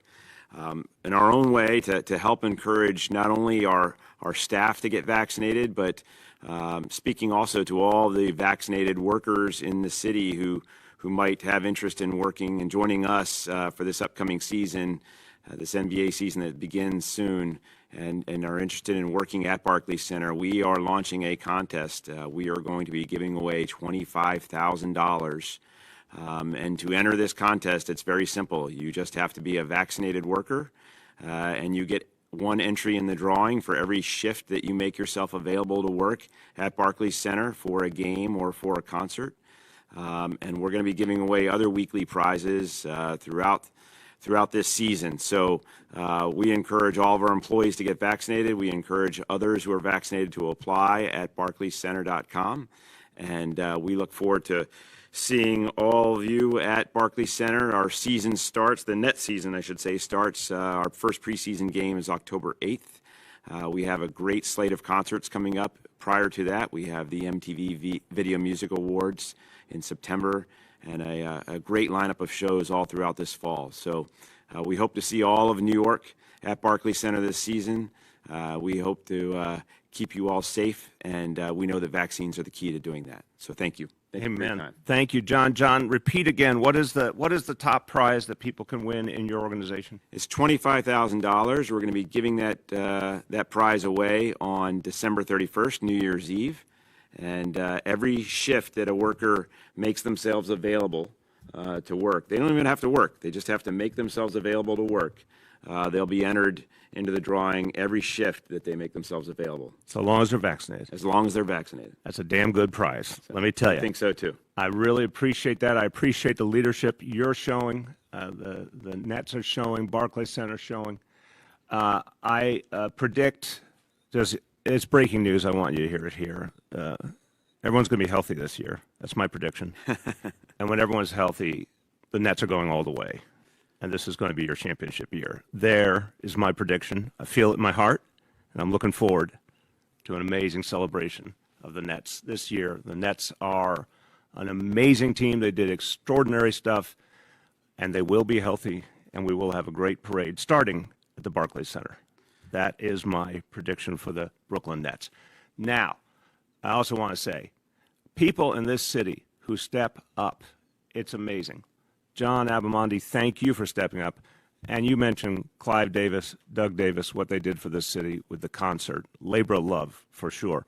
There are so many leaders in business and entertainment in so many parts of this city who want to do right by New York City and go the extra mile. And Clive and Doug did it this weekend with so many other great people who are part of it. John, you're doing it today. Thank you so much. Thank you, sir. Thank you very much. All right, everyone. Now, we've talked about amazing efforts that are being made to get folks vaccinated, and lots of ways that we reward and appreciate folks who are vaccinated, and vaccinations making all the difference. You know, I was on CNN on Saturday afternoon before the concert, and when I said to Anderson Cooper, 75% of all New York City adults have gotten at least one dose, he was blown away by that. 75% of all New York City adults have gotten at least one dose. That's what we should be proud of already, and that's why New York City continues moving forward. But we've got to go farther. We've got to make sure that more and more people get vaccinated. We've got to make sure our schools are safe and healthy, in particular for our kids. The next big thing happened in this town, September 13th, opening day of school. Schools last year, despite everything thrown at us, were the safest places in New York City. It was unbelievable, the great effort. Everyone worked together. We had extraordinarily low levels of COVID in our schools. And we want to build on that success. We want our schools to be extraordinarily safe all year long. So today, a major announcement to ensure the safety of our schools, of our kids, of all the adults in our schools as well. Today, the New York City Department of Health will be issuing an order requiring all staff in the New York City public schools to be vaccinated. This will require that all staff of every kind, principals, teachers, custodians, food service, you name it, needs to have at least one dose by September 27th. The entire staff by September 27th, at least one dose. And we know this is going to help ensure that everyone is safe.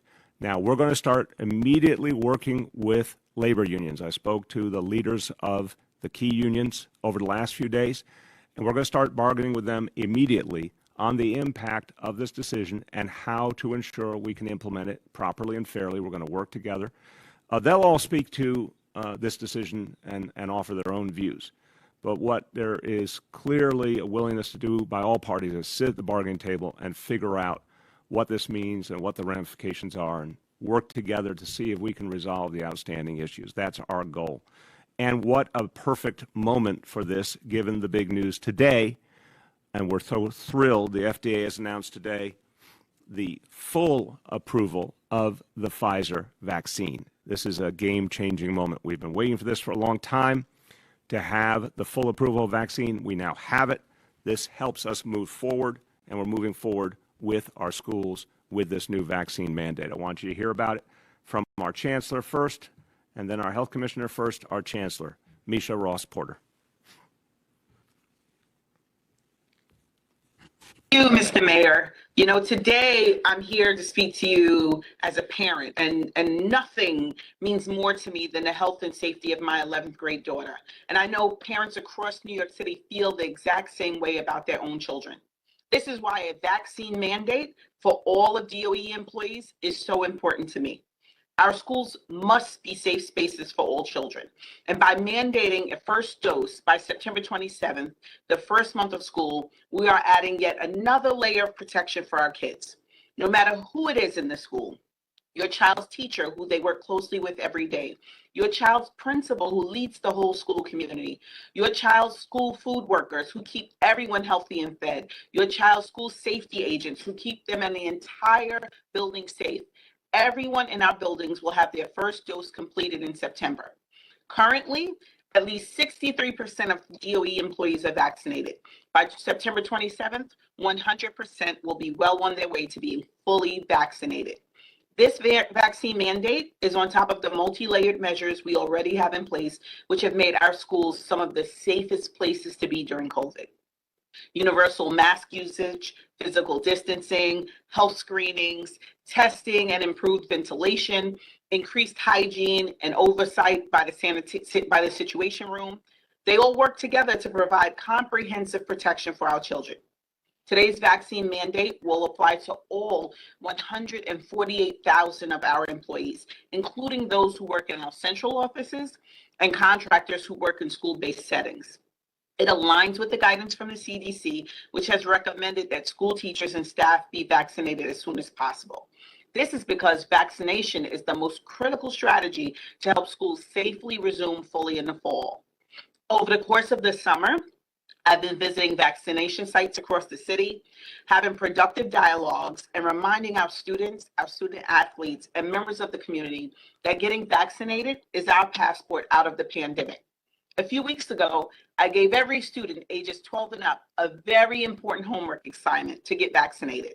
And today, I have the same message to all DOE employees.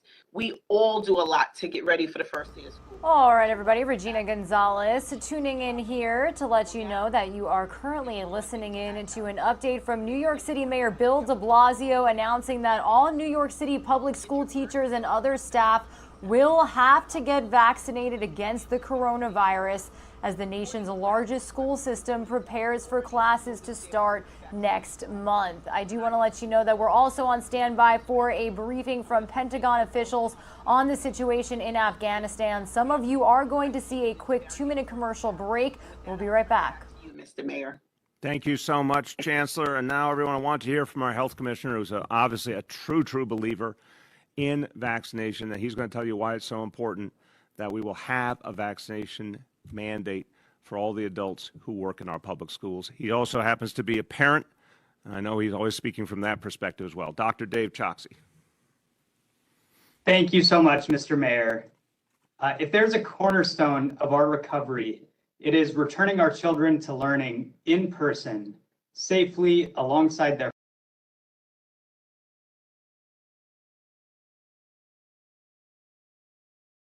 and emotional development and their physical and mental health, especially over the long term. Last year, we saw that schools could be kept safe with a layered approach to COVID, as you just heard from the Chancellor. Masking, distancing, ventilation, hand washing, and other measures kept transmission in schools remarkably low. And this year, we have a powerful new layer of safety in vaccination. COVID-19 vaccination among teachers and other staff, as well as all eligible students, is a critical strategy to get us back to school. And today's announcement that the FDA has granted full approval to the Pfizer vaccine adds to the crescendo of evidence that COVID-19 vaccines are both safe and effective. The vaccine is a defense, both a personal defense against disease and a community defense against spread. And the data show, even with Delta, vaccinated people are significantly less likely to be infected, which makes them less likely to pass it on to family members, to colleagues, to unvaccinated children. And when it comes to our younger children, our defenses are their defenses, which is why I'll be issuing this commissioner's order that mandates all school staff be vaccinated. This is the right policy where it matters most in our schools. Thank you so much, Mr. Mayor. Thank you very much, Commissioner. And everyone, now I want you to hear from some really important voices, doctors who have nationally important voices in the ongoing debate about the best ways to fight COVID. Their voices have stood out, helping us to understand the best strategies. First, Professor of Epidemiology and Medicine at Columbia University Mailman School of Public Health and Director of ICAP at Columbia University and the Columbia World Projects. My pleasure to introduce Dr. Wafa El-Sadr. Thank you very much for the opportunity to speak to all of you today and to congratulate you on this very, very important announcement that we just released to the city of New York. Getting children back to in-person instruction is an enormously high priority. We have data that tell us that this is vital for the children themselves, for their academic and social development, as Dr. Chokshi mentioned, as well as also to relieve their parents of the burden they've had to shoulder over the past year. This means that one of the most important priorities for us is to create as safe an environment as possible for the children who attend our city's public schools. And vaccination is the foundation of this safety package that we offer to the children. So today's announcement is so critically important.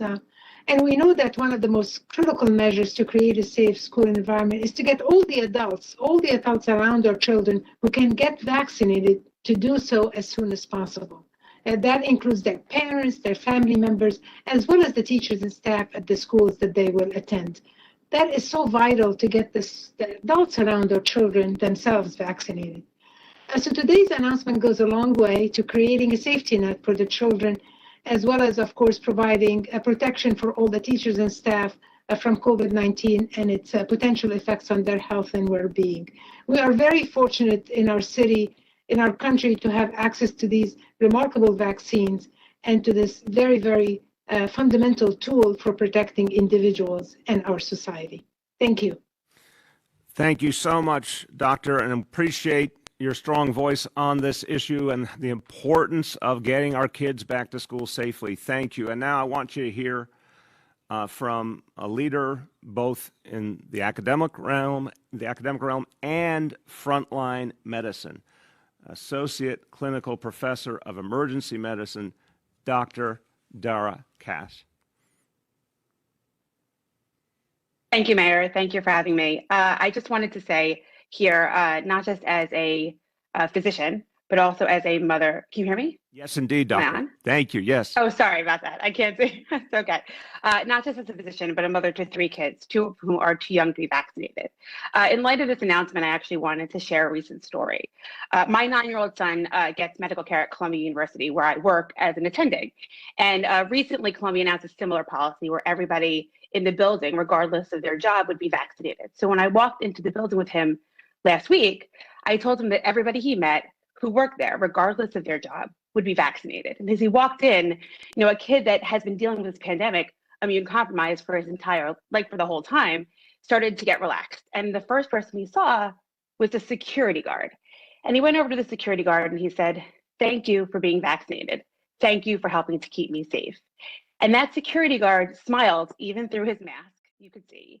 And he realized— All right, everybody, I do believe that we have the Pentagon press briefing on Afghanistan beginning here on Live Now from Fox. So I do want to entirely switch gears from the school employee vaccine announcement in New York City to this live briefing that we have here right now. So let's take a listen here on Live Now from Fox, everybody.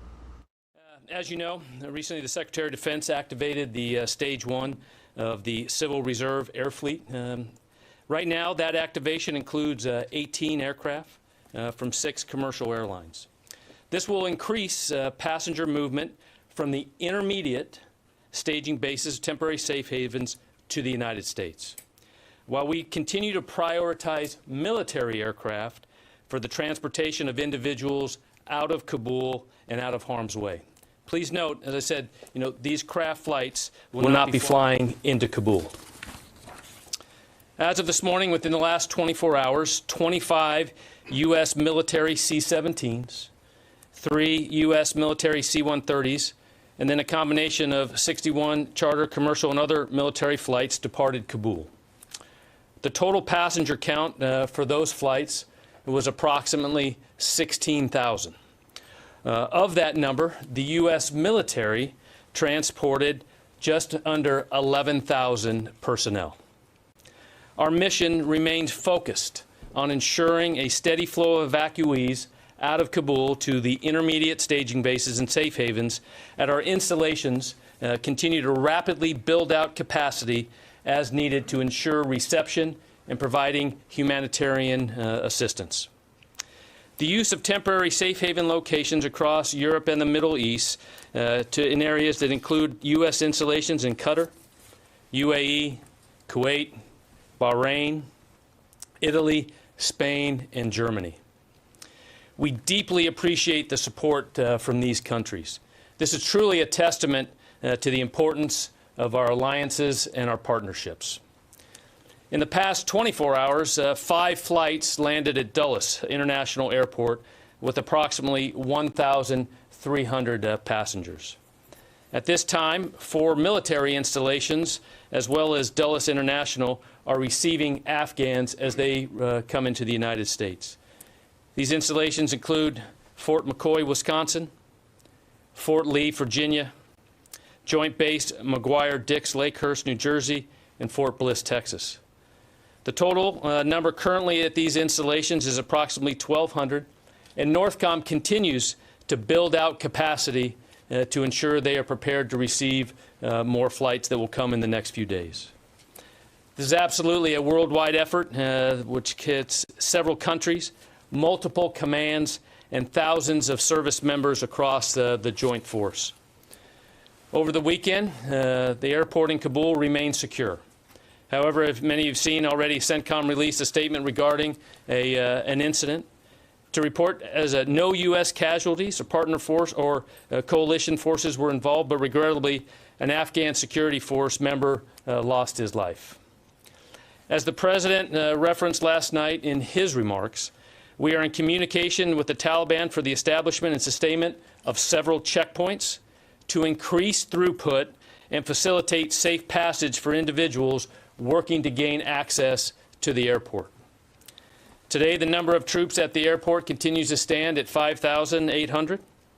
Commanders on the ground continue to actively monitor threats. They are empowered to make the appropriate force protection decisions. As always, U.S. forces retain the inherent right to use force in self-defense. We're using all of our available tools to maintain the highest threat awareness, both in Afghanistan and throughout the globe. While this mission is not without risk, the safety of our personnel, American citizens, and Afghan evacuees at risk is of paramount importance. To wrap up, we continue to make progress in the completion of this mission. Since the end of July, we have relocated approximately 42,000 people. Since the beginning of evacuation operations on August 14th, we have evacuated approximately 37,000. All of this progress stems from the teamwork, professionalism, and dedication of our military, our interagency colleagues, and our allies and partners. We know more hard work remains in the coming days, and we're absolutely prepared to meet that challenge. Thank you.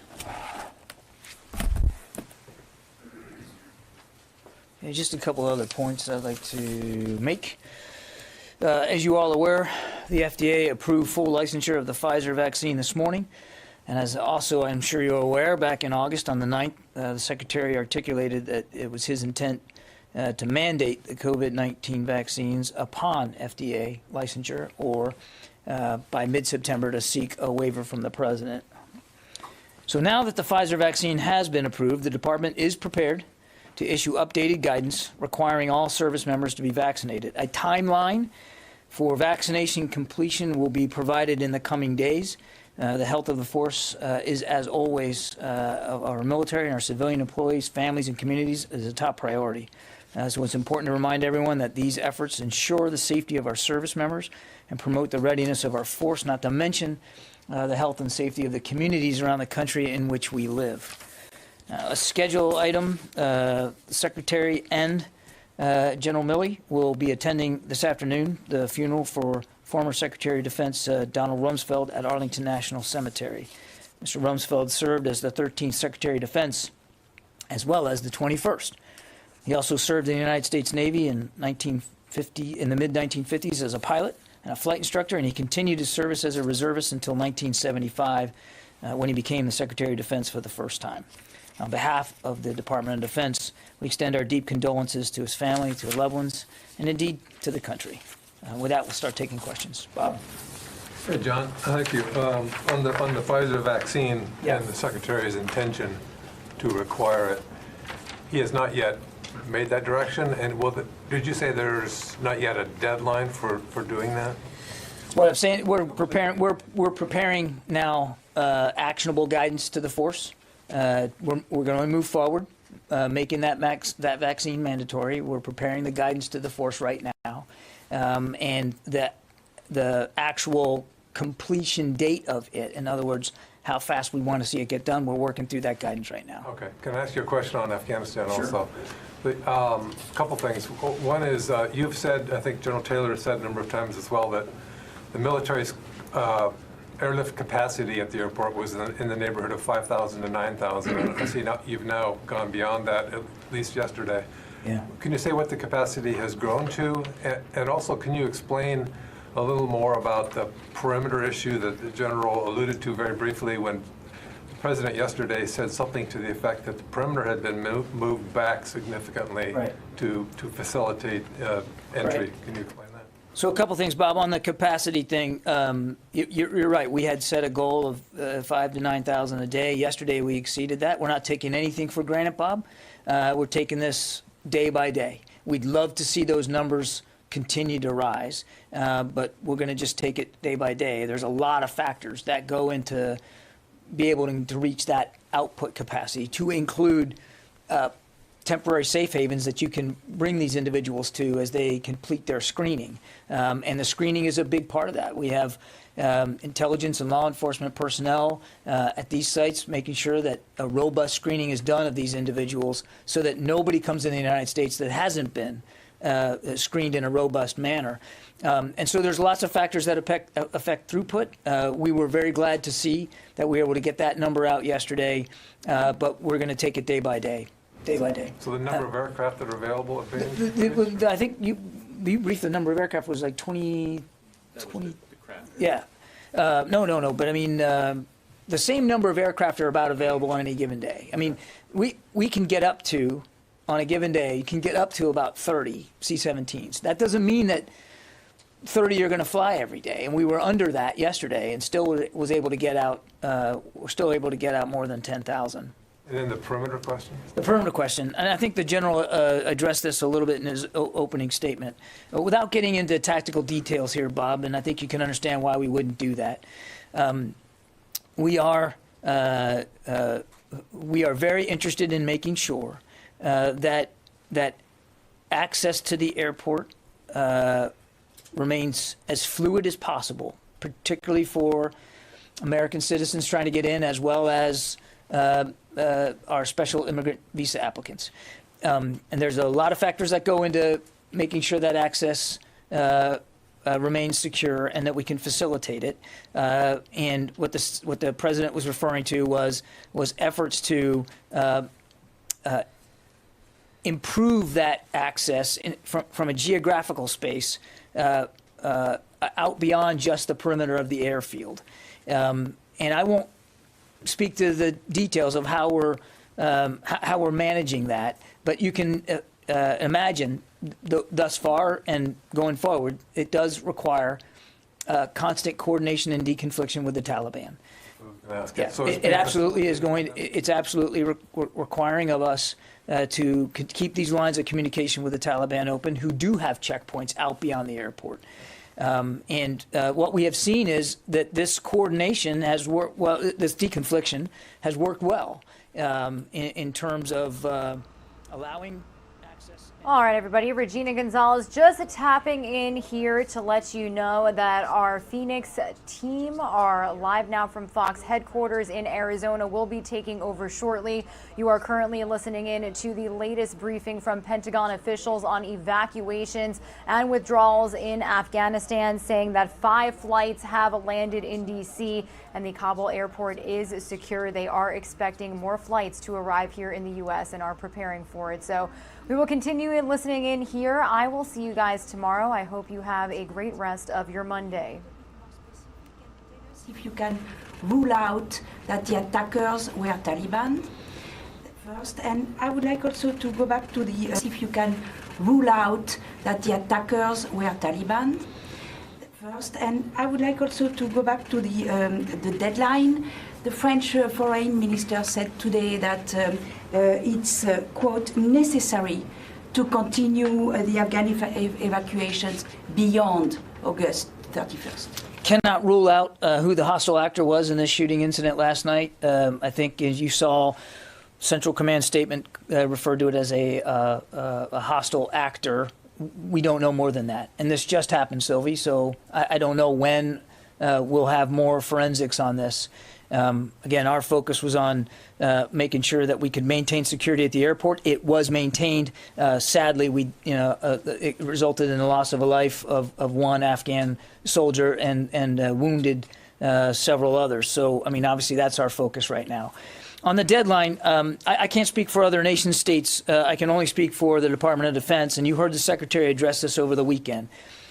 The goal is to get as many people out as fast as possible. And while we're glad to see the numbers that we got yesterday, we're not going to rest on any laurels. The focus is on trying to do this as best we can by the end of the month. And as the Secretary said, if he needs to have additional conversations with the Commander-in-Chief about that timeline, he'll do that. But we're just not at that point right now. Jen. Has the Taliban told you that August 31st is the deadline and that you must leave then? Are those communications happening? Is that something you've agreed to with the Taliban? We've seen the public statements by the Taliban spokesman about their views on the 31st of August. I think we all understand that view. And can you explain, is it only Americans and SIV holders that are allowed through the gate now? Has that changed? What is the policy about Afghans in need now coming? Afghans in need are still being processed and facilitated. Given the number of people who are in hiding who were either SIV recipients, some Americans, Afghan allies, why not reopen Bagram Air Base? Why not go get an agreement from the Qataris to come and land in Kandahar and Mazar-e-Sharif, elsewhere. We saw the Qataris bring the Mullah Baradar back with a C-17. Why not use the Pakistanis and the Qataris to help bring people out from, because right now you're just bringing people out from Kabul, and it's a choke point. Well, first of all, the throughput has improved and increased, and I'm not going to. I don't think it would be a useful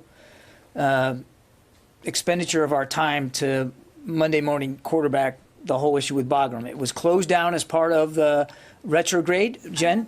About Monday morning quarterbacking, I'm talking about why not look at the situation now. You need airfields that you can land on to get people out. Jen, we are.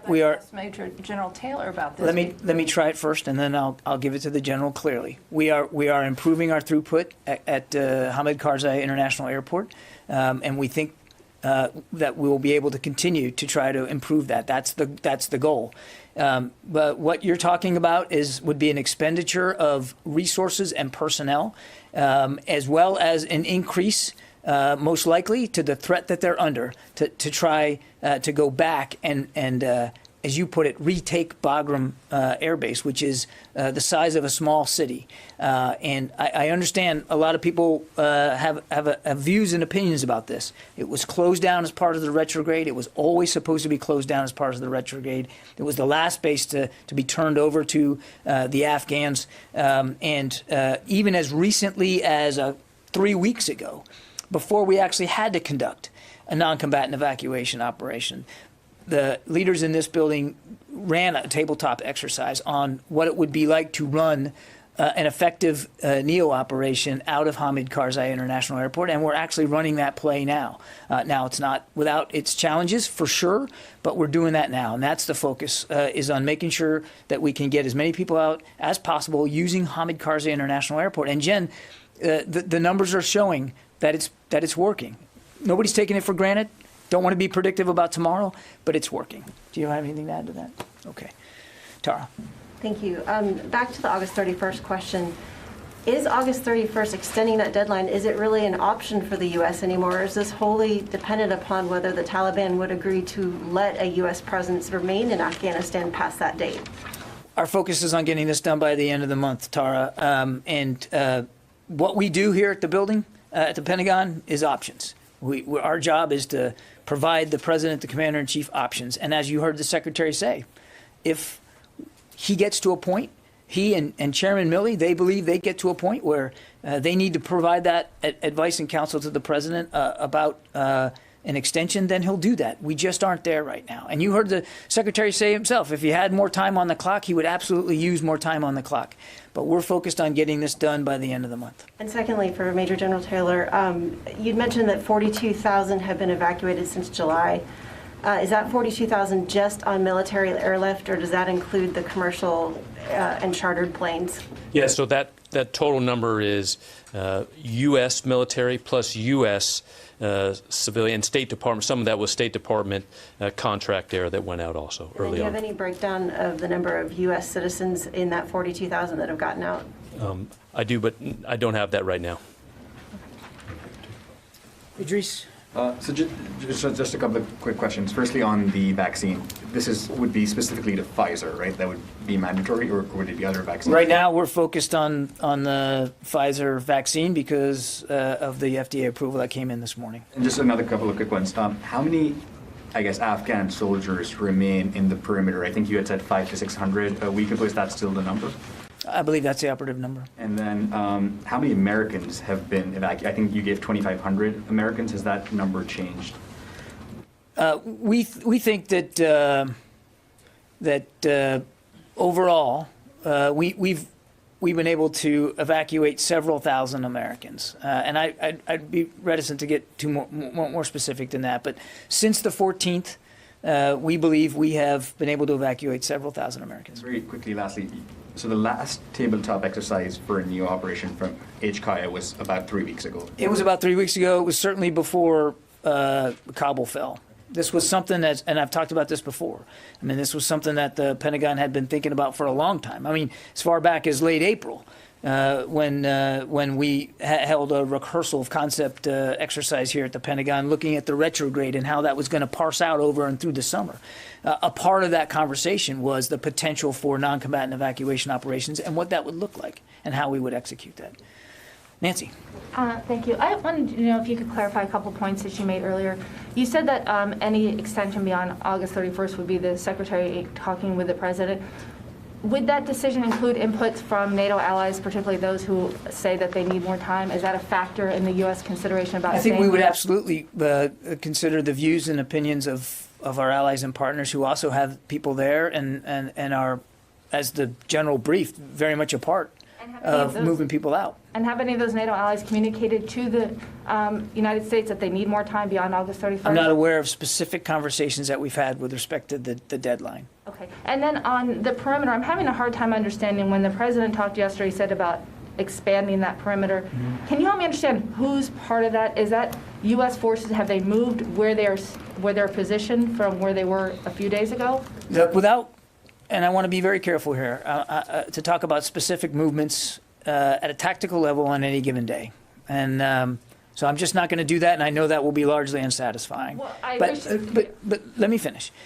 So that as caveat, we continue to look at security on the airport itself, as well as the immediate environs of the airport. Because in those immediate environs outside the airport, that's where you have Taliban checkpoints, that's where you have crowds assembling, that's where access to the gates is critical in that space just outside the airport, where we don't have a military presence of a sustained nature. And what we're doing is that we are in constant communication with the Taliban about that space and what that space looks like. And the only thing I would say is that, as you heard the Secretary say this, you've heard General Milley say this, we're going to do what is required on any given day at every possible opportunity to make sure that those who need to get out can get out. And that includes the monitoring and the accessibility of that space outside the airport. But what it looks like on any given day, Nancy, is going to change. I appreciate that, but I'm not looking for tactical details. I just think once that movement happens, it's a different threat to U.S. forces and something that the public has a right to know. So I just want to get an understanding of how often they cross it, how we should be thinking about where the U.S. military is in that environment. I would tell you that we already consider our troops in harm's way at the airport. It's a dangerous situation. There's no question about that. And we're not taking any of these threats for granted. And the commanders on the ground have the wherewithal to move their forces as they see fit to, again, do essentially three things. Make sure the airport is secure and can be defended. Make sure that air operations can continue to carry on at the clip we need them to carry on. And C, and this is an important one, to make sure that American citizens, at-risk Afghans, our SIV applicants, can get access to the gates to get entry, process and entry to field. Those are the three primary tasks, and our commanders on the ground know that that's what their tasks are, and can move forces, can employ forces and assets as they see fit to do that. And again, on any given day, that could change, Nancy, and I just don't think it would be helpful, particularly because the threat environment is so high, for us to talk with any great specificity about what that's going to look like. David. John, were you being deliberately vague when you said the number of Americans was several thousand, or was it because you're not sure of the number? If you need to check the number, I mean, that's the most important number here, the number of Americans. So if it's just a matter of checking the number, can you do that and give it to us? Or if you're being deliberately vague, tell me why you're being deliberately vague. I think I'm just going to leave it at several thousand right now, Dave. Well, then tell us why.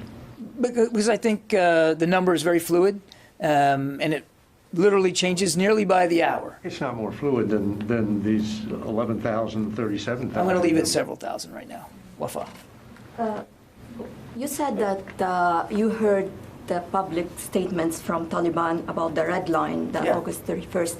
Does this mean that you didn't hear it directly from them since you're communicating with them on a daily basis? Are you communicating with them on this issue? Did you tell them, discuss with them the need for maybe extending the August 31st deadline? I'm not going to speak to specificity with the communications that we're having with the Taliban on any given day. It happens several times a day. We are well aware of the stated desire by the Taliban to have this mission completed by the 31st of August. I would tell you that we too are still planning on completing it by the 31st of August. That is the mission that had been signed by the Commander-in-Chief, assigned to us, and that's what we're trying to execute at. Go ahead.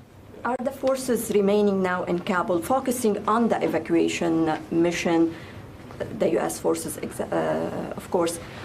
Are they maintaining the capability to maybe deal with a threat from Taliban beyond the August 31st deadline, or maybe attacks? Yeah, again, I appreciate the question in terms of hypothesizing past the 31st. We just aren't there yet. Our troops are focused on the mission, the 3 missions I just articulated, and that includes, as I said, being able to defend the airport, which means being able to defend themselves and their operations. And we have assets in place to allow them to do that as well. I'm not going to speculate about post-August 31st. We are head down, focused on keeping these numbers up as best we can, getting as many people out as we can by the end of the month. And if there needs to be a discussion about extending that timeline, then we absolutely will have that discussion at the appropriate time with the Commander-in-Chief. Let me go to the phones, which I have not done yet. Jeff Schogel, you get the first one. Thank you very much. Regarding the incident, was the gunman killed, and was it U.S. troops who shot this person? I do not know on either, Jeff. You could certainly reach out to Central Command for more detail at that level of the incident. But again, this just happened, Jeff, and so I just don't think we have that level of forensic detail to offer you today. Thank you. Carla. I think he has one more question. Do you have one more, Jeff? Oh, yes, I'm sorry. From what we're hearing on the ground, only American citizens and green card holders are being allowed into the airport. Do you know when that will change and Afghans at risk will be able to enter? As I mentioned to Jen, it's for American citizens. It's for SIV. Applicants can still be processed through the gates. At-risk Afghans are absolutely being considered for entry. Carla. 2 questions. First of all, how many people have been killed at the airport? We've been hearing reports of 7, 9. A NATO official told ABC there were 20 killed in and around their airport. What's that number? You're talking about Afghans? At the if you're gates? adding the people who were killed on Monday during the incident when the C-17 took off, Okay. the 2 that were killed during skirmishes inside the airport, the guy killed today, what's that total number of people who have died? Less than the number. I don't have exact numbers of that, so I can't answer the exact number right now.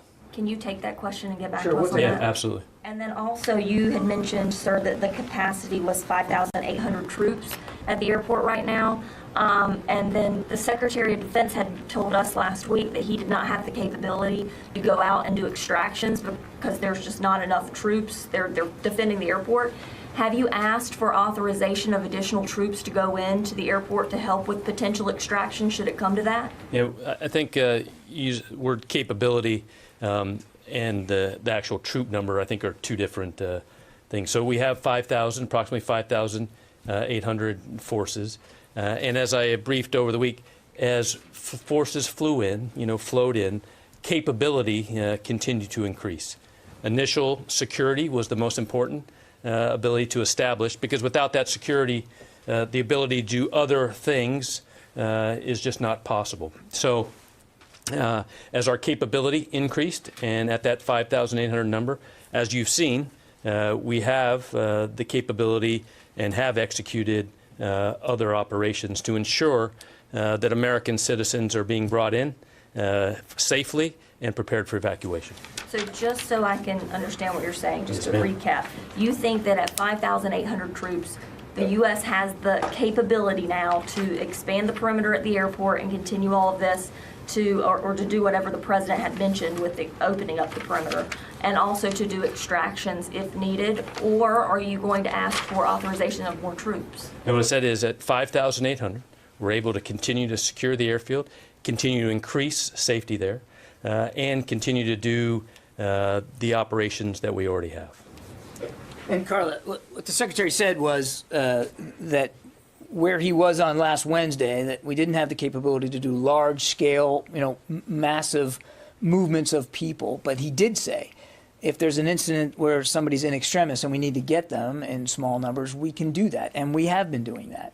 And as the General said, that was last Wednesday. Over the course of the ensuing days, more capability has flown in, more troops have flown in. And so we do have the ability to help when we can and where we can to help Americans move towards the gates. And we're not going to talk about the details of each and every one of those, but we do have those capabilities. One last, so I guess what I'm asking is, do you foresee the need to authorize additional troops to go in? Should you have a hard stop at August 31st and you have to ramp up capacity again, do you foresee authorizing additional troops? I don't think it would be helpful to get ahead of where we are right now. There are no plans at this time to request or to authorize additional U.S. forces to this mission. Courtney. Are U.S. troops leaving the airport on a regular basis? I still don't understand what's going on. Courtney, on occasion, as needed, our commanders have the authority that they need to use their assets and their forces to help assist Americans who need to get to the airport on a case-by-case basis. Your question was leaving in a regular. It's not regular. I don't want to leave you with the idea that we're somehow patrolling the streets of Kabul, but on occasion, where there's a need and there's a capability to meet that need, our commanders on the ground are doing what they feel they need to do to help Americans reach the airport. And there's a variety of methods that can be affected. And without going into detail, we're using the variety of methods at our disposal. So we know about the Chinooks last Thursday at the Barron Hotel. Have there been additional cases since then? And can you tell us any details about that? There has been at least one additional instance where rotary airlift was used to help Americans get from outside the airport into the airport, and I think I'm just going to leave it at that today. I got more. Your planning organization, when do you expect that you will have to, assuming that you're sticking to this August 31st deadline, when will you have to stop taking in additional people at the airport to evacuate? Because you're going to have to get the 5,800 American U.S. troops out, right? You mean stop taking in evacuees? Correct. Yes. When and additional Americans, whomever is left out there, like what is the deadline so that you'll be able to get the American military who are there at the airport supporting and any last embassy people who are there out? When will you stop accepting the evacuees in? I mean, remember, it's important to remember that we are not the only people flying evacuees out. It's certainly conceivable that even without a U.S. military footprint there, that people could still be able to get out of Kabul. I don't have specific retrograde timeline to speak to today. We'll work through that as appropriate as we get closer to the end of the mission. As you well know, we very methodically and deliberately plan in the movement out of assets and equipment and resources so that we can preserve the capability we need for as long as we need it. And I think I just leave it at that. I only asked that because it took several days to flow these 5,800 in. So I know that there were logistical hurdles to get them in. Presumably it won't take as long out, but it could theoretically take a day or two to get everyone, the military, back out. So that may bump the timeline back from August 31st to the 29th. Yeah, look, clearly Germans are speaking about 28. Yeah. Clearly, you have to do some backward planning for retrograde, obviously. I am not prepared today to speak to the specific dates or process by which that would occur. But I mean, obviously, we're thinking through that right now. And a lot of that's going to depend on how far we get as fast as we can get, by the end of the month. I just don't want to speculate now about what that's going to look like. But let me just back up. I mean, the focus is on getting as many people out as we can, as fast as we can. That means being able to secure and defend the airport, which we are doing now. And we will factor all of those things in to whatever the departure timeline looks like to make sure we can continue to maximize throughput as best we can and without getting anybody hurt. And thus far, with obviously some exceptions, some small exceptions, I mean, we've been fortunate that nobody has. Okay, Mike. Yeah, is there any effort to tally up the number of U.S. weapons and equipment that are now under Taliban control? And is there any program to mitigate this problem through destruction or confiscating them back, taking them back? Yeah, Mike, we talked about this before. I don't have an exact inventory of what equipment that the Afghans had at their disposal that now might be at risk. Obviously, we don't want to see any weapons or systems that to fall into hands of people that would use them in such a way to harm our interests or those of our partners and allies. I mean, we have a vested interest, obviously, in not wanting that to happen. But I don't have any policy solutions for you today about how we would or could address that going forward.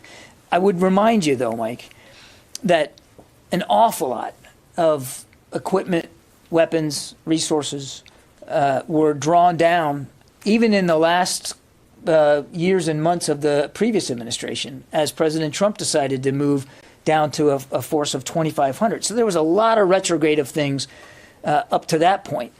And then after the president's decision in mid-April to complete this drawdown, albeit on an extended timeline, and we've talked about this too, the very big part of the retrograde was the disposition of weapons and equipment and systems and vehicles.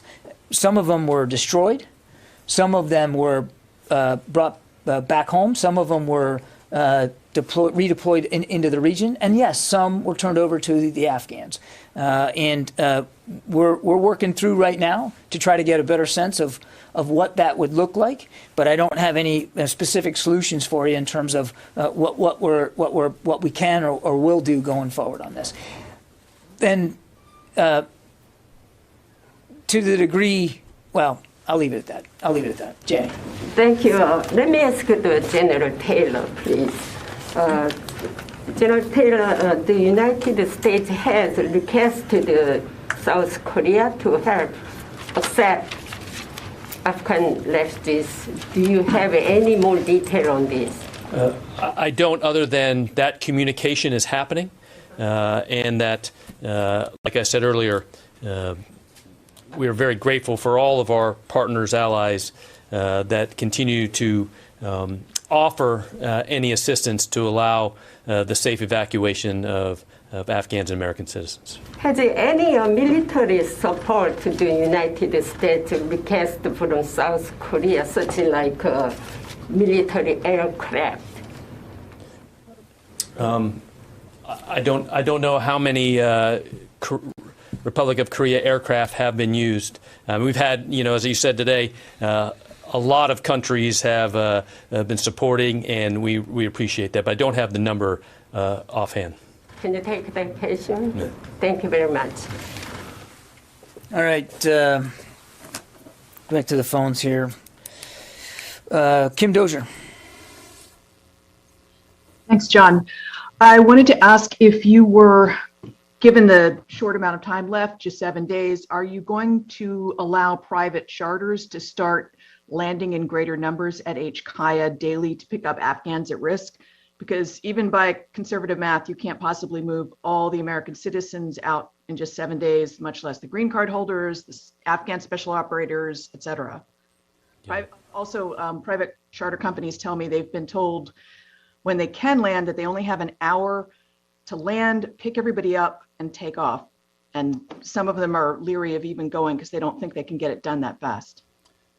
So the ability to continue throughput is very important. And so as we look at airfield operations and the ability to get aircraft landed safely, immediately in and loaded. And that drives a lot of what we would call time on ground to maximize the amount of evacuees that we can get out. As you saw in the last day, the numbers, that required, as you just said, aircraft on average to be on the ground less than an hour, which is very quick. I do know that Transcom and the commanders on the ground who are facilitating that synchronization are using and want to continue to use every capability possible to get people out of Kabul. So that's all I have. One more on the phone here. Sam Legrone. Hey, John, can we get an update on U.S. support for the Haiti earthquake and the disaster relief?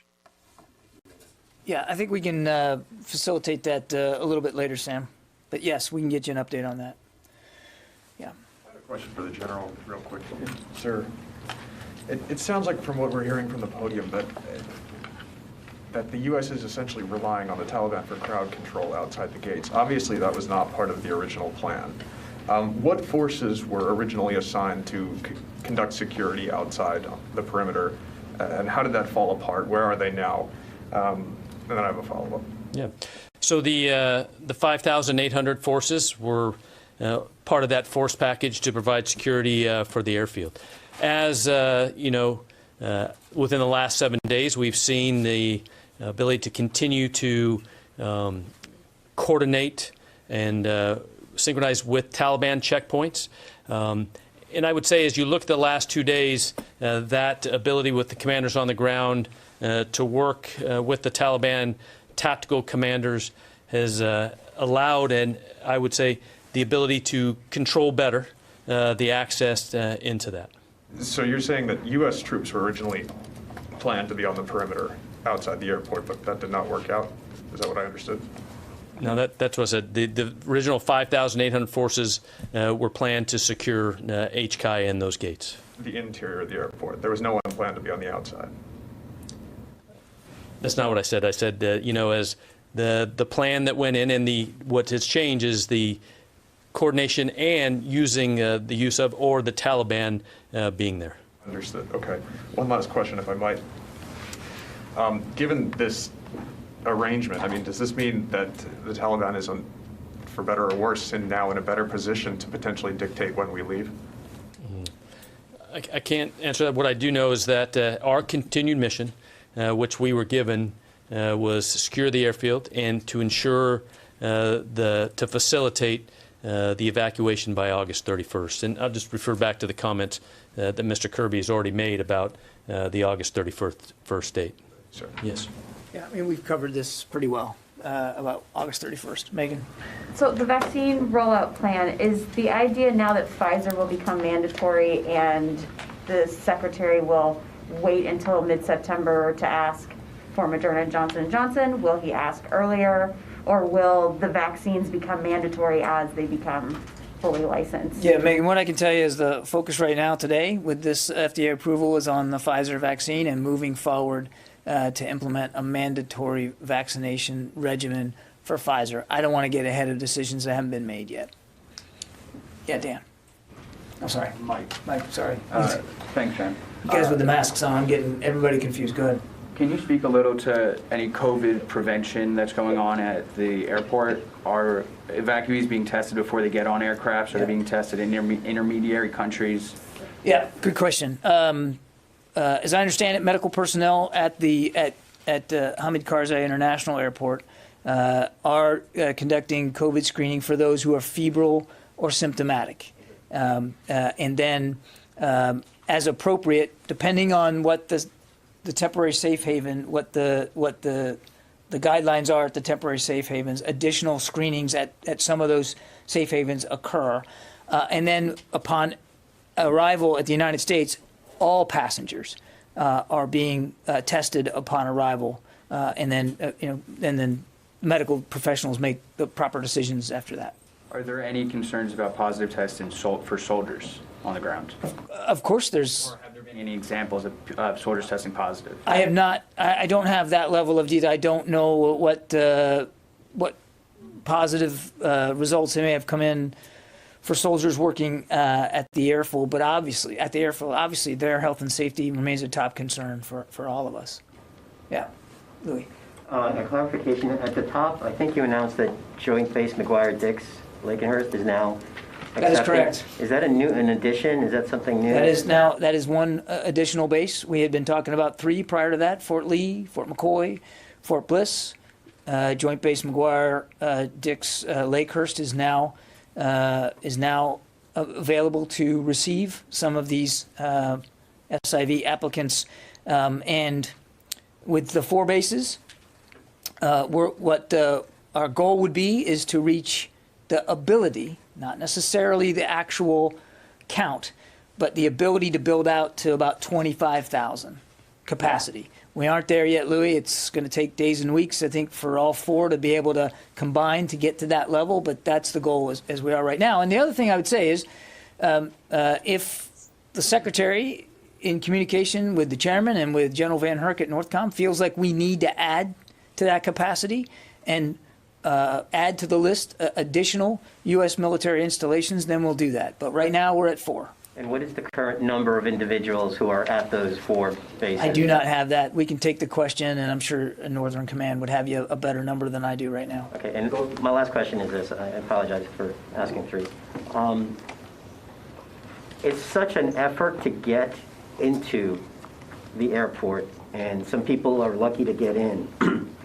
But now we're hearing that the food supplies, the water supplies, sanitation, hygiene are really bad inside the airport, and so bad that some people are actually returning to go outside the perimeter.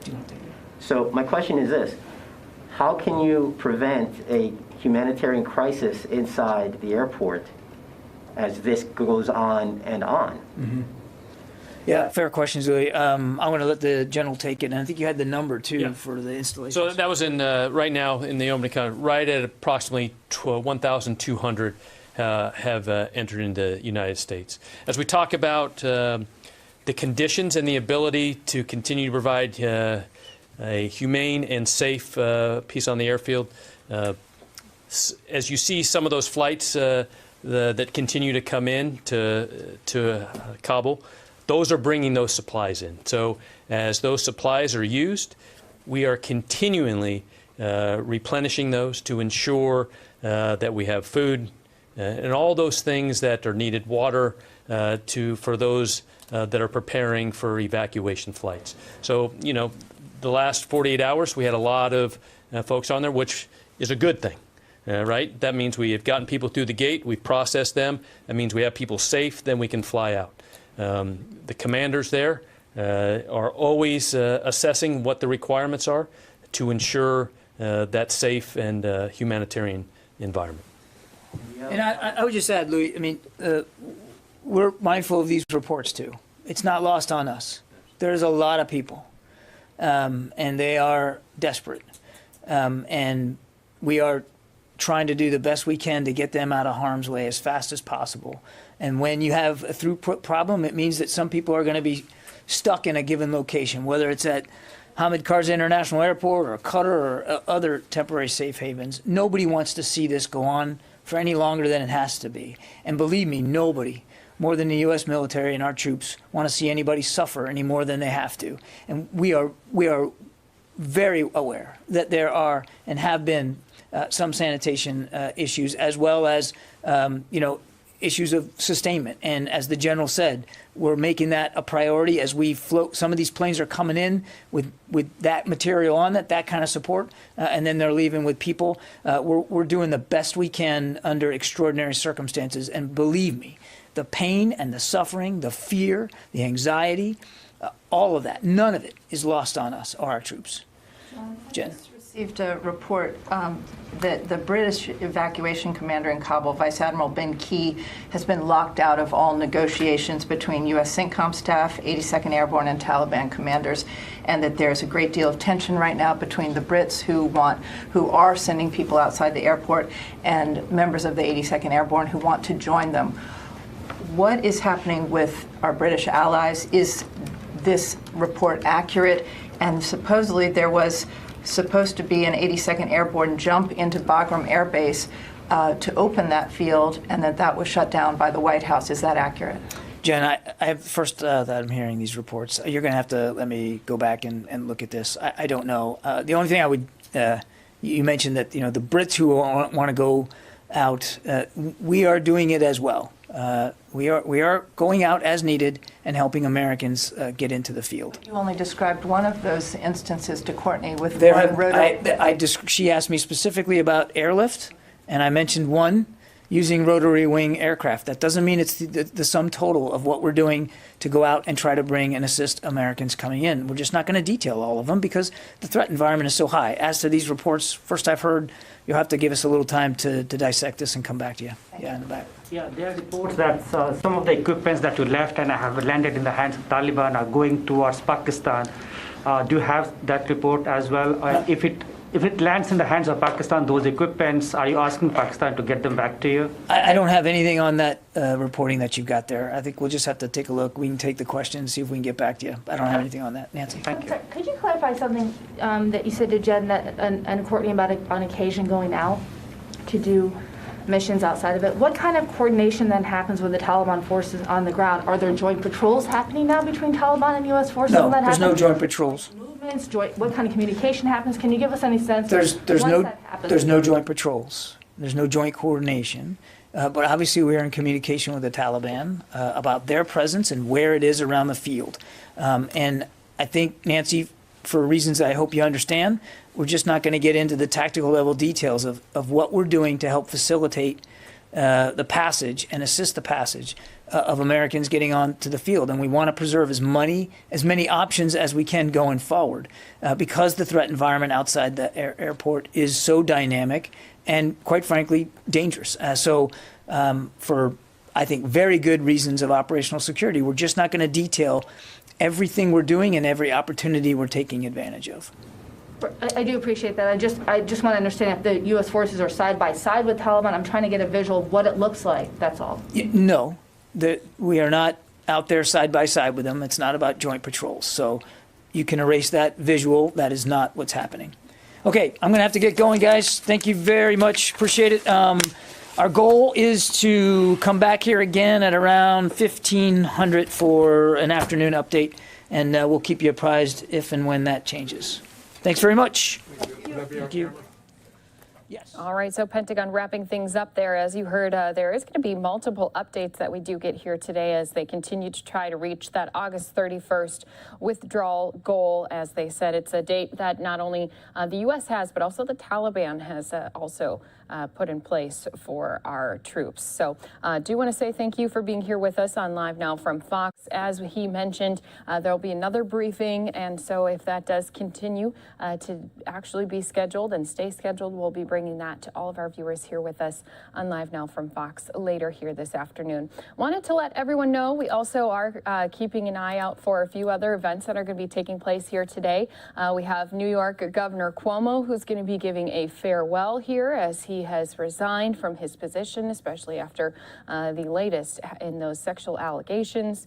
And also we do have President Biden, who's now been added to the schedule here today. He's going to be speaking around 1:30 p.m. Eastern Time, 10:30 a.m. Pacific Time, and that's going to be on COVID-19, not only on our response, but also today, FDA giving that approval for the first vaccine here. First one to get the full approval from FDA on of the vaccine. So what we're going to do is send some of our viewers off into a quick 2-minute commercial break. We'll have more news from across the country here for all of our viewers with us again after a quick 2-minute commercial break.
welcome back here to Live Now from Fox. Let's go ahead, take a look at this green big board because we are up more than 260 points here as we kick off another week. And again, we've been kind of bouncing around last week, but we did have a pretty strong Friday. So starting as we kick off things here on this Monday, also in the green, looks like we've been staying above that 200-point mark here for quite a bit throughout this mornings and early afternoon hours for some of our viewers with us on the East Coast. As I mentioned, we continue to give you some of these news stories that are happening across the country. Going to take us out to Philadelphia, where we had not only the DA, but also members from their office as well, giving an update on some recent developments in a 2019 fatal shooting case of a 2-year-old, Nicolette Rivera. And he also then talks about his administration's commitment to pursue justice for those communities who suffer from, of course, one of the biggest safety issues, it's gun violence. So he's going to be speaking about both some developments that have been taking place within this case, again, of that fatal death of the 2-year-old, but then also speaking to gun violence, since that is such a major issue, not only in Philadelphia, but across the country. So we're going to play out that. Again, it happened just a little bit earlier here this morning. All right, thank you all for being here. Is everybody ready? Okay. Thank you all for being here. We are here with some young friends for a press conference. It's our usual Monday press conference. This one's a little bit unusual because we do have our young friends here. As always, there are two main topics. One is the gun violence that's occurred during the week, and then there's either a special unit in the DA's office, special program, or in this case, a particular case that we want to talk about. And today, that will be the case that brings our young friends here. Let me start out by acknowledging some of the people who are here. We have with us Robert Listenby, who's the first assistant at the DA's office. We are hoping soon to see Chesley Lightsey, who is at a hearing but hopes to be here before the conclusion of this press conference.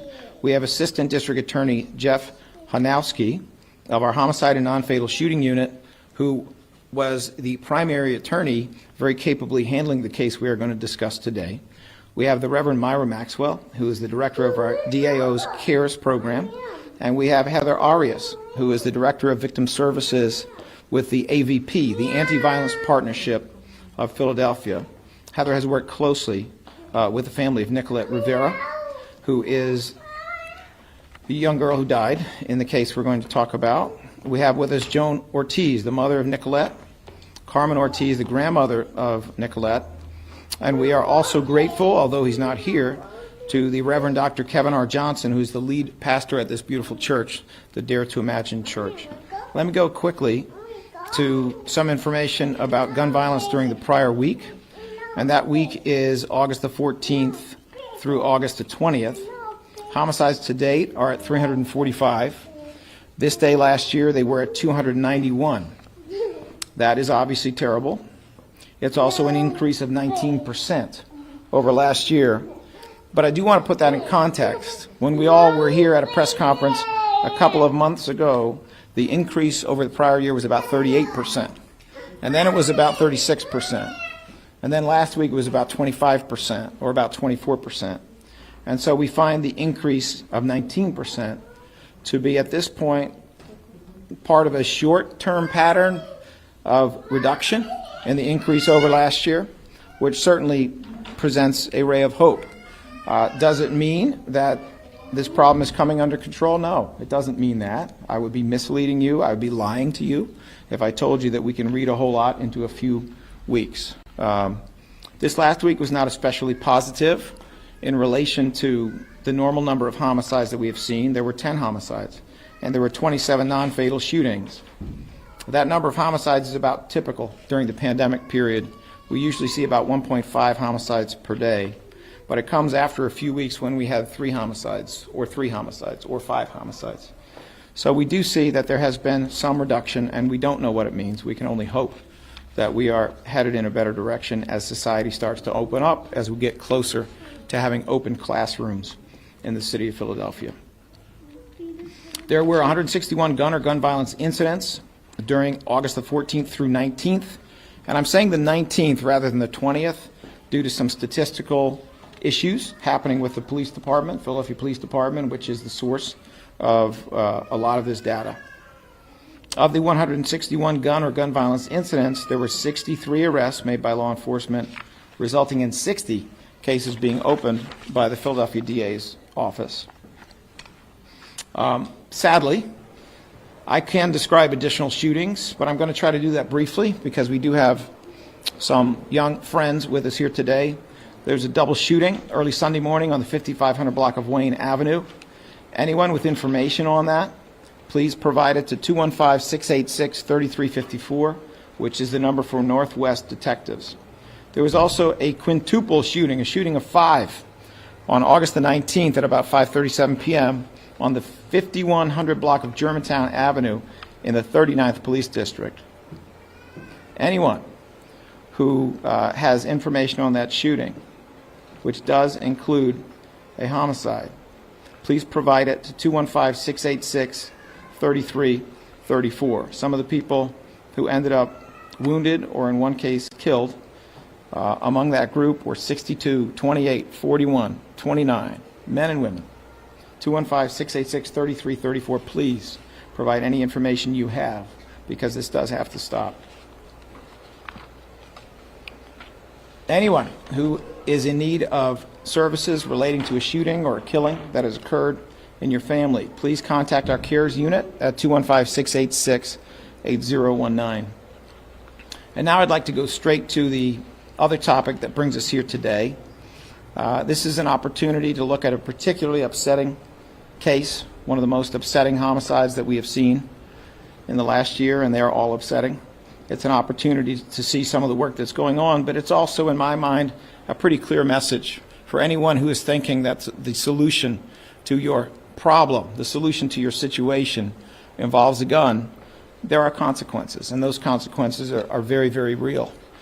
In this case, the consequence for one of the two defendants who pled guilty was 55 to 110 years. And this is someone already well into his 20s. So you are effectively looking at not being considered even for parole until around being 80 years of age. Should that parole be denied, which it might be, you are looking at a life sentence, and that's even on a guilty plea under these circumstances. So it is a tribute, I think, to the good work that our office has done with Philadelphia Police in solving these shootings. I think it's a tribute to the good work our homicide non-fatal shooting unit has done, along with our victims advocates, in looking out for families that have suffered terrible losses, in being skilled and careful about how we put together prosecutions, and having a case so strong that the defendant didn't even want a trial. The defendant simply entered a guilty plea to everything, which in turn, of course, can also spare families a certain level of trauma, which is a positive thing. At this point, I would like to call forward Jeff Hanowski, who has been so heavily involved with this case. He has a lot of specifics about it, and for those of you who are interested in certain details, he will be available to answer questions at the end. He's going to let you know the information on the arrest, the charges, and what has happened in terms of resolution and sentencing in one of the two cases. The second case is scheduled for plea and sentencing a little bit later. He's going to give you information on the shooting itself and make clear the connection that the Anti-Violence Partnership has had with the family and the good work that they have done. It is my expectation that he may also call forward a representative from the Anti-Violence Partnership, who of course is Heather Arias, woman I mentioned a little bit earlier. And then we will be available for questions. Jeff, are you available? Yeah. And just a heads up, some of you are going to be seeing a quick 2-minute commercial break as we continue to listen in to this update with our DA in Pennsylvania.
Good morning, everyone. Just want to acknowledge first and foremost the family of Nicolette Rivera, who is here today. Joan, her mother, Carmen, her grandmother, as well as her brothers, Liam, Nikolai, and Christian. I also want to acknowledge Heather Arias, who works with the Anti-Violence Partnership and who is the Director of Victim Services with the families of murder victims. She's been very instrumental in this case, been very helpful to me, and I know to the family. And I do appreciate her being here. Also not present was Gabrielle Rainey, who also works with families of murder victims. She had court obligations today and couldn't be here, so I want to acknowledge her. And I lastly want to thank the detectives who worked on this case, particularly Detective Earl Martin, who was the assigned detective, and all the other detectives who worked with him. They did a fantastic job on this case, and a lot of credit should go their way. Let me start off by telling you how we got here. Back on October 20th, 2019, at around 2 o'clock, defendant Tavon Thomas and a co-defendant by the name of Freddie Perez went to the location of 426 Clearfield Street in North Philadelphia. That's Clearfield and Bodenock Street.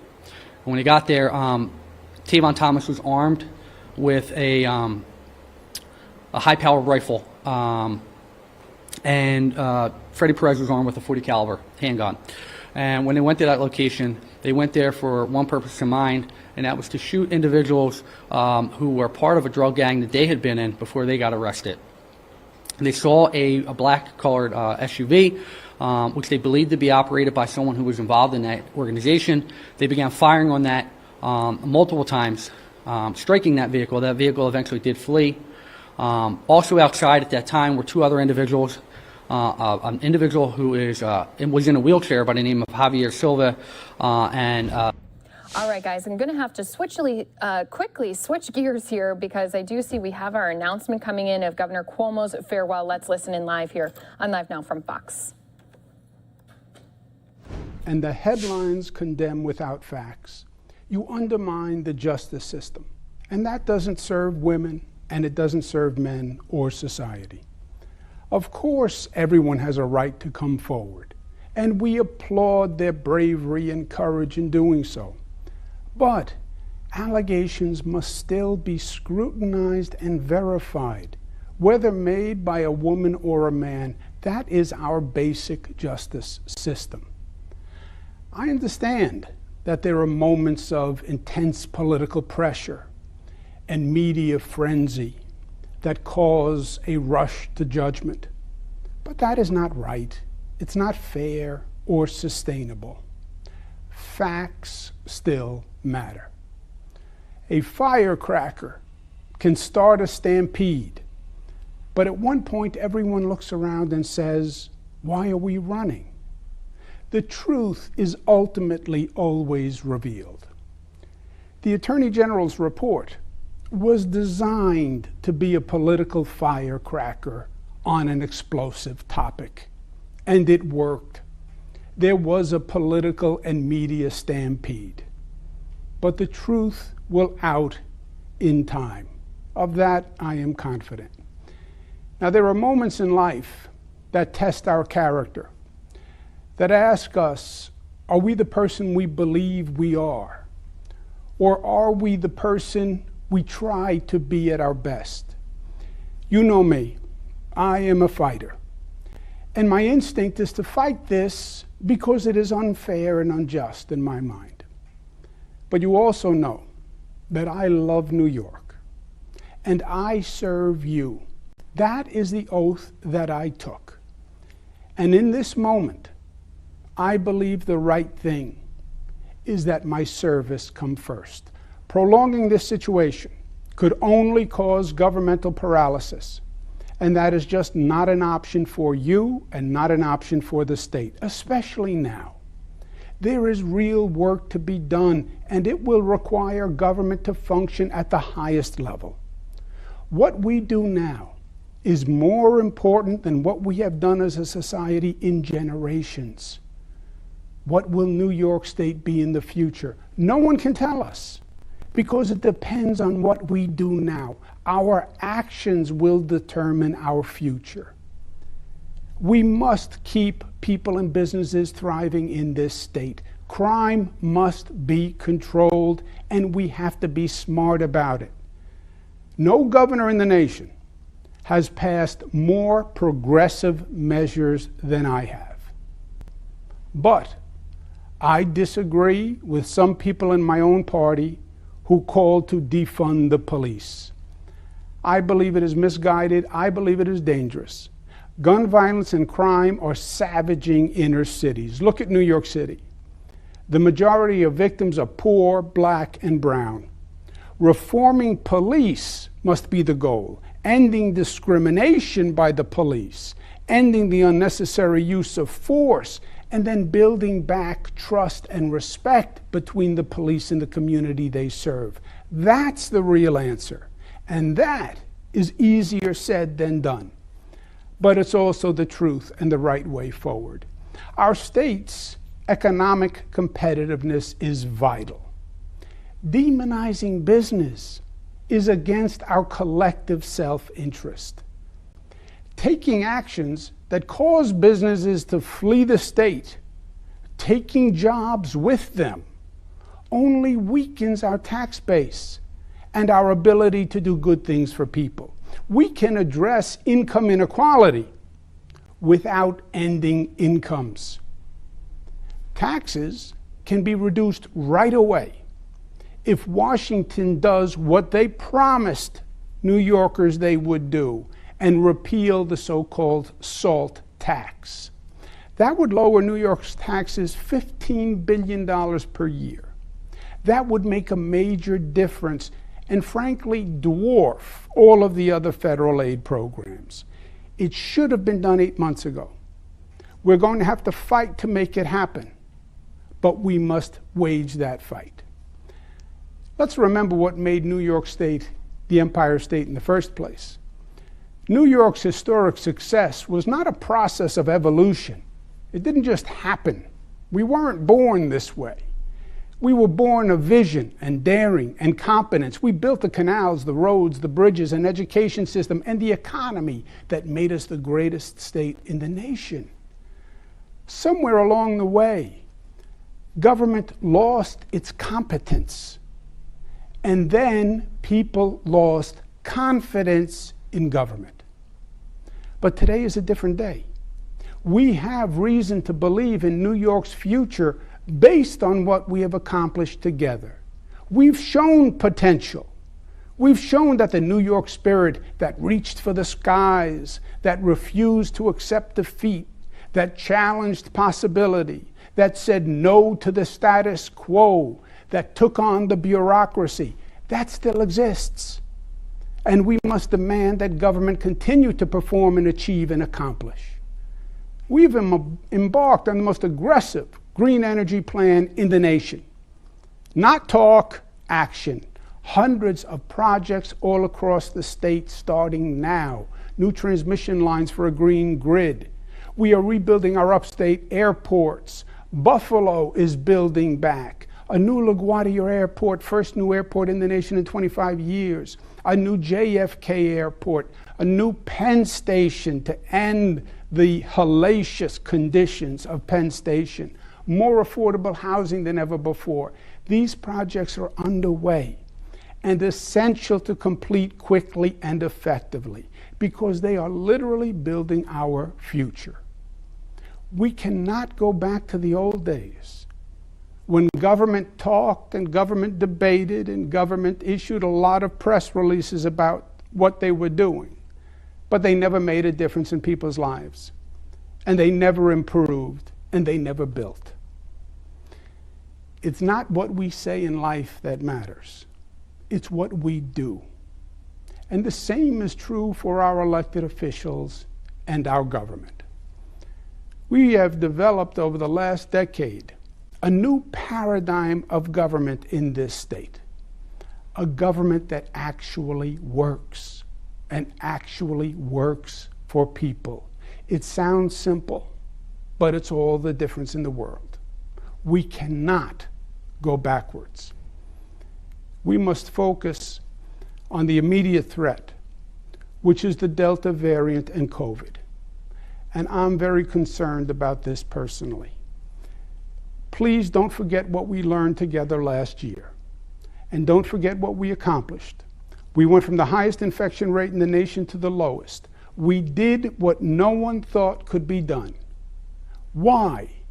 Because when the rest of the nation put their head in the sand and denied science and played politics, we faced up to the facts. And we made the tough but necessary decisions.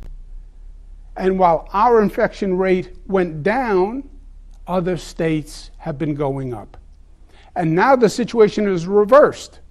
New York has one of the lowest infection rates in the nation. And other states are seeing rapid increases. It's sweeping Florida, Texas, Alabama, Arkansas, South Dakota, and more. So now we must realize the reality that the spread will inevitably affect us. And we have to act before it becomes critical. Here's my advice. School opening is approaching. Teachers must be vaccinated for their protection and for our children's protection. Masks must be required in high-risk areas, and private businesses must mandate proof of vaccination for large gatherings. Now, this simply will not happen without a state law mandating that it happen. Local politics are too intense. Private businesses cannot and will not enforce the law. Local police must be mandated to do that. But we must take these actions. Let us remember, political procrastination is COVID collaboration. We know the choice is between the politically contentious or the medically infectious. You decide which is worse. The most important lesson I've learned in the past 15 years, and the one that gives me the most hope, is my belief in the essential intelligence and goodness of the people of this state. I said when I started, I work for the people. I work for you. And to me, that is everything. My faith has been in the people, not the politicians, and not even the political system. I know too well the flaws of the political system. I believed and still believe that New Yorkers, informed with the facts, when they believe the facts, when they believe they're told the truth, they will do the right thing, even when it's hard. I went to you when we had to tackle the moral and legal question of marriage equality and equal rights for the LGBTQ community, and you made the right decision.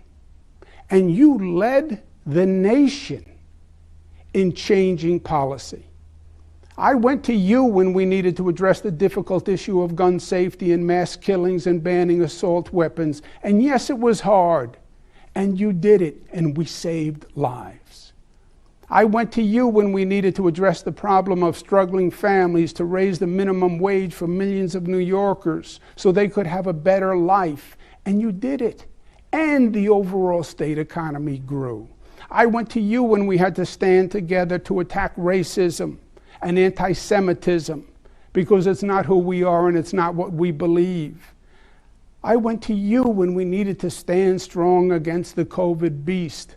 I went to you to wear a mask and stay home and take a test and get the vaccine, and you did.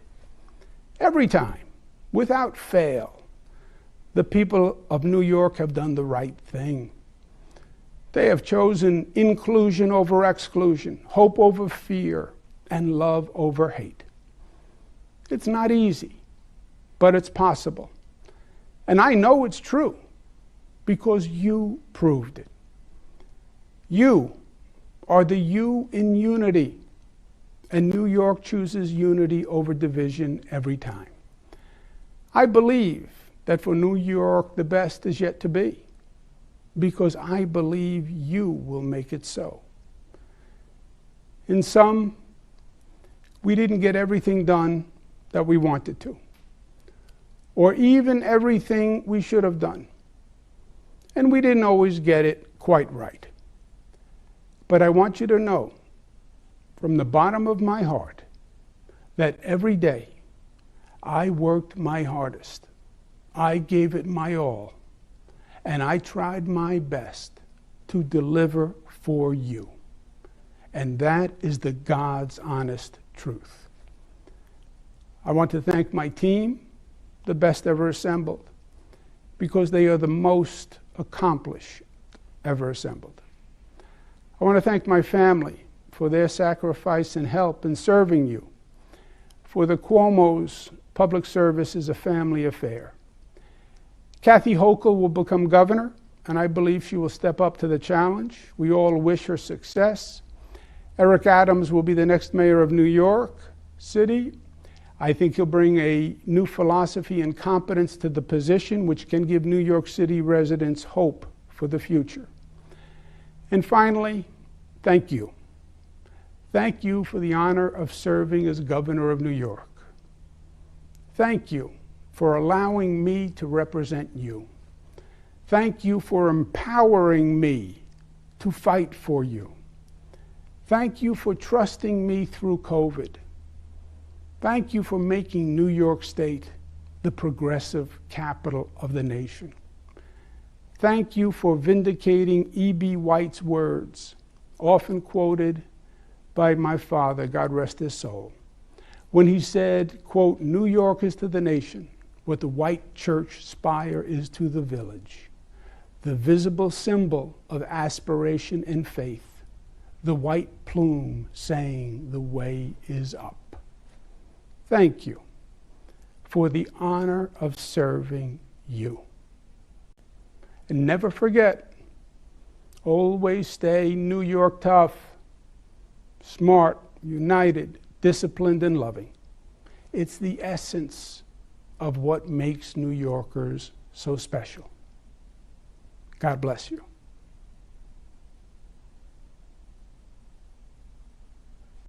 All right, Andrew, Governor Cuomo giving his final farewell remarks. Again, he will have his predecessor, our lieutenant governor, and she is going to be the first female governor of New York stepping in his place starting for tomorrow. So what we're going to do is send some of our folks off into a quick 2-minute commercial break. We'll have more news across the country when you return.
Welcome back here to Live Now from Fox. Gonna go ahead, take a quick look at the Dow since we are continuing to see green across the board. It's something I always like to report. So up more than 275 points here on this Monday as we kick off the week.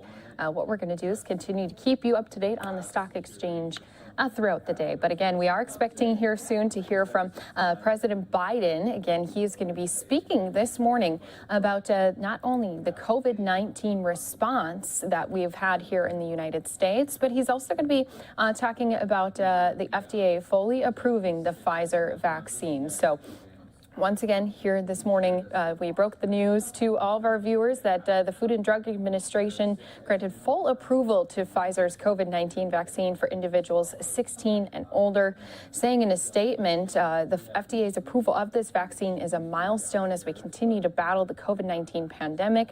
While this and other vaccines have met the FDA's rigorous scientific standards for emergency use authorization, as the first FDA-approved COVID-19 vaccine, the public can be very confident that this vaccine meets the high standards for safety, effectiveness, and manufacturing quality the FDA requires of an approved product. Now, that was again the acting FDA Commissioner, Janet Woodcock, who had said this in a statement issued just here this morning. So what we're going to do is, until that time, of course, take us out to some of those other press conferences that have been going on across the country. Earlier, just moments ago, we do still have this press conference going on, but out in California, they continue to battle wildfires across the entire state. And this is coming at a time when it's not even technically full wildfire season. Now, they have their busiest wildfire season in the state of California starting in September and especially October. So you can only imagine we've had thousands of acres that have been, hundreds of thousands of acres that have been destroyed because of wildfires already here in this 2021 year, and even more expected to come here as those dry conditions do continue across the California state. So we're going to go into this press conference. We do have Garcetti along with other officials in the California state speaking to wildfire season and how they're trying to stay prepared. No, ready. We all made the same joke. Okay, it was a different. All right, good morning, everybody.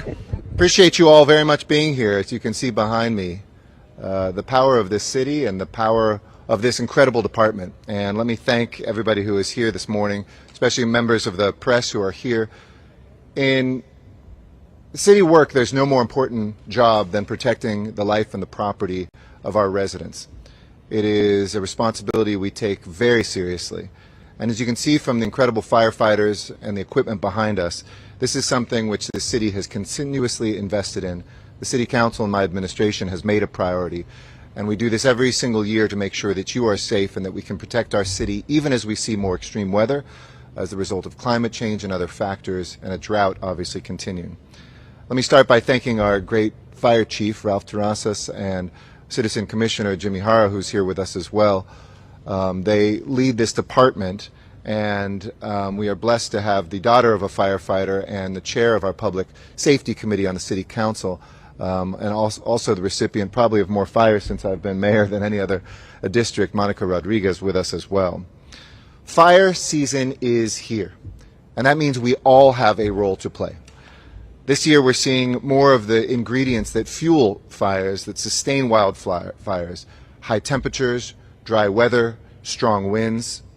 And as always, we can see ourselves facing not just more intense flames, but as we're learning year by year, a fire season that seems to almost never end.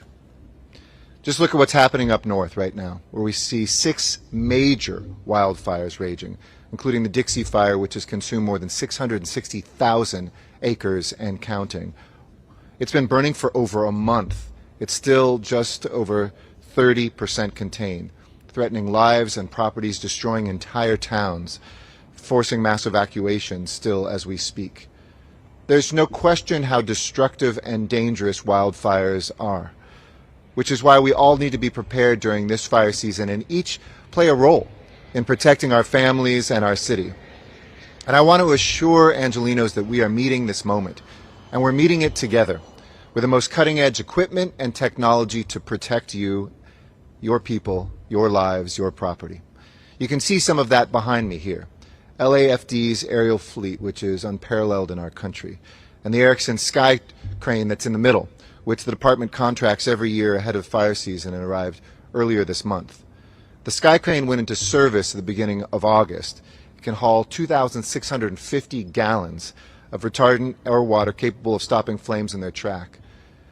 LAFD's aerial fleet, which we keep year-round, have exceptionally capable aircraft and the best pilots around. The AW-139 helicopter can cruise at over 100 miles an hour while its 480-gallon tank is completely filled. And this powerful equipment, our incredible firefighters, are making sure there have not been headlines. When talking to these men just before, we heard the stories of the 2- and 3-acre fires that have not become massive blazes because of their amazing work, week in, week out, as recently as just yesterday. And they're going to be on the front lines, protecting lives and livelihoods. And the members of this department, the most dedicated and hardworking men and women that I know anywhere. I've seen them during this pandemic step up and save lives. I've watched them fight fires as mayor and as council member. And I know they bring everything they have to our lives, to protecting Angelenos and keeping us safe from harm. And whether that's helping stand up the largest vaccination and testing centers anywhere in the country, if not the world, or battling these wildfires that have been increasingly a part of our life. But building a more resilient a more fire-resilient city is not just the responsibility of the men and women who wear the badge. Every one of us has a role to play, and that's our central message here today. If you're a property owner, you can protect your home by planning ahead, taking time to clear brush around your home. This should be a year-round enterprise now that fires are year-round as well. It's especially true if you live in one of our high fire hazard severity zones, which are in the most hilly and mountainous areas of our city. Beyond brush clearance, it's important you keep an eye out, too. You can be our eyes and ears for this department. If you see smoke or fire in your area, call 911 immediately. I did that yesterday on a hike in Griffith Park when I looked out at the city and saw a fire in the mid-city area. You can use the 311 app if you want to do it digitally for any non-emergency concerns as well. And now, in the event that you or your house are in danger, make sure that you review our protocols for what you can do to keep yourself safe. It's ready, set, go. This is a program that walks you through the steps to make sure that you're prepared. Being ready for wildfire starts with that brush clearance that I was talking about. Maintaining an adequate, defensible space around your home, free of vegetation, so that firefighters can stop flames before they get to your house. Being set for the possibility of evacuation before the need arrives means getting organized. Make sure that you have your critical papers or digitize them, then you don't even have to worry about your papers, and valuables ready to grab when the go order to evacuate is given. You'll also need an emergency supply kit for each person in your household, and a family plan that includes important evacuation and contact information. Fires don't work around our schedule, so sometimes families are separated, and we need to make sure that we can bring those families together. And to stay on top of what's happening, make sure that you're signed up through social media and other ways by following @LAFD on Twitter, or going to lafd.org/alerts, or sign up to receive free emergency alerts throughout, not just fires, but throughout our city on your phone by texting the word READY to 888-777. And finally, there's the GO of Ready, Set, Go. If there's an active wildfire in your area, you don't need to wait for an evacuation order. If you feel threatened, evacuate early. Let me restate that. If you feel threatened, evacuate early. This is always going to be your safest option. But if an evacuation order is issued, there's no time to waste. You need to go. Change into clothing that will protect you against heat and flying embers. Load your family, your pets, your bags, and your kits into your vehicle and go. Get out of there. Leaving your home when a wildfire is approaching is a difficult and emotional decision. I know for a lot of people, they say, I'm going to make my stand, I'm going to stay with my animals. They haven't prepared. It's a moment of panic. But we've also seen these fires in recent years in our city spread by as much as a football field in just a few seconds. So know how quickly these fires can consume your home and endanger your life. When the full force of a wildfire is upon you is not a moment to make a decision. That's when people panic and decide to leave, but that's how many of our fatalities occur, with people scrambling to leave their homes when it's too late. Your home may seem protected. That doesn't mean the street is or that you can get out. I know this is scary stuff, but we have to, as Californians, know these facts, prepare for them, to protect our loved ones. The best and most well-equipped and best staffed fire department in the country, and our fellow Angelinos who know what the words ready, set, go mean, are our best protection. So this is a shared responsibility for building a stronger city, a more resilient Los Angeles. So I'm very pleased to turn this over. I know that we have some Spanish media. I'll come back in Spanish as well, but I always like to share the podium. And I promise we'll wait till the plane is gone to introduce the chair of our Public Safety Committee, a dear friend and a great leader, a member of a firefighter family herself, and our council member, Monica Rodriguez. Thank you so much, Mayor, and thank you all for being here this morning on what is an imperative message that we need to get out to the public. Because as Californians, sadly, we are all too familiar with the impacts of wildfire. In my district, here in the 7th District in the Northeast Valley, adjacent to the foothills, sadly, my district has endured 3 of the city's largest wildfires, one requiring nearly half of my entire district being evacuated.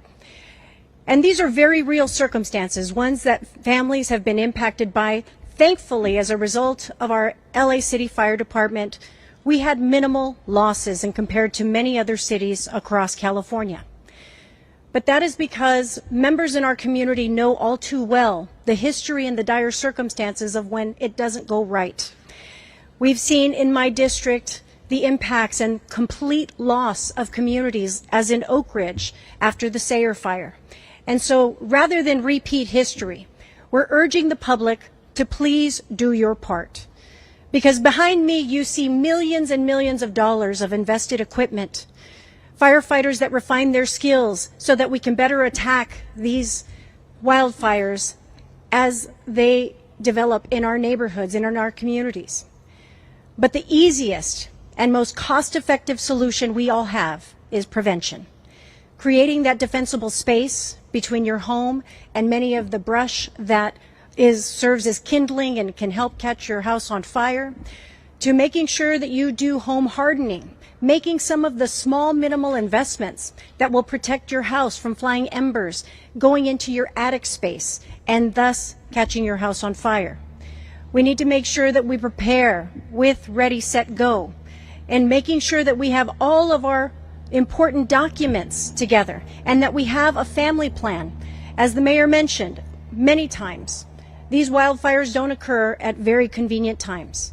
So it is important that we all do our part to have advanced preparation to making sure that in these moments, in that scramble, in that fearful moment, that we are as organized as we can possibly be so that we both protect ourselves, protect our neighbors, and allow our firefighters to have access to these areas and not be met with a mad rush of evacuations. It's why in my district, a home to a very large equestrian community, I led the overhaul of early evacuations for large animals in equine areas, because we know how difficult and distressing it is for these animal owners to be moving their scared animals in a time of a wildfire. We've been working very closely with Animal Services to help make sure that those facilities are made available earlier in those emergency circumstances so that you can help get your animals to safety. And so we want to encourage you all that if you are the owner of a large animal, a horse, that you also register your animal with our Animal Services Department, because it's important for us to be able to get the information to you and how to safely evacuate your home in these hillside areas if you have equine keeping or large animals in your possession. So with that, I want to thank the mayor and, of course, our incredible men and women of our LA City Fire Department for always being ready to help protect us in our most vulnerable moments. But it is incumbent upon the public to do its part, to be prepared, to protect your home, to protect your family by doing the early prevention measures that will help keep us all safe. particularly those individuals living amongst the high fire hazard severity zones. These are very real circumstances, and we don't have a traditional wildfire season. Sadly, we have evolved into a annual, daily wildfire season. And so do your part. Participate in some of the home hardening efforts that we have available, and I know our department, our emergency management department, has provided those sessions and examples on how you can do that. Please take all the preventative measures that you need to. Take the time to walk around your home and identify areas that you can help contribute to reducing the likelihood of wildfire spread in your own neighborhoods. Make sure you do that early brush clearance and maintain these properties so that we can protect ourselves and protect our neighborhoods. Thank you so much. Thank you very much. Next, I'd like to ask our leader of our department, who has helped lead unprecedented investment in our department. He's a great advocate. We're doing our annual general manager reviews. This will be my last one with him, so I'm looking forward to sitting down with him to discuss that, but he's been a great friend, a great leader. Ralph Terrazas.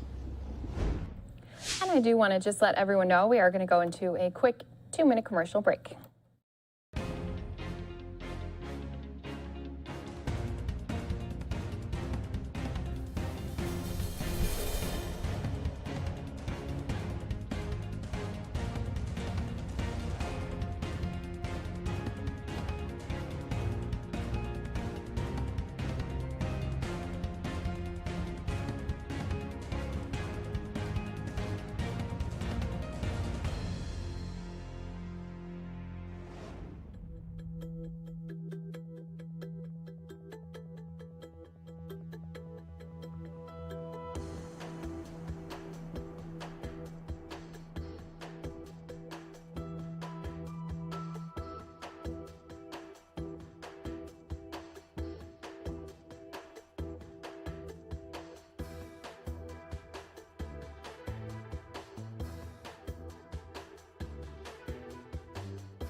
Welcome back here to Live Now from Fox. Thank you to all of our viewers here with us. We continue to give you that press conference out of California, as we do have Mayor Eric Garcetti speaking alongside with other local leaders, including the Los Angeles Fire Department, about them preparing for what continues to be a very busy 2021 fighting season, especially with all the wildfires going on.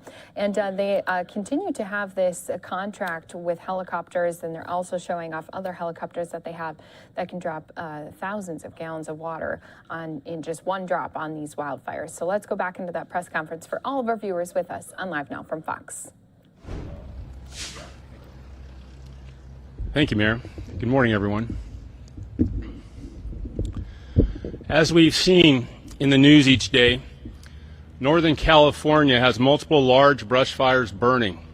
In fact, the frequency of these fires is outpacing last year's record-breaking season, which saw over 4 million acres burned.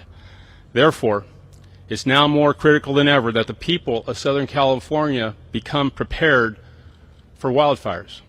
Once again, this summer, we are facing a significant brush fire season, but the peak of our Southern California brush fire season is still to come during the months of November and December.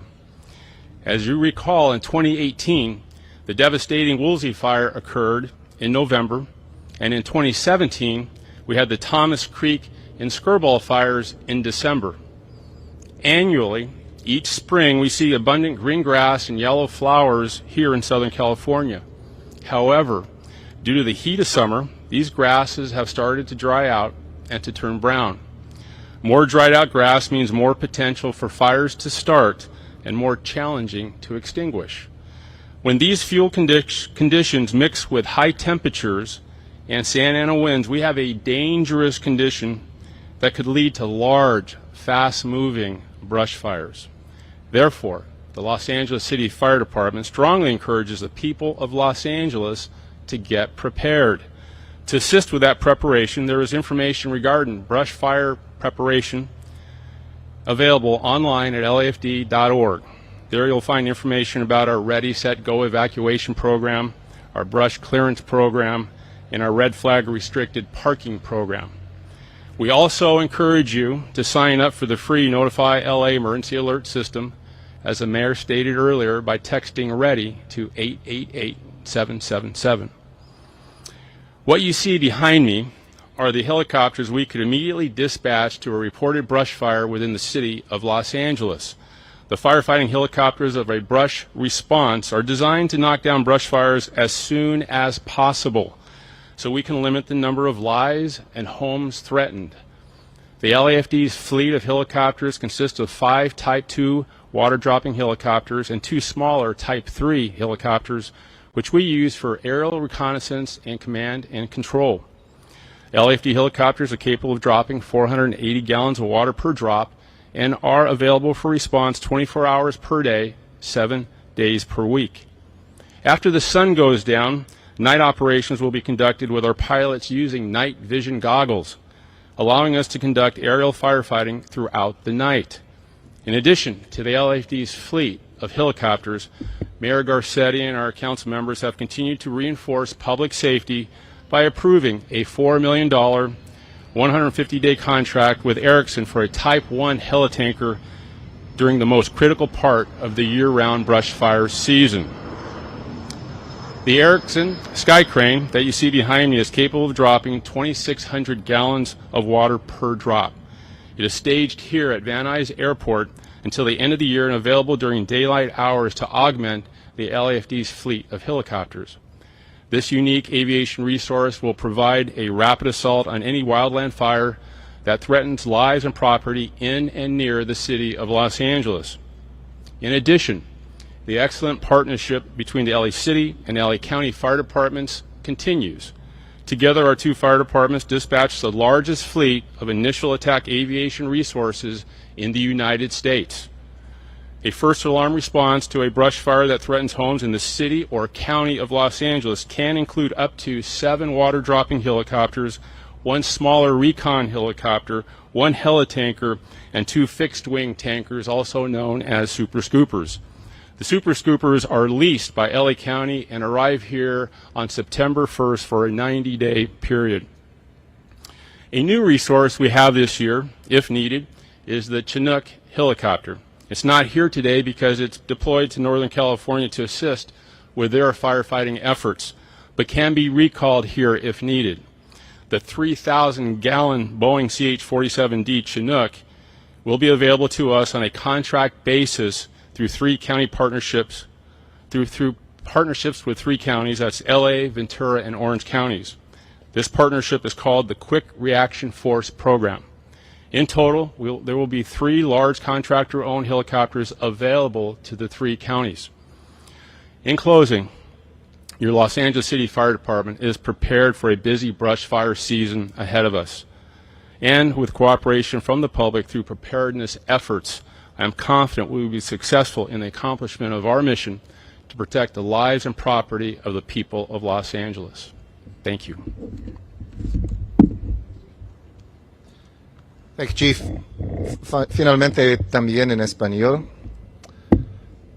Muy buenos días a todos y gracias por venir, especialmente los miembros de la prensa. Este año estamos viviendo. All right, guys. So once again, listening in here is Los Angeles Fire Department, along here with the mayor of Los Angeles, Eric Garcetti. We also had Councilwoman Monica Rodriguez, all joining in, talking about the beginning of their annual 150-day seasonal contract for Erickson Helicopter. And as they mentioned, this continues to be a very tough season so far, and it's only going to get worse as they are expecting here more dry conditions, as well as they usually have their busiest part of the wildfire season in October. So just wanted to say we continue to listen in here. There's a Spanish-speaking portion happening at this time. What we're going to do is send some of our viewers off into a quick 2-minute commercial break, and we'll have more right here on Live Now from Fox when you return.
Welcome back here to Live Now from Fox. Christy Larson here at the desk with you on this Monday morning, early afternoon for some of our viewers. Just want to remind everyone we are continuing to wait. We are have a event scheduled here in about 45 more minutes. That's going to be with President Biden. He's going to be speaking on the COVID-19 response, vaccinations, this coming at a time when FDA has given their full approval of the Pfizer vaccine against COVID-19. And so they are hoping this helps with some Americans' hesitancy to get that vaccine, as they have now done this for the first time, again, for the Pfizer vaccine to help fight COVID-19. So those remarks, again, expected to happen coming up in about 45 more minutes. Until that time, I'm going to put us into a quick triple box here as we keep an eye on the White House shot. We're also going to keep our eye on the stocks as they continue to see green across the big board. And we're going to listen in as the U.S. As we do have a committee hearing for the fiscal year 2022 of the congressional budget for the U.S. government. You know, if there's going to be bipartisanship, then there has to be goodwill and good intentions in trying to craft something where, in fact, at the end of the day, you can get bipartisan support to pass it. That's what we try to do on the January 6th Commission. I mean, literally giving Republicans everything they wanted, and the answer was no.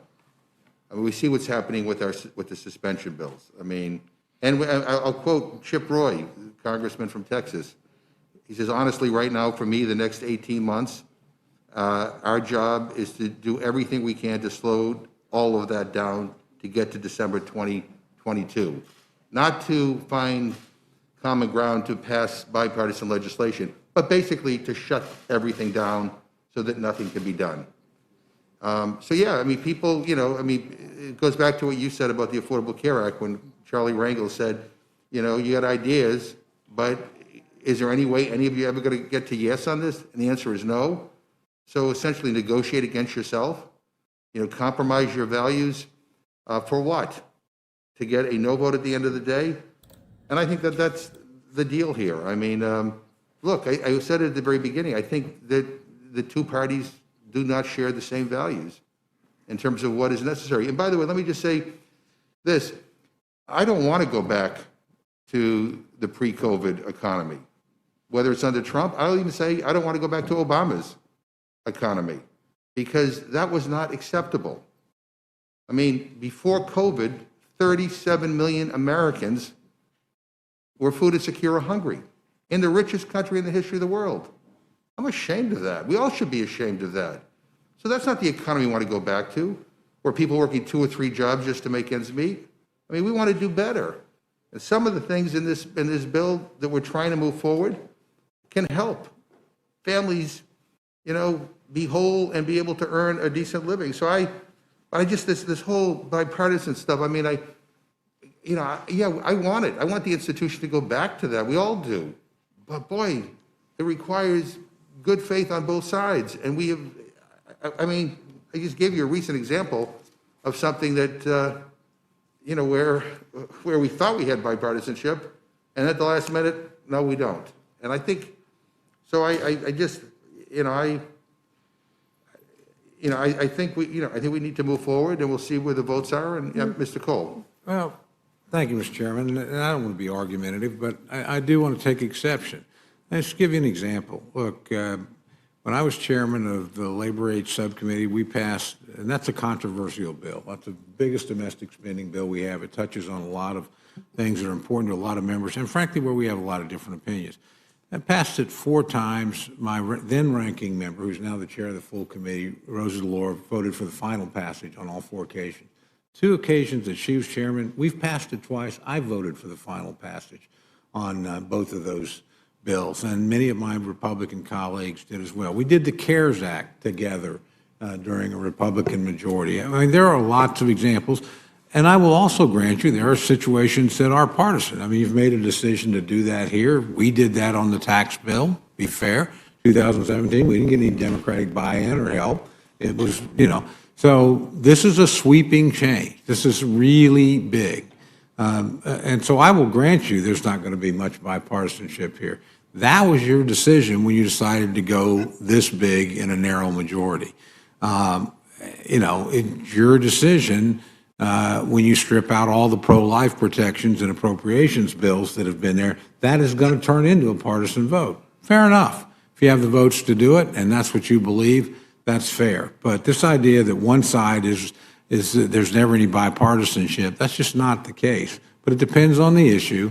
This is not one, and I would say that submit the same thing. We did 5 COVID relief bills together last year, totaling $4 trillion. An awful lot of bipartisanship. We did it with a Democratic House, a Republican Senate, Republican President. This year, you deliberately picked one that went so far that you knew there weren't going to be any Republican support. The Republicans in the Senate offered a $600 to $800 billion bill. That used to be a lot of money around here that would have been bipartisan.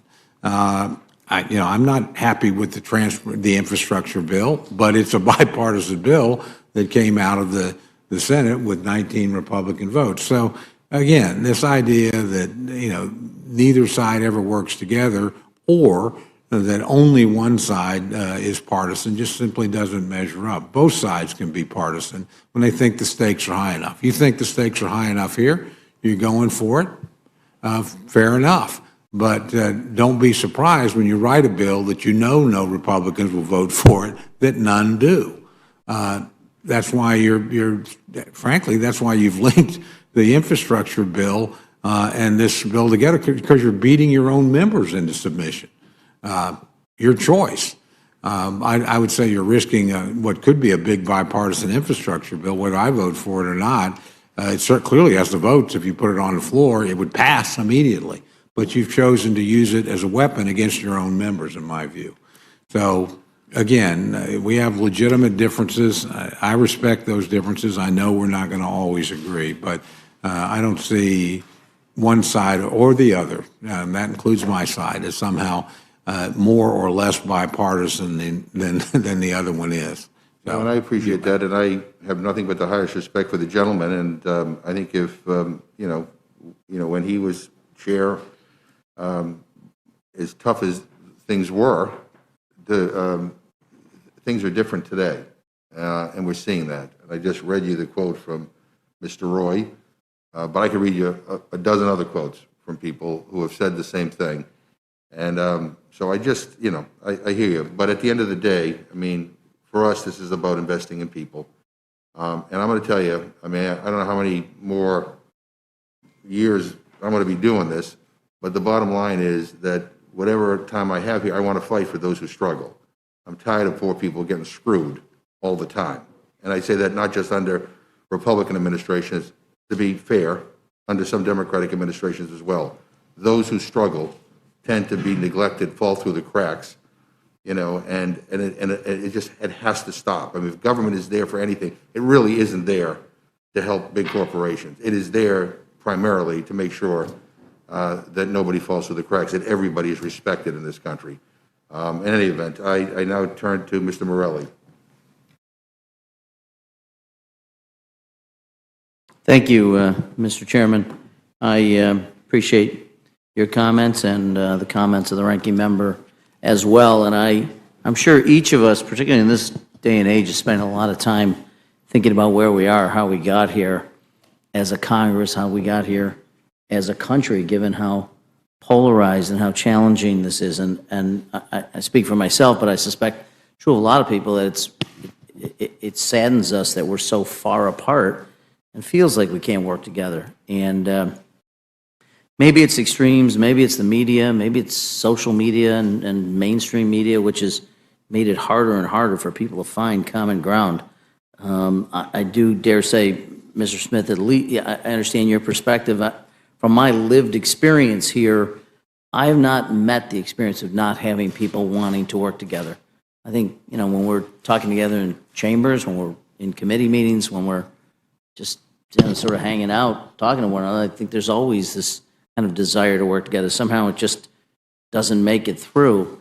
I'm sorry the ranking member isn't here, but even when we do seek input in good faith, and I think of my good friend who lives just to the east of me, John Katko, who in good faith was trying to get to a deal on a January 6th commission. Look what happened, was given the authority to negotiate that, and yet got virtually no votes on his side of the aisle, a handful.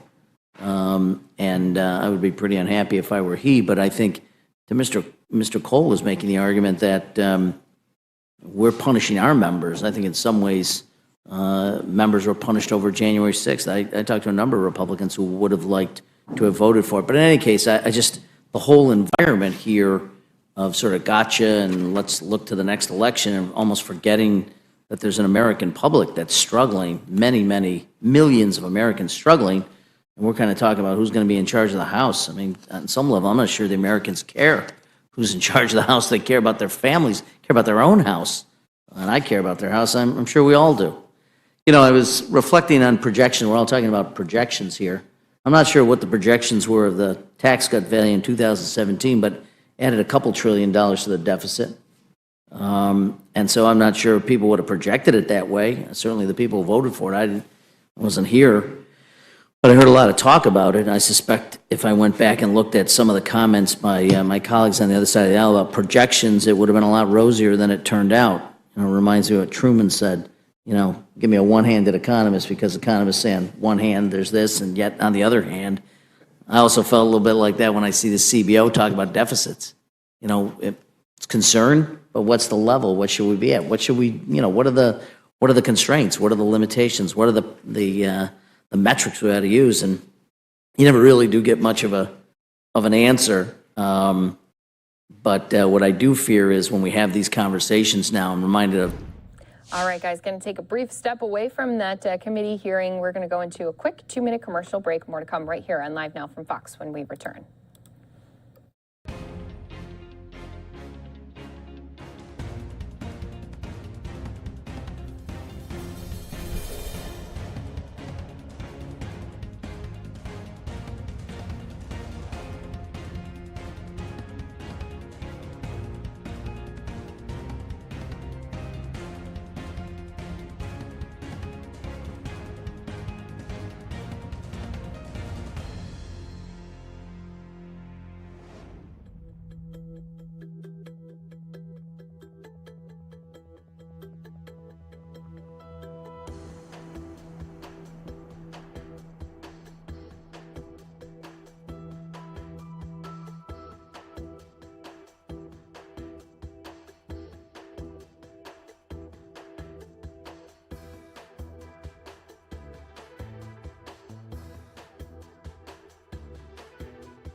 Good morning and welcome here to Live Now from Fox. We are taking a live look at an airplane that has just arrived in Spain. It is carrying evacuees from Afghanistan, and this is a obviously ongoing situation not only across the water but also right here in the U.S. Yesterday, on Sunday, we did have Afghanistan refugees. They arrived in Wisconsin at Fort McCoy. They had received temporary housing and other services. You can see that this is a mission that continues to be carried on also in other countries as they are trying to get as many Afghanistan refugees out of the country as Taliban has taken control. Again, they had taken control more than a week ago in Kabul. So we did have earlier this morning an update from the Pentagon. So what we're going to do for all of our viewers here with us on Live Now from Fox is go ahead and we want to go and play out that press conference that happened a little bit earlier here today. But let me just quickly let everyone know what's coming up right here within the next hour. So we are waiting for, here's just a quick shot of the White House. We're waiting for President Biden. He's going to be speaking in about a half hour on the COVID-19 vaccines, as well as our response right here in the U.S. This coming at a time when we did have the vaccine a final approval from the FDA. Now, FDA fully approved the Pfizer vaccine. It was announced this morning, and so President Biden expecting to make some remarks on that, as well as our U.S. response to COVID-19. But we do continue to keep an eye on the situation in Afghanistan as the drawdown continues. The Pentagon this morning was saying that they do have 5,800 troops there on the ground at the Kabul airport, and they continue to try to get everyone out as safely and quickly as possible. They still have that August 31st deadline that they are trying to meet, and it's something that they say they have to continue communication with the Taliban to make happen. So let's go back out to that briefing that happened just a little bit earlier here this morning, and then as soon as we do see President Biden or even our New Jersey health officials, they're expected to make some announcements about the COVID-19 vaccine and their teachers. So as soon as one of those other live events does take place, we'll be jumping out to those for all of our viewers with us here on Live Now from Fox. But as I mentioned, until that time, let's go get that update from the Pentagon that happened just a little earlier here today.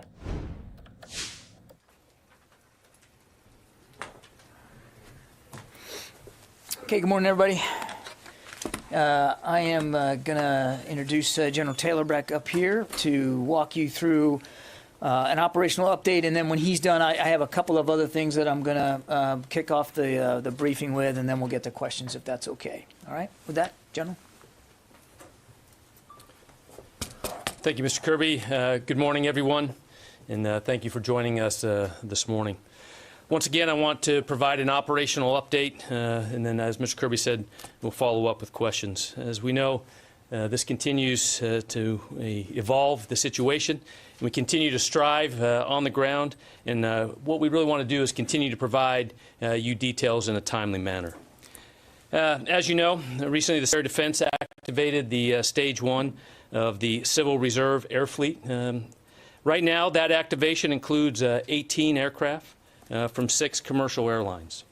This will increase passenger movement from the intermediate staging bases, temporary safe havens, to the United States, while we continue to prioritize military aircraft for the transportation of individuals out of Kabul and out of harm's way. Please note, as I said, these craft flights will not be flying into Kabul. As of this morning, within the last 24 hours, 25 U.S. military C-17s, 3 U.S. military C-130s, and then a combination of 61 charter, commercial, and other military flights departed Kabul. The total passenger count for those flights was approximately 16,000. Of that number, the U.S. military transported just under 11,000 personnel. Our mission remains focused on ensuring a steady flow of evacuees out of Kabul to the intermediate staging bases and safe havens at our installations continue to rapidly build out capacity as needed to ensure reception and providing humanitarian assistance. The use of temporary safe haven locations across Europe and the Middle East in areas that include U.S. installations in Qatar, UAE, Kuwait, Bahrain, Italy, Spain, and Germany. We deeply appreciate the support from these countries. This is truly a testament to the importance of our alliances and our partnerships. In the past 24 hours, 5 flights landed at Dulles International Airport with approximately 1,300 passengers. At this time, 4 military installations, as well as Dulles International, are receiving Afghans as they come into the United States. These installations include Fort McCoy, Wisconsin, Fort Lee, Virginia, Joint Base McGuire-Dix, Lakehurst, New Jersey, and Fort Bliss, Texas. The total number currently at these installations is approximately 1,200, and Northcom continues to build out capacity to ensure they are prepared to receive more flights that will come in the next few days. This is absolutely a worldwide effort which hits several countries, multiple commands, and thousands of service members across the joint force. Over the weekend, the airport in Kabul remained secure. However, as many of you have seen already, CENTCOM released a statement regarding an incident to report as no U.S. casualties or partner force or coalition forces were involved, but regrettably, an Afghan security force member lost his life. As the President referenced last night in his remarks, we are in communication with the Taliban for the establishment and sustainment of several checkpoints to increase throughput and facilitate safe passage for individuals working to gain access to the airport. Today, the number of troops at the airport continues to stand at 5,800. Commanders on the ground continue to actively monitor threats. They are empowered to make the appropriate force protection decisions. As always, U.S. forces retain the inherent right to use force in self-defense. We are using all of our available tools to maintain the highest threat awareness, both in Afghanistan and throughout the globe. While this mission is not without risk, the safety of our personnel, American citizens, and Afghan evacuees at risk is of paramount importance. To wrap up, we continue to make progress in the completion of this mission. Since the end of July, we have relocated approximately 42,000 people. Since the beginning of evacuation operations on August 14th, we have evacuated approximately 37,000. All of this progress stems from the teamwork, professionalism, and dedication of our military, our interagency colleagues, and our allies and partners. We know more hard work remains in the coming days, and we're absolutely prepared to meet that challenge. Thank you.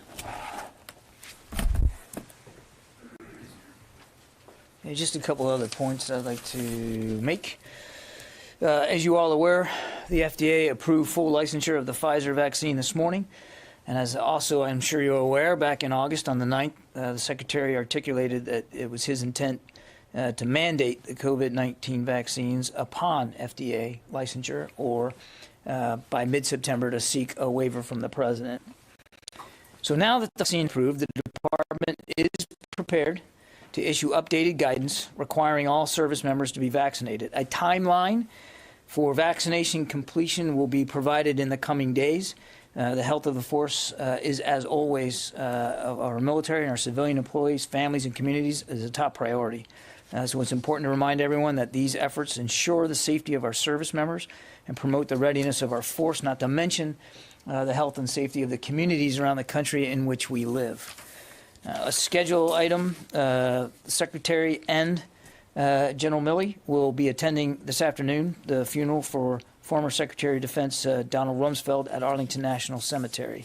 Mr. Rumsfeld served as the 13th Secretary of Defense as well as the 21st.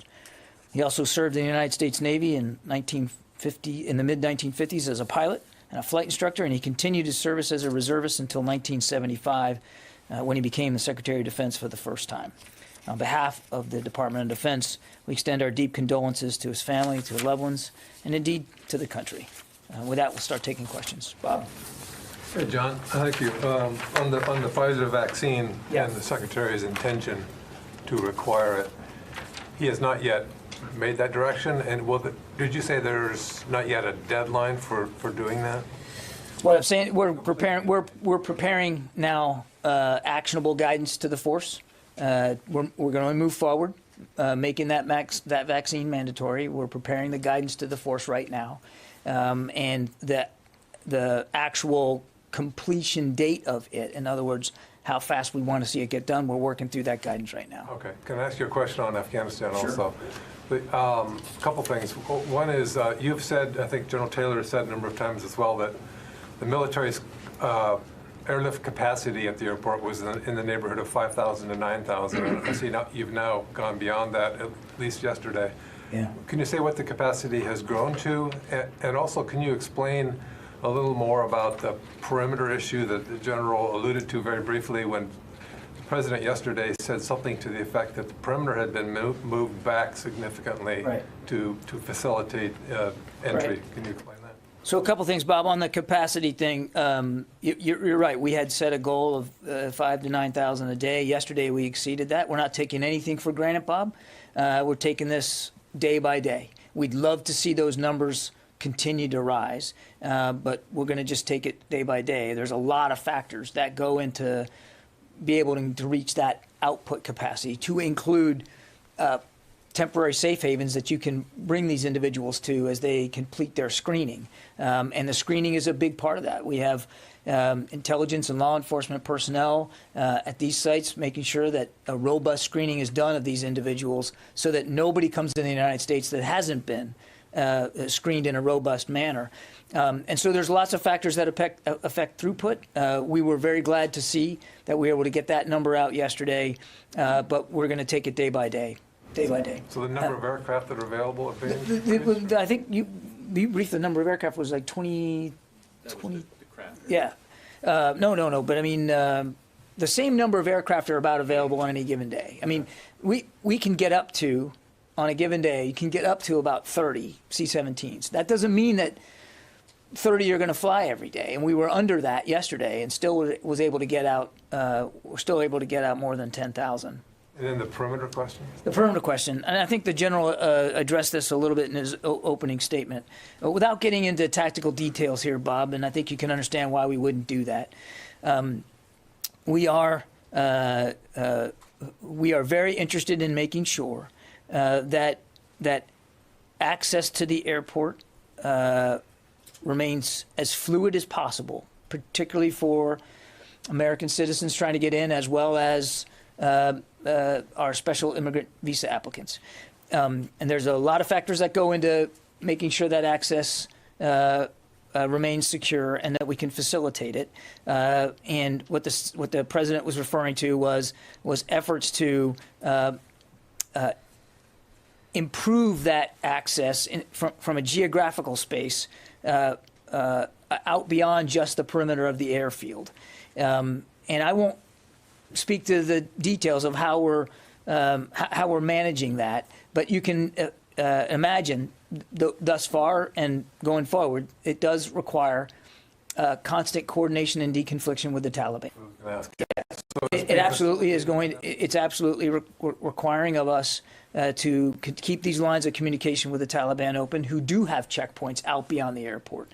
And what we have seen is that this coordination has worked well. This deconfliction has worked well in terms of allowing access and flow to continue, as well as reducing the overall size of the crowds just outside the airport. And those crowds have been a factor, Bob. You heard me talk about this the other night when, several days ago, one of our commanders used a helicopter to bring people in, and it was largely because of the crowd size outside the Abbey Gate. So crowd size matters here, too. And that's what the president was referring to. Sylvie. I have two questions. I would like to go back to the incident. Can you be a little bit more specific and tell us if you can rule out that the attackers were Taliban first? And I would like also to go back to the deadline. The French foreign minister said today that it's, quote, necessary to continue the Afghan evacuations beyond August 31st. Cannot rule out who the hostile actor was in this shooting incident last night. I think, as you saw, Central Command statement referred to it as a hostile actor. We don't know more than that. And this just happened, Sylvie, so I don't know when we'll have more forensics on this. Again, our focus was on making sure that we could maintain security at the airport. It was maintained. Sadly, it resulted in the loss of a life of one Afghan soldier and wounded several others. So, I mean, obviously, that's our focus right now. On the deadline, I can't speak for other nation states. I can only speak for the Department of Defense, and you heard the Secretary address this over the weekend. The goal is to get as many people out as fast as possible. And while we're glad to see the numbers that we got yesterday, we're not going to rest on any laurels. The focus is on trying to do this as best we can by the end of the month. And as the Secretary said, if he needs to have additional conversations with the Commander-in-Chief about that timeline, he'll do that. But we're just not at that point right now. Jen. Has the Taliban told you that August 31st is the deadline and that you must leave then? Are those communications happening? Is that something you've agreed to with the Taliban? We've seen the public statements by the Taliban spokesman about their views on the 31st of August. I think we all understand that view. And can you explain, is it only Americans and SIV holders that are allowed through the gate now? Has that changed? What is the policy about Afghans in need now coming? Afghans in need are still being processed and facilitated.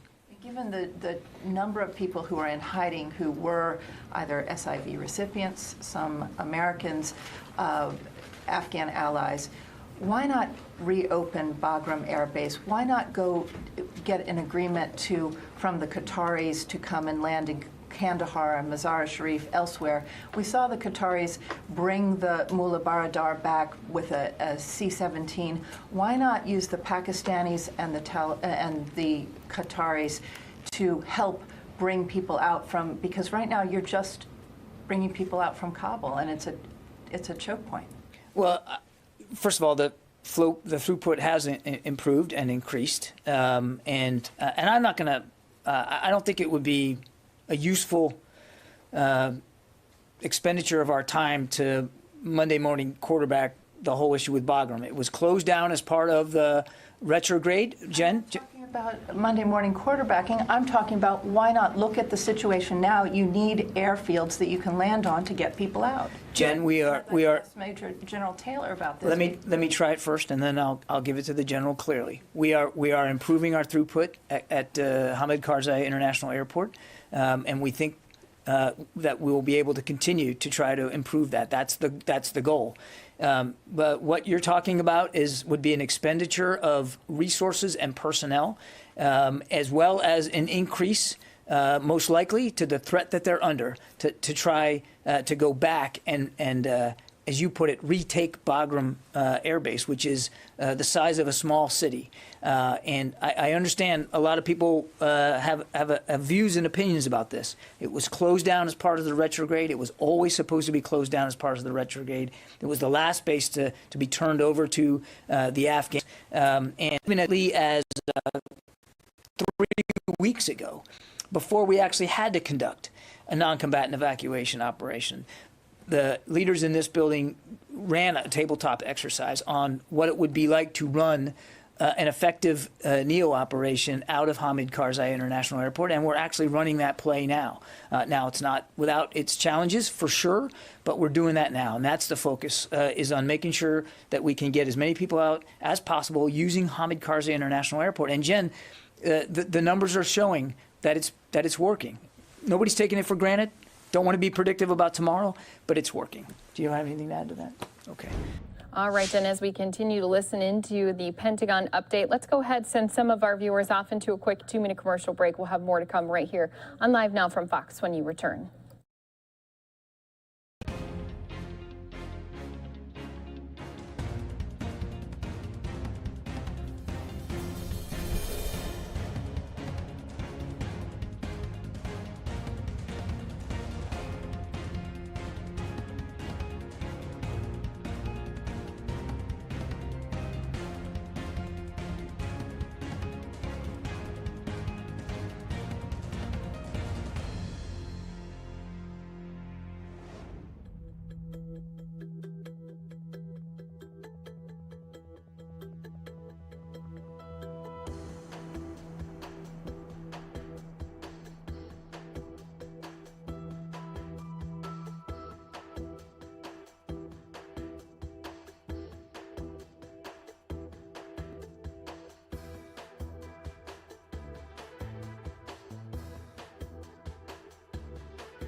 All right, guys, welcome back here to Live Now from Fox. We're getting a little bit of a picture coming in and out, but this is of an airplane that has just landed in D.C. at the Dulles Airport, as we do have more evacuees arriving. Now, this time, our picture showing you them arriving again here in the D.C. area. Last picture we brought you at the top of the hour was a plane carrying evacuees from Afghanistan arriving in Spain. So they continue to pull many people out of Afghanistan as they're still trying to conduct the drawdown and everything by August 31st. We were just listening into the update from the Pentagon that had happened a little bit earlier here this morning. I do want to remind our viewers, we do also have expected President Biden coming up at 10:30 Pacific time, 1:30 Eastern time.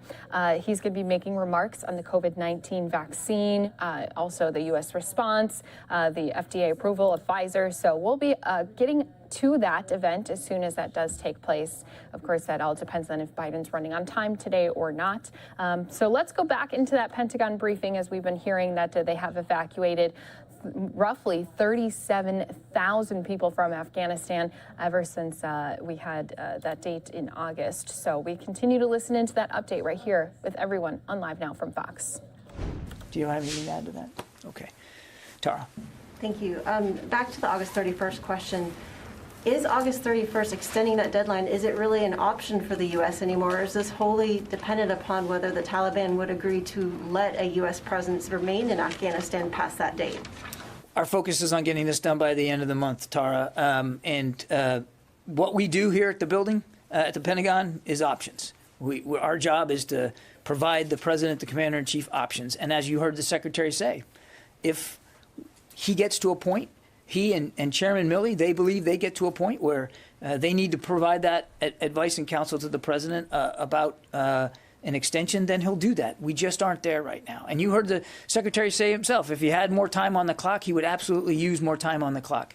But we're focused on getting this done by the end of the month. And secondly, for Major General Taylor, you'd mentioned that 42,000 have been evacuated since July. Is that 42,000 just on military airlift, or does that include the commercial and chartered planes? Yeah, so that total number is U.S. military plus U.S. Civilian, State Department. Some of that was State Department contract air that went out also early on. Do you have any breakdown of the number of U.S. citizens in that 42,000 that have gotten out? I do, but I don't have that right now. Idris? So just a couple of quick questions. Firstly, on the vaccine, this would be specifically to Pfizer, right? That would be mandatory, or would it be other vaccines? Right now, we're focused on the Pfizer vaccine because of the FDA approval that came in this morning. And just another couple of quick ones. How many, I guess, Afghan soldiers remain in the perimeter? I think you had said 500 to 600 a week ago. Is that still the number? I believe that's the operative number. And then how many Americans have been evacuated? I think you gave 2,500 Americans. Has that number changed? We think that overall we've been able to evacuate several thousand Americans, and I'd be reticent to get more specific than that. But since the 14th, we believe we have been able to evacuate several thousand Americans. Very quickly, lastly. So the last tabletop exercise for a new operation from HKIA was about 3 weeks ago. It was about 3 weeks ago. It was certainly before Kabul fell. This was something that, and I've talked about this before, I mean, this was something that the Pentagon had been thinking about for a long time. I mean, as far back as late April, when we held a rehearsal of concept exercise here at the Pentagon, looking at the retrograde and how that was going to parse out over and through the summer. A part of that conversation was the potential for non-combatant evacuation operations and what that would look like and how we would execute that. Nancy. Thank you. I wanted to know if you could clarify a couple points that you made earlier. You said that any extension beyond August 31st would be the Secretary talking with the President. Would that decision include inputs from NATO allies, particularly those who say that they need more time? Is that a factor in the U.S. consideration about? I think we would absolutely consider the views and opinions of our allies and partners who also have people there and are, as the general brief, very much a part of moving people out. And have any of those NATO allies communicated to the United States that they need more time beyond August 31st? I'm not aware of specific conversations that we've had with respect to the deadline. Okay. And then on the perimeter, I'm having a hard time understanding when the President talked yesterday, he said about expanding that perimeter. Mm-hmm. Can you help me understand who's part of that? Is that U.S. forces? Have they moved where they're positioned from where they were a few days ago? And I want to be very careful here to talk about specific movements at a tactical level on any given day. And so I'm just not going to do that, and I know that will be largely unsatisfying. Well, but let me finish. So that as caveat, we continue to look at security on the airport itself, as well as the immediate environs of the airport. Because in those immediate environs outside the airport, that's where you have Taliban checkpoints. That's where you have crowds assembling. That's where access to the gates is critical in that space just outside the airport, where we don't have a military presence of a sustained nature. And what we're doing is that we are in constant communication with the Taliban about that space and what that space looks like. And the only thing I would say is that as you heard the Secretary say this, you've heard General Milley say this, we're going to do what is required on any given day at every possible opportunity to make sure that those who need to get out can get out. And that includes the monitoring and the accessibility of that space outside the airport. But what it looks like on any given day, Nancy, is going to change. I appreciate that, but I'm not looking for tactical details. I just think once that movement happens, it's a different threat to U.S. forces and something that the public has a right to know. So I just want to get an understanding of how often they cross it, how we should be thinking about where the U.S. military is in that environment. I would tell you that we already consider our troops in harm's way at the airport. It's a dangerous situation. There's no question about that. And we're not taking any of these threats for granted.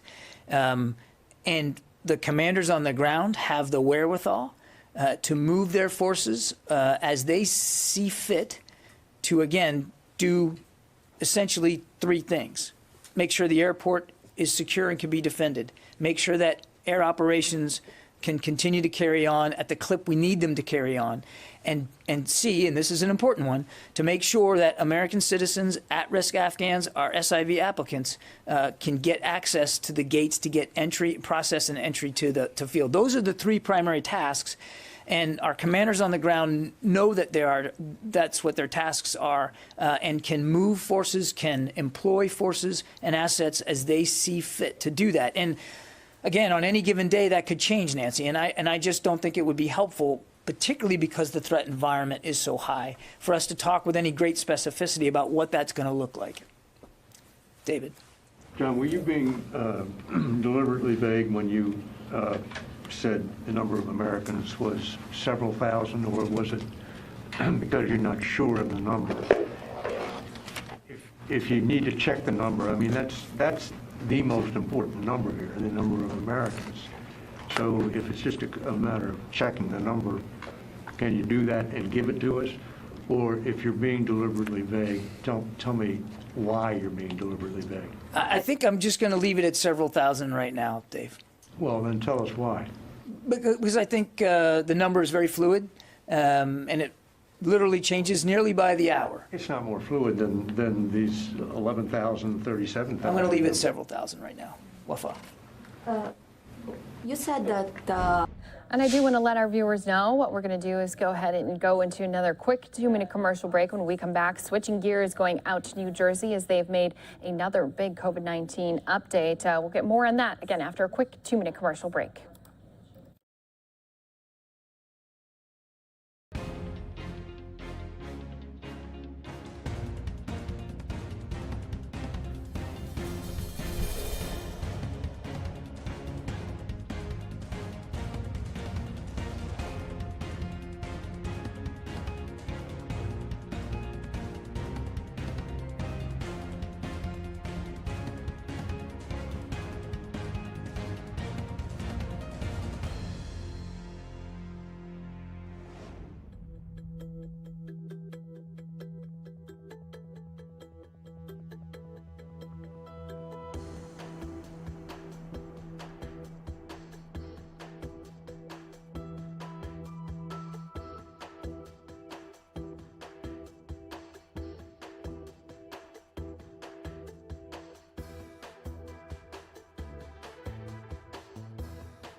welcome back here to Live Now from Fox. Another live look here at the White House. No shot inside quite yet. Again, we do have President Biden, who was scheduled to be speaking about COVID-19, especially as we did have the FDA today announce their full approval of the Pfizer vaccine. So as soon as we do see President Biden speaking, of course, we'll be bringing it to our viewers. So until that time, let's go ahead and get into a double box. We're going to go out to New Jersey because today the governor was announcing that many of their all of their personnel in schools, pre-K through 12, will be required to be fully vaccinated by October 18th. Or else undergo regular testing at a minimum of once to twice each week. So let's go listen into that update and their reasoning behind this decision. Thank God, a low wind storm, which is great, but it was a drenching, I say was because I think we'll still have the tail end of this, a drenching rainstorm. And we saw with our own eyes some flooding and some folks who had to be evacuated from their homes in Monroe Township, places like in that nexus of the state in Middlesex County, Spotswood, Jamesburg. Helmetta was on the cover of a lot of national newspapers this morning. Did you get nailed? You were okay? And so this is, again, good news, low wind. Even better news, wasn't a direct hit.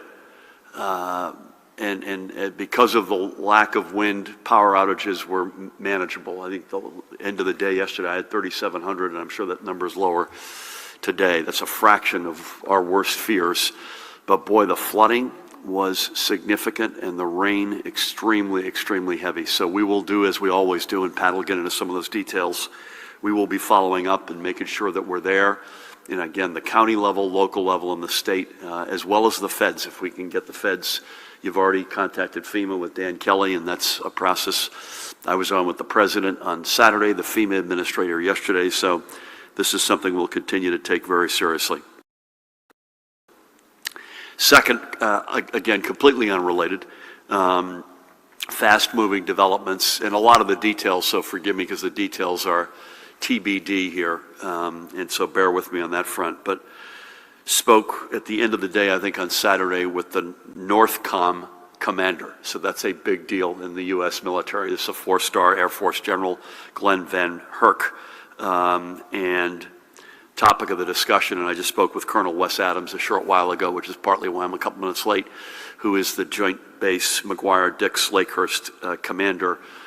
We are going to be getting, I think, imminently, Afghan refugees that'll be cycled through Dulles Airport in Northern Virginia and then up to the joint base. And we're honored to do our part.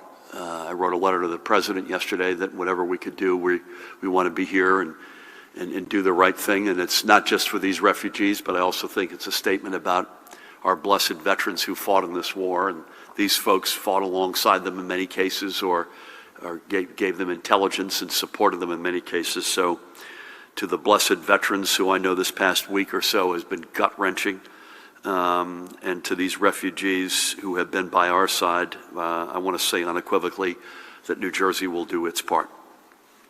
And again, forgive me, the details are going to be evolving. The feds are really running this. This is principally Department of Defense and State Department led, but again, we want to make sure we are here as a partner, a strong partner in doing our share.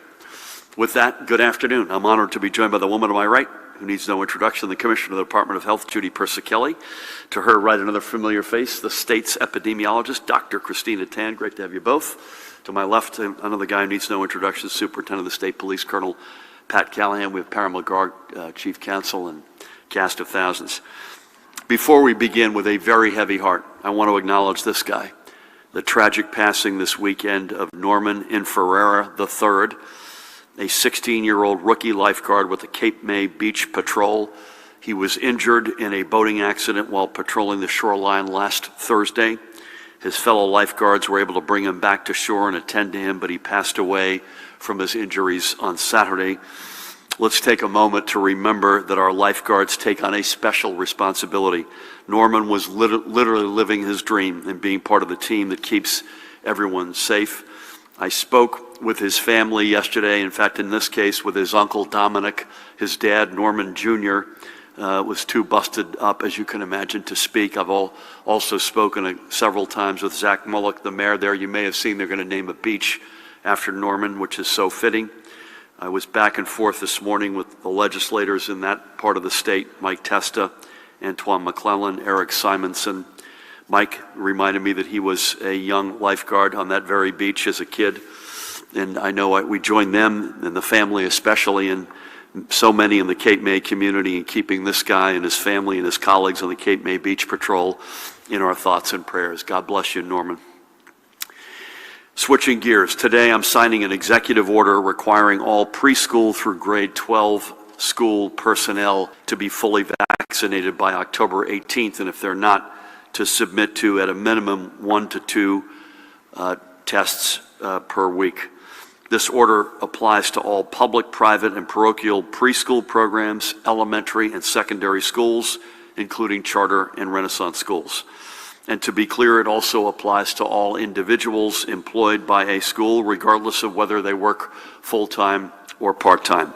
This includes administrators, educators, and educational support professionals, individuals providing food, custodial, or administrative support services, substitute teachers, whether employed directly by a school or otherwise contracted, and other school employees.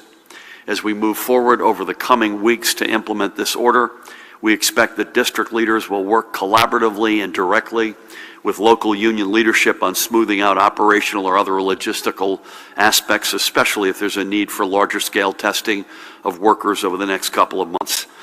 Our schools all have access to multiple sources of funding to address costs associated with employee vaccination and testing, including 3 rounds of federal elementary and secondary school emergency relief, otherwise known as ESSER, and emergency assistance for non-public schools from the governor's emergency education relief funds, otherwise known as GEAR. Back in June, the Department of Health under Judy's leadership issued guidance to assist schools in implementing testing. The department will also begin offering a free program through which districts can conduct testing. While schools have already been notified of this upcoming program, more details will be released soon. At the state level, we will continue to work closely with school officials on the implementation of this order. Now, we do not believe that meeting this order will be especially hard to do. We have received multiple local reports that point to an overwhelming majority of our educational and classroom leaders having already taken their personal responsibility to their families and students and colleagues seriously and gotten vaccinated. And I thank them for continuing to be models for their communities. As the school year rapidly approaches, we are continuing to do all we can to ensure as safe a start as possible. We know that strong masking and vaccination protocols in tandem with other safety measures are our best consolidated tool for keeping our schools open for full-time in-person instruction and our educational communities safe. You may have seen this, but nationwide, as of the latest data from the Federal Department of Health and Human Services, the number of kids in hospitals, sadly, across the country because of COVID last week hit a daily average, Judy, of 1,234, and I'm told by my team that number on one day last week got as high as 1,900 pediatrics cases in our nation's hospitals, and that number of average daily pediatric hospitals has tripled in just 4 weeks. I think we've got 20 in our state right now, 13 confirmed, 7 PUI. Yet some continue to mistakenly and dangerously grasp at the lie that kids can't get COVID or that they can't spread COVID. Neither of that is true. In Hillsborough County, Florida, more than 13,000 students and staff are quarantining due to exposure to the coronavirus. And I remind you, by the way, in that state, their governor has gone so far as to threaten defunding schools if they tried to put masking requirements in place. Thankfully, more and more school leaders in that state are putting safety and common sense first. More than 20,000 students across Mississippi have been exposed. Ware County, Georgia, closed all of its schools. In Texas, multiple districts have closed or delayed the start of their school years because of rising cases among students and staff. I made this point a couple of weeks ago. We're not going to sacrifice the health of our kids or staff, and masking and vaccinations of both students and staff, along with a layered approach to safety, is our top priority for starting the year. And remember, all right, guys, so we've been listening in as New Jersey makes that announcement about vaccinating their school personnel. Otherwise, they'll have to undergo testing multiple times in a week. We're going to go into a quick 2-minute commercial break. More to come here on Live Now from Fox when you return.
Welcome back here to Live Now from Fox. President Biden running so far about 15 minutes behind. So we do continue to wait for our shot inside of the White House as he is expected to make those COVID-19 response and also talk about the FDA's approval of the Pfizer vaccine that was announced here today. Again, as soon as that does happen, we're going to jump into that event live here for all of our viewers. But until that time, let's go back, listen in as New Jersey's been updating about their school personnel having to be fully vaccinated by October 18th. Otherwise, they have to undergo multiple testings in a week. We're going to be listening into that here on Live Now from Fox. and remember, if that weren't enough, that no kids, no students or anybody under the age of 12 are yet eligible to be vaccinated. And roughly only half of those older than 12 who are kids and students have been vaccinated. And we will continue to educate students and parents on the importance of vaccination, especially for younger students when the FDA grants its approval for them to receive a COVID vaccine.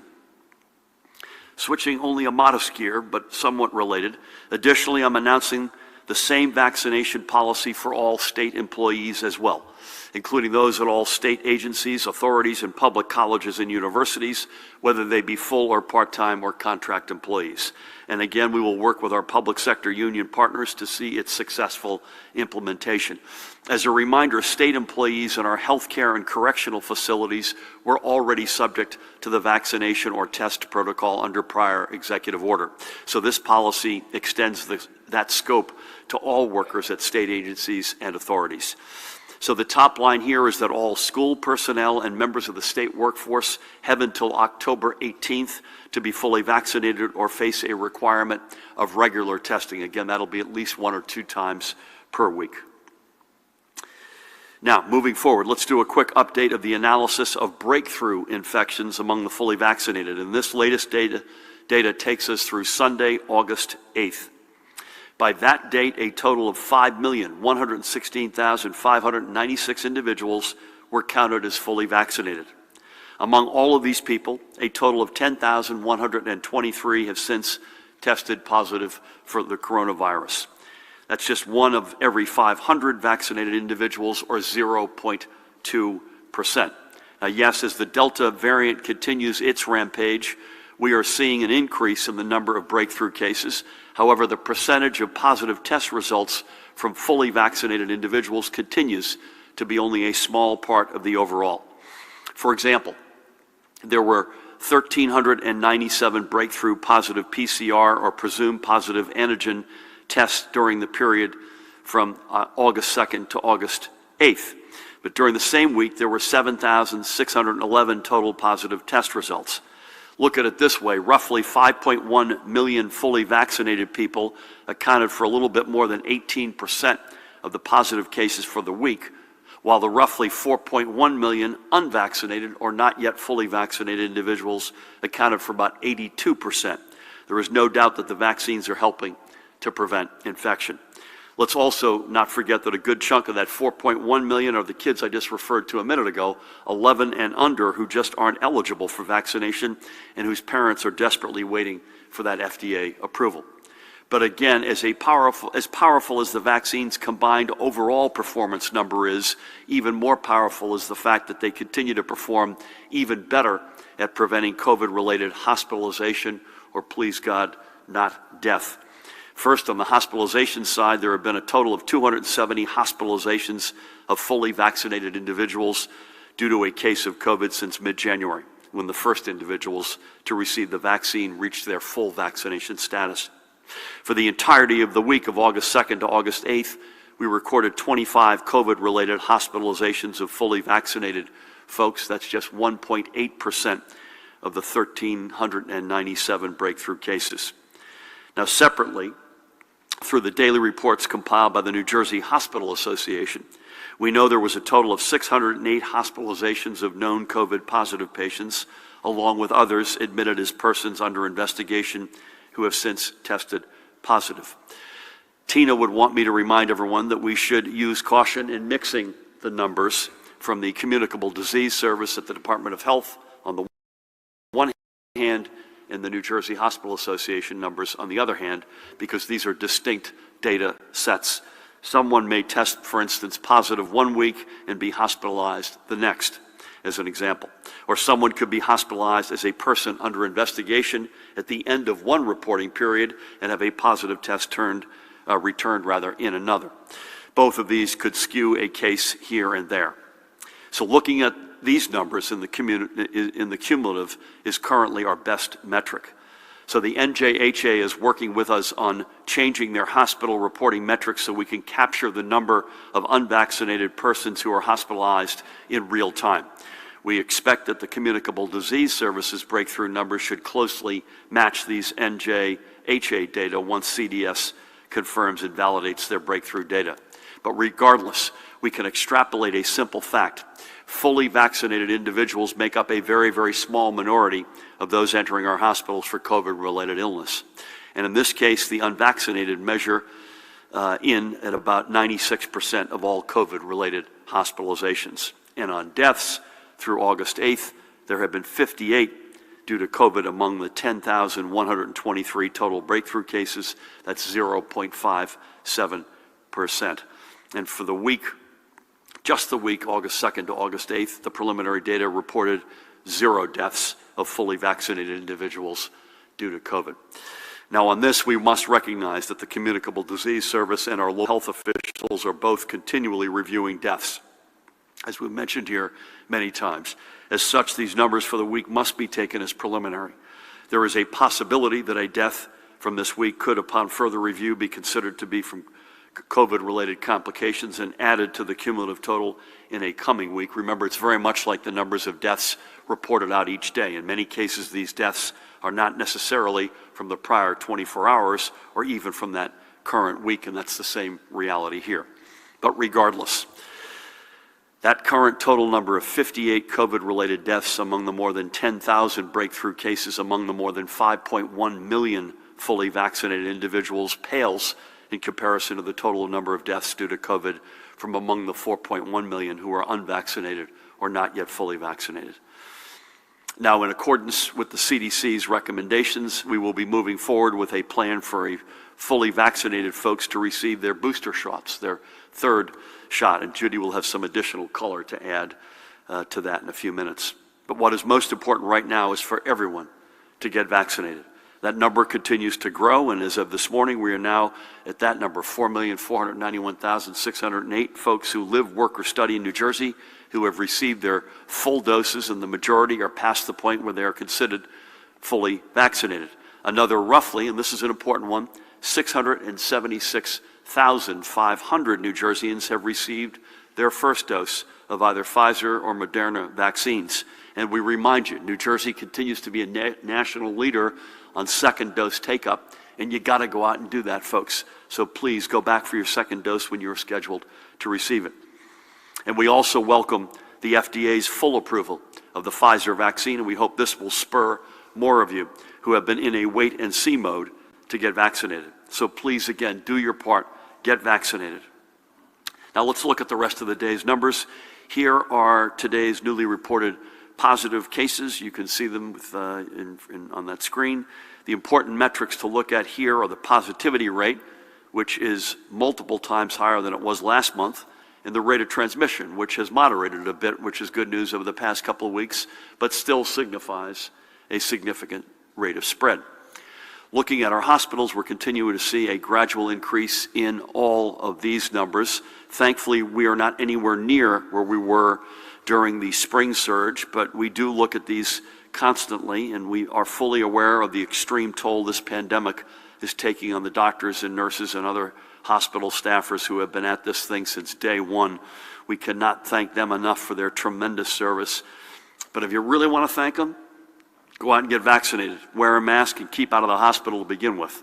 That's another way to say thank you to our extraordinary healthcare workers. And here's the latest report on COVID confirmed and probable deaths.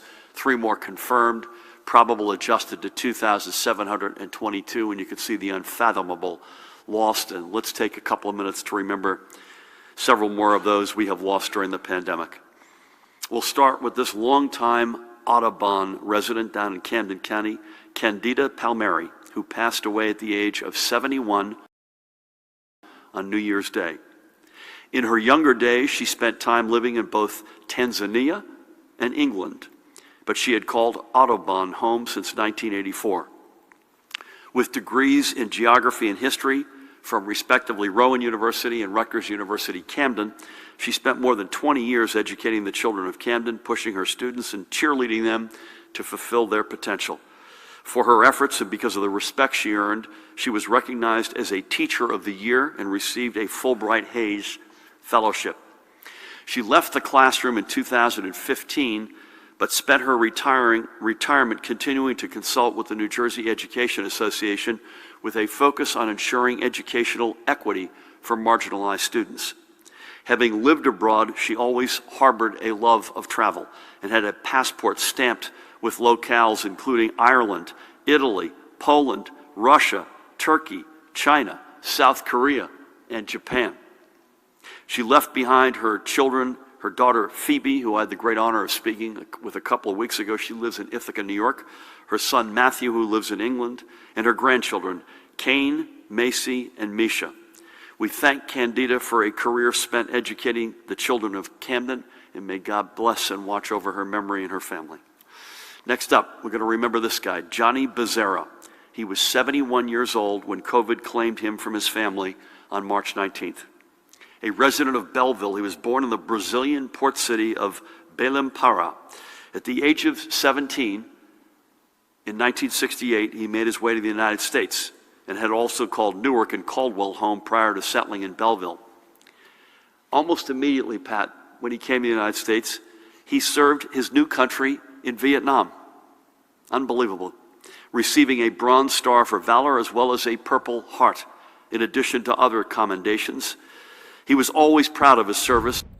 All right, guys. So as you may have seen, we did finally get that podium shot for President Biden. I'm going to send some of our viewers off into a quick 2-minute break. So we'll be right back here, hopefully with President Biden when you return.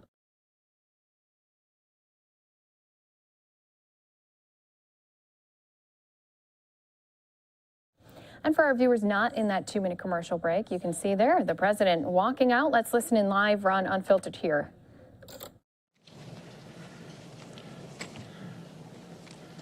Good afternoon. Today, we've hit another milestone, a key milestone in our nation's fight against COVID. Food and Drug Administration, the FDA, announced it is fully concluded. It's a thorough, independent scientific review. After a strict process, the FDA has reaffirmed its findings that the Pfizer COVID-19 vaccine is safe and effective, and the FDA has given its full and final approval. So let me say this loudly and clearly. If you're one of the millions of Americans who said that they will not get the shot until it has full and final approval of the FDA, it has now happened. The moment you've been waiting for is here. It's time for you to go get your vaccination and get it today. Today. It's an important moment in our fight against the pandemic. You know, I want to thank the Acting Commissioner, Janet Woodcock, and the entire team at the FDA for their hard work. Dr. Woodcock is a true professional. She's a career scientist who served under Republican presidents and Democratic presidents. She's ensured that the team followed the science above all. They've looked at the mountains of clinical data, clinical trial data, and the safety and efficiency data, and concluded without question the vaccine was safe and effective for emergency use in December. That same thing, we've got those shots in arms at the time, 350 million in the United States, and billions across the world. They kept pouring over this data. The FDA approval is the gold standard. And as I just said, now it has been granted. Those who've been waiting for full approval should go get your shot now. The vaccination is free, it's easy, it's safe, and it's effective. And it's convenient. For 90% of Americans, there's a vaccination site less than 5 miles from your home, and you can get the shot without an appointment. So please, get your shot today. There is no time to waste. The Delta variant is dangerous and spreading, causing a pandemic of the unvaccinated. That's the pandemic of the unvaccinated. And while we're starting to see initial signs that cases may be declining in a few places, nationwide cases are still rising, especially among the unvaccinated. Across the country, virtually all the COVID-19 hospitalizations and deaths continue to be among the unvaccinated. That's worse in states where vaccination rates are overall low.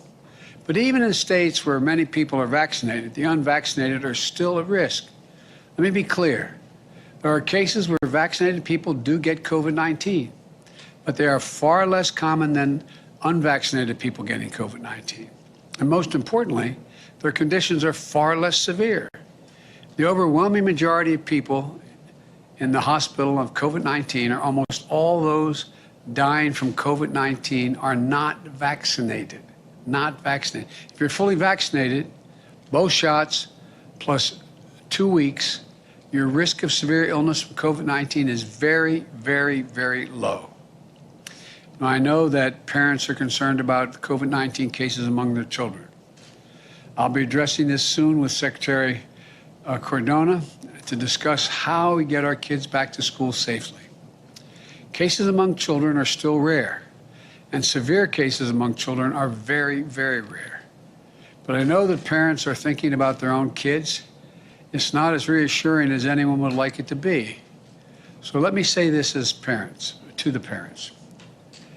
As you have the tools. You have the tools to keep your child safer, and 2 of those tools, above all, are available to you. 1, make sure that everyone around your child who can be vaccinated is vaccinated. Parents, adults, teens. 2, make sure your child is masked when they leave home. That's how we can best keep our kids safe. As I've said before, the pandemic of the unvaccinated is a tragedy that is preventable. People are dying and will die who don't have to. So please, please, if you haven't gotten your vaccination, if you haven't gotten vaccinated, do it now. It could save your life and the lives of those you love. Now, The good news is that people are getting vaccinated. For the past several weeks, my administration has imposed new vaccine requirements on federal workers, the armed forces, people who work in federal medical facilities, and nursing home workers. Governors, mayors, and private sector leaders have done the same. We've also encouraged new incentives. For example, in some states, you get $100 if you get vaccinated. These new requirements and incentives are accelerating vaccinations once again, giving us the hope that we can put this Delta variant behind us in the weeks ahead. There are 3 facts everyone should know about where we are in this fight against this pandemic. First, even as the Delta variant has ravaged the unvaccinated, the deaths have climbed. The death rate is still 70% lower than it was last winter. Why? Because we did such a good job vaccinating those most at risk, senior citizens. America has about 54 million senior citizens. About 50 million have gotten at least 1 shot.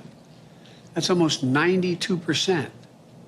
Secondly, overall weekly new vaccinations are up more than 56% from where they were a month ago. Last week, we saw a record of vaccinations, more than 1 million shots a day for 3 straight days. This is the first time this has happened since June. 6 million shots in the last 7 days, the highest 7-day total in over a month and a half. Remember when we were trying to get 70% of the people over 18 at least 1 shot? Well, we've not only gotten that done, we've gotten 71% of everyone aged 12 and older their first shot. That's over 200 million Americans. And over 170 million are now fully vaccinated. Third, states that have been lagging are seeing their vaccination rates grow faster. In fact, in Alabama, Arkansas, Louisiana, and Mississippi, more people got new vaccinations in the past month than in the prior 2 months combined. The progress we're making on vaccinations now is going to produce results in the weeks ahead. The sooner you get fully vaccinated, the sooner you'll be protected. According to the experts from the Yale School of Public Health, the pace of our vaccination effort has saved over 100,000 lives and have prevented more than 450,000 hospitalizations. This is critical progress, where we need to move faster. As I mentioned before, I've imposed vaccination requirements that will reach millions of Americans. Today, I'm calling on more companies, in the private sector to step up with vaccine requirements that'll reach millions more people. If you're a business leader, a nonprofit leader, a state or local leader who has been waiting for full FDA approval to require vaccinations, I call on you now to do that. Require it. Do what I did last month. Require your employees to get vaccinated or face strict requirements. And as I said last week, vaccination requirements have been around for decades. Students, healthcare professionals, our troops are typically required to receive vaccination to prevent everything from polio to smallpox, measles, mumps, rubella. In fact, the reason most people in America don't worry about polio, smallpox, measles, mumps, and rubella today is because of vaccines. It only makes sense to require a vaccine to stop the spread of COVID-19. With today's FDA full approval, there's another good reason to get vaccinated. So, please get vaccinated now. If you go to vaccines.com, or text your zip code to 438829, 438829. You can find a number of vaccine sites near you, just minutes away, where you can get your shot without an appointment. All around the world, people want these vaccines. Here in America, they're free, convenient, and waiting for you. So please go today for yourself, for your loved ones, for your neighbors, for your country. I'll close with this. We're in the midst of a wartime effort to beat this pandemic. It's one of the biggest and most complicated challenges in our history. and it's based on an unparalleled vaccination program that is saving lives and beating this virus. It's a vaccination program that's getting us back to our loved ones and a way of life we were used to. It's happening, and it's going to keep happening. If you help, it helps our economy. It gets everything moving. It keeps us growing. Together, we've made significant progress in just 7 months. We just have to finish the job with science, facts, and confidence. Together as the United States of America. So please get vaccinated today. God bless you all, and may God protect our troops. Thank you.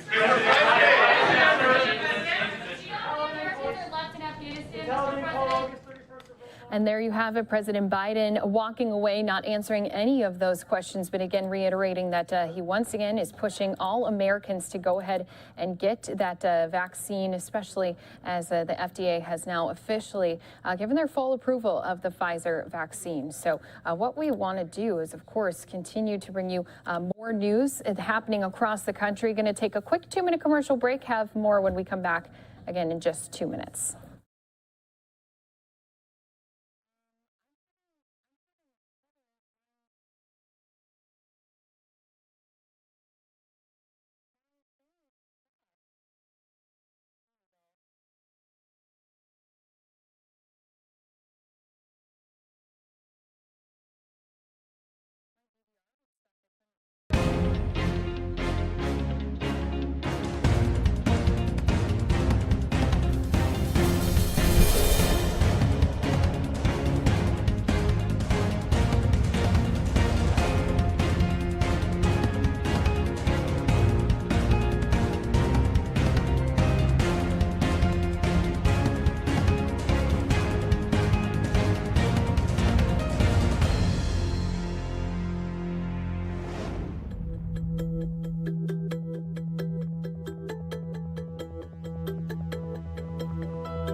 Welcome back to all of our viewers here with us on Live Now from Fox. You can see we are waiting here in the White House press briefing room for Jen Psaki to step out. She's going to be giving some remarks in a daily briefing here. You can expect some remarks not only on the address that President Biden just had about COVID-19, continuing to push vaccines for all Americans, especially now that the FDA has given their full approval.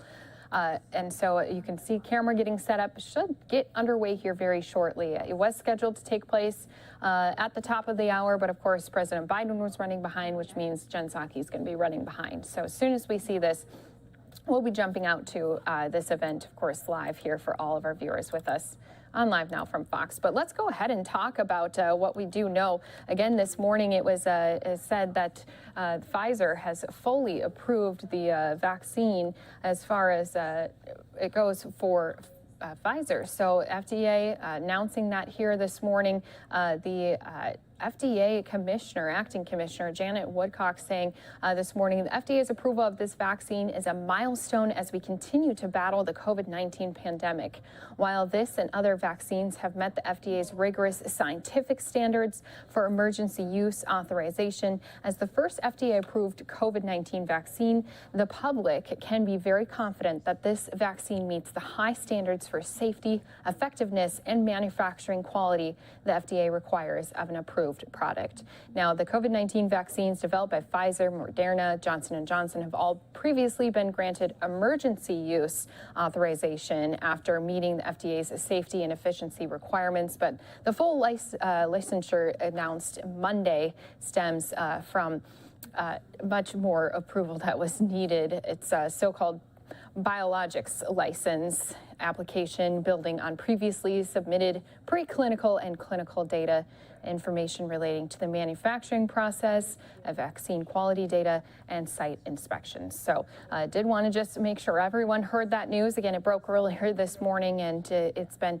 a big hot topic of discussion, as we've also heard multiple state leaders across the country talking about it here today. Not only did we have New Jersey's governor talking about it, our own president talking about it, we also have New York City talking about it. So once again, we do have you fully covered when it comes to our COVID-19 news. Also have you fully covered when it comes to our Afghanistan news as well. So that will be something that we'll also be expecting here in this White House press briefing. Again, here is that live look inside of the press room. But until that time, since COVID-19 and the Pfizer vaccine continue to be a top discussion here today, what I want to do is go out to a press conference that we had just a little bit earlier here this morning. It actually was a discussion with Emory University. They had a virtual meeting with two different doctors about the FDA approval of the Pfizer vaccine. They also are talking about the discussion of a possible third shot for Americans. They're talking about the Delta variant that continues to spread across the U.S. So they have a number of COVID-19 topics that I want to play out here for us all. Again, once the White House press briefing does start, we're going to be jumping into that here for all of our viewers with us on Live Now from Fox. So just a few things to keep in mind before we get started. Please keep your systems on mute throughout the briefing. This is to ensure we have a clear recording of the experts. And if you have any questions for our experts, please enter them in the chat function via Zoom. We'll be answering those at the conclusion of the beginning remarks. And we'll also be distributing this recording to media within 10 minutes of the conclusion of the briefing. So today we have with us Dr. Anish Mehta and Dr. Colleen Kelly. They are both associate professors of infectious diseases at Emory University School of Medicine, and they also have both been involved in COVID-19 treatment and vaccine trials at Emory. Today, both doctors will be speaking about the news this morning of FDA's approval of the Pfizer vaccine and how this will combat vaccine hesitancy. And they'll also be speaking about the possibility of a third shot for Americans and the current state of the Delta variant in the US. So Dr. Kelly, if you want to kick us off today. Sure, thanks so much, and it's good to see everyone on. So yes, as everyone knows, Pfizer received its full BLA approval today, as was rumored to be about to occur. This is very important because a significant minority of folks, but a decent number of people have said that they wanted to wait for full FDA approval before proceeding to get the vaccine. So we hope that that will encourage those folks that the vaccine has undergone rigorous approval, and it has been vetted completely, and it now meets the highest criteria of full FDA approval. In addition, many places have said that that's what they were waiting for their vaccine mandates. So I think we will be seeing a lot more vaccine mandates roll out across the country, which is also an important thing to increase uptake. A lot of people are just waiting to the point where they're told that they have to get the vaccine to get the vaccine. And so mandates work. We know this before COVID from other infectious diseases that are controlled with vaccines. They do a great job. The vaccine's extremely safe. And so, mandating the vaccine in those environments where people are going to be together is really, really important. With respect to boosters, we're learning more about who exactly needs them and when they might need them. And as the Biden administration has announced that we may be looking at boosters for everyone later on in September. So this is all kind of changing information and adjusting as we learn more and as the data adjusts. And so happy to take any questions you have, and Dr. Mehta can pick up where I left off there. Thank you so much, Dr. Kelly. And it really is a pleasure to be on with everyone today with this really exciting news of the Pfizer-BioNTech COVID-19 vaccine receiving full FDA approval for all individuals 16 years and above. And I think it's really, as Dr. Kelly mentioned, a really important step at furthering the confidence of all the communities here in the United States and around the world that undergoing the most stringent evaluation that the US FDA does to provide approval for this vaccine, that it's safe and effective for all populations. I think it's a really important step for all of us in ending the COVID-19 pandemic. It's also really important to note they have continued the EUA, the emergency use authorization, for those individuals 12 through 15 years of age. And also, as Dr. Kelly mentioned, the emergency use authorization for immunocompromised hosts. I was fortunate to work at an Emory Healthcare event this weekend where we were able to deliver over 1,000 doses of the COVID-19 vaccines to our cancer patients, our transplant patients, and other immunocompromised patients here in Metro Atlanta. I think we hope that with this approval, more and more people will reach out to anywhere they can to receive these vaccines so that we can protect ourselves and protect all those that we live with. Great. Thanks so much to you both. So we'll be taking the first question. Federal health officials have predicted FDA approval will encourage more individuals who may be on the fence to get vaccinated and give businesses and universities more confidence to create vaccine mandates.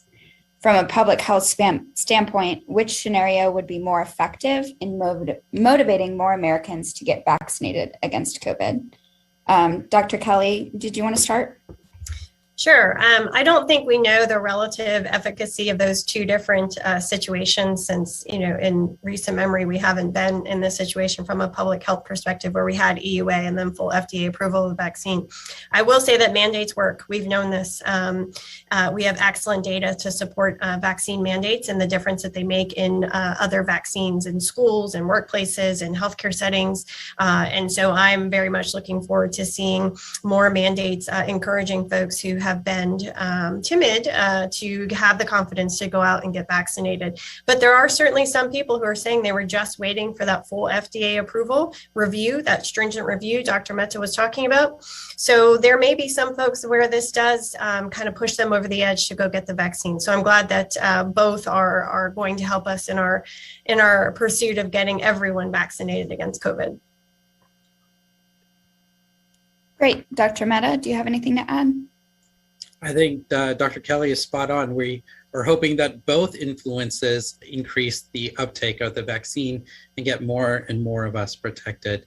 The vaccine mandates have worked in the past, and we know that they're working to protect our healthcare facilities. And most importantly, whichever reason people choose to get the vaccine, it will help us open up our economy. It will help keep our kids in school and help us end this pandemic. Great. So the next question, will full FDA approval mean more transparency on adverse reactions and or side effects, which seem to be a concern for many who are hesitant about the vaccine? Dr. Mehta, if you want to start with that one.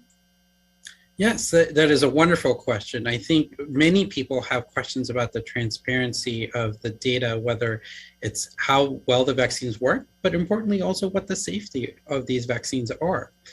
I think the US, we're very fortunate to have a very robust system of data collection and reporting when it comes to vaccines. And the CDC and other government officials have done, I think, a very good job of putting that data for the public to view. And so far, these data have indicated that there are very few side effects from these vaccines. They're very low frequency and low generally in severity. And we will, as with any approval of medication, there's always what they call post-marketing data collection. And so we'll continue to learn about the safety.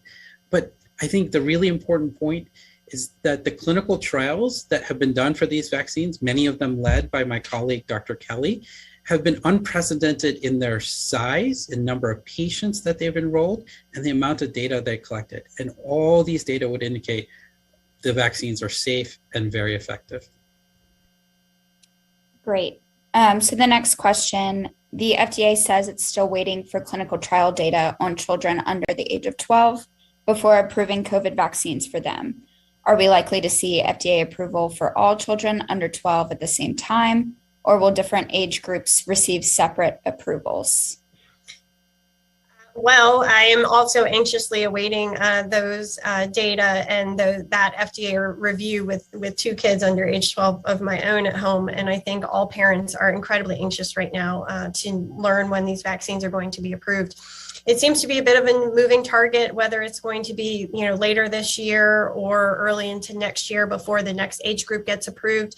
The expectation is it will be ages 5 to 12, where that approval will next come, simply because that's how the clinical trials were designed, down to age 5, and then afterwards some of them went even younger. So we are thinking that the next age group that will be approved is ages 5 through 11. When that's going to be, it's not exactly clear. We're all learning from press releases as they come out when the expectation is. I recently read that Pfizer thought that by the end of September they would have enough data to submit for that EUA, but of course it will take some time for FDA to review it before it would receive that approval. But it is, I think, something that has to be our highest priority. Great, thank you, Dr. Kelly. The next question, do you think there will be more advancements to the existing vaccines that might reduce the number of times people will need to get the shot? Dr. Kelly, if you want to start with that one. Sure. I don't think anyone expects that this will be a yearly booster shot like we see for influenza. I think that the anticipation is that this 3rd shot would provide hopefully additional protection that would be of long duration. And let me just kind of back up a little bit and say that for folks that are not immunocompromised, All right, guys, I do have some breaking news that I wanted to get to here for all of our viewers with us on Live Now from Fox. We're taking a look at a 3-vehicle crash that has injured multiple people. Little information coming in at this time, but I did want to at least give you what we do know. So you can see they're loading up at least 1 patient in the back of this ambulance, and it was a 3-car traffic collision that also had reportedly hit some pedestrians in the crosswalk. As of right now, some numbers that we're hearing, there's been reports of at least 5 patients, 3 of those in critical condition, other 2 with minor injuries, but you can just see the big police and firefighter response, first responders here on scene, blocking off this intersection. You can see some of those cars that were involved in that crash, that white vehicle head on, completely hitting the front of the vehicle. Firefighters are treating and transporting 5 patients, and they are now saying all 5 are in critical condition at this time.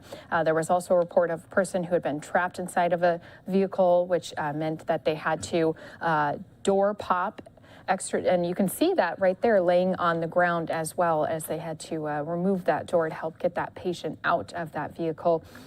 And also you're seeing some first responders on scene talking with some bystanders, so some witnesses as to what happened here at the time of this incident as well. So once again, this is some breaking news in Los Angeles that we wanted to bring to all of our viewers here with us. The initial assessment of 2 being non-critical was upgraded once our first responders had arrived on scene here. And again, it's just a very chaotic look, but again, this is some breaking news that Skyfox is over, as first responders now are going to have to be cleaning up after they have been treating, again, 5 patients, all in critical condition. We're going to go into a quick commercial break. We'll have more to come here on Live Now from Fox when we return.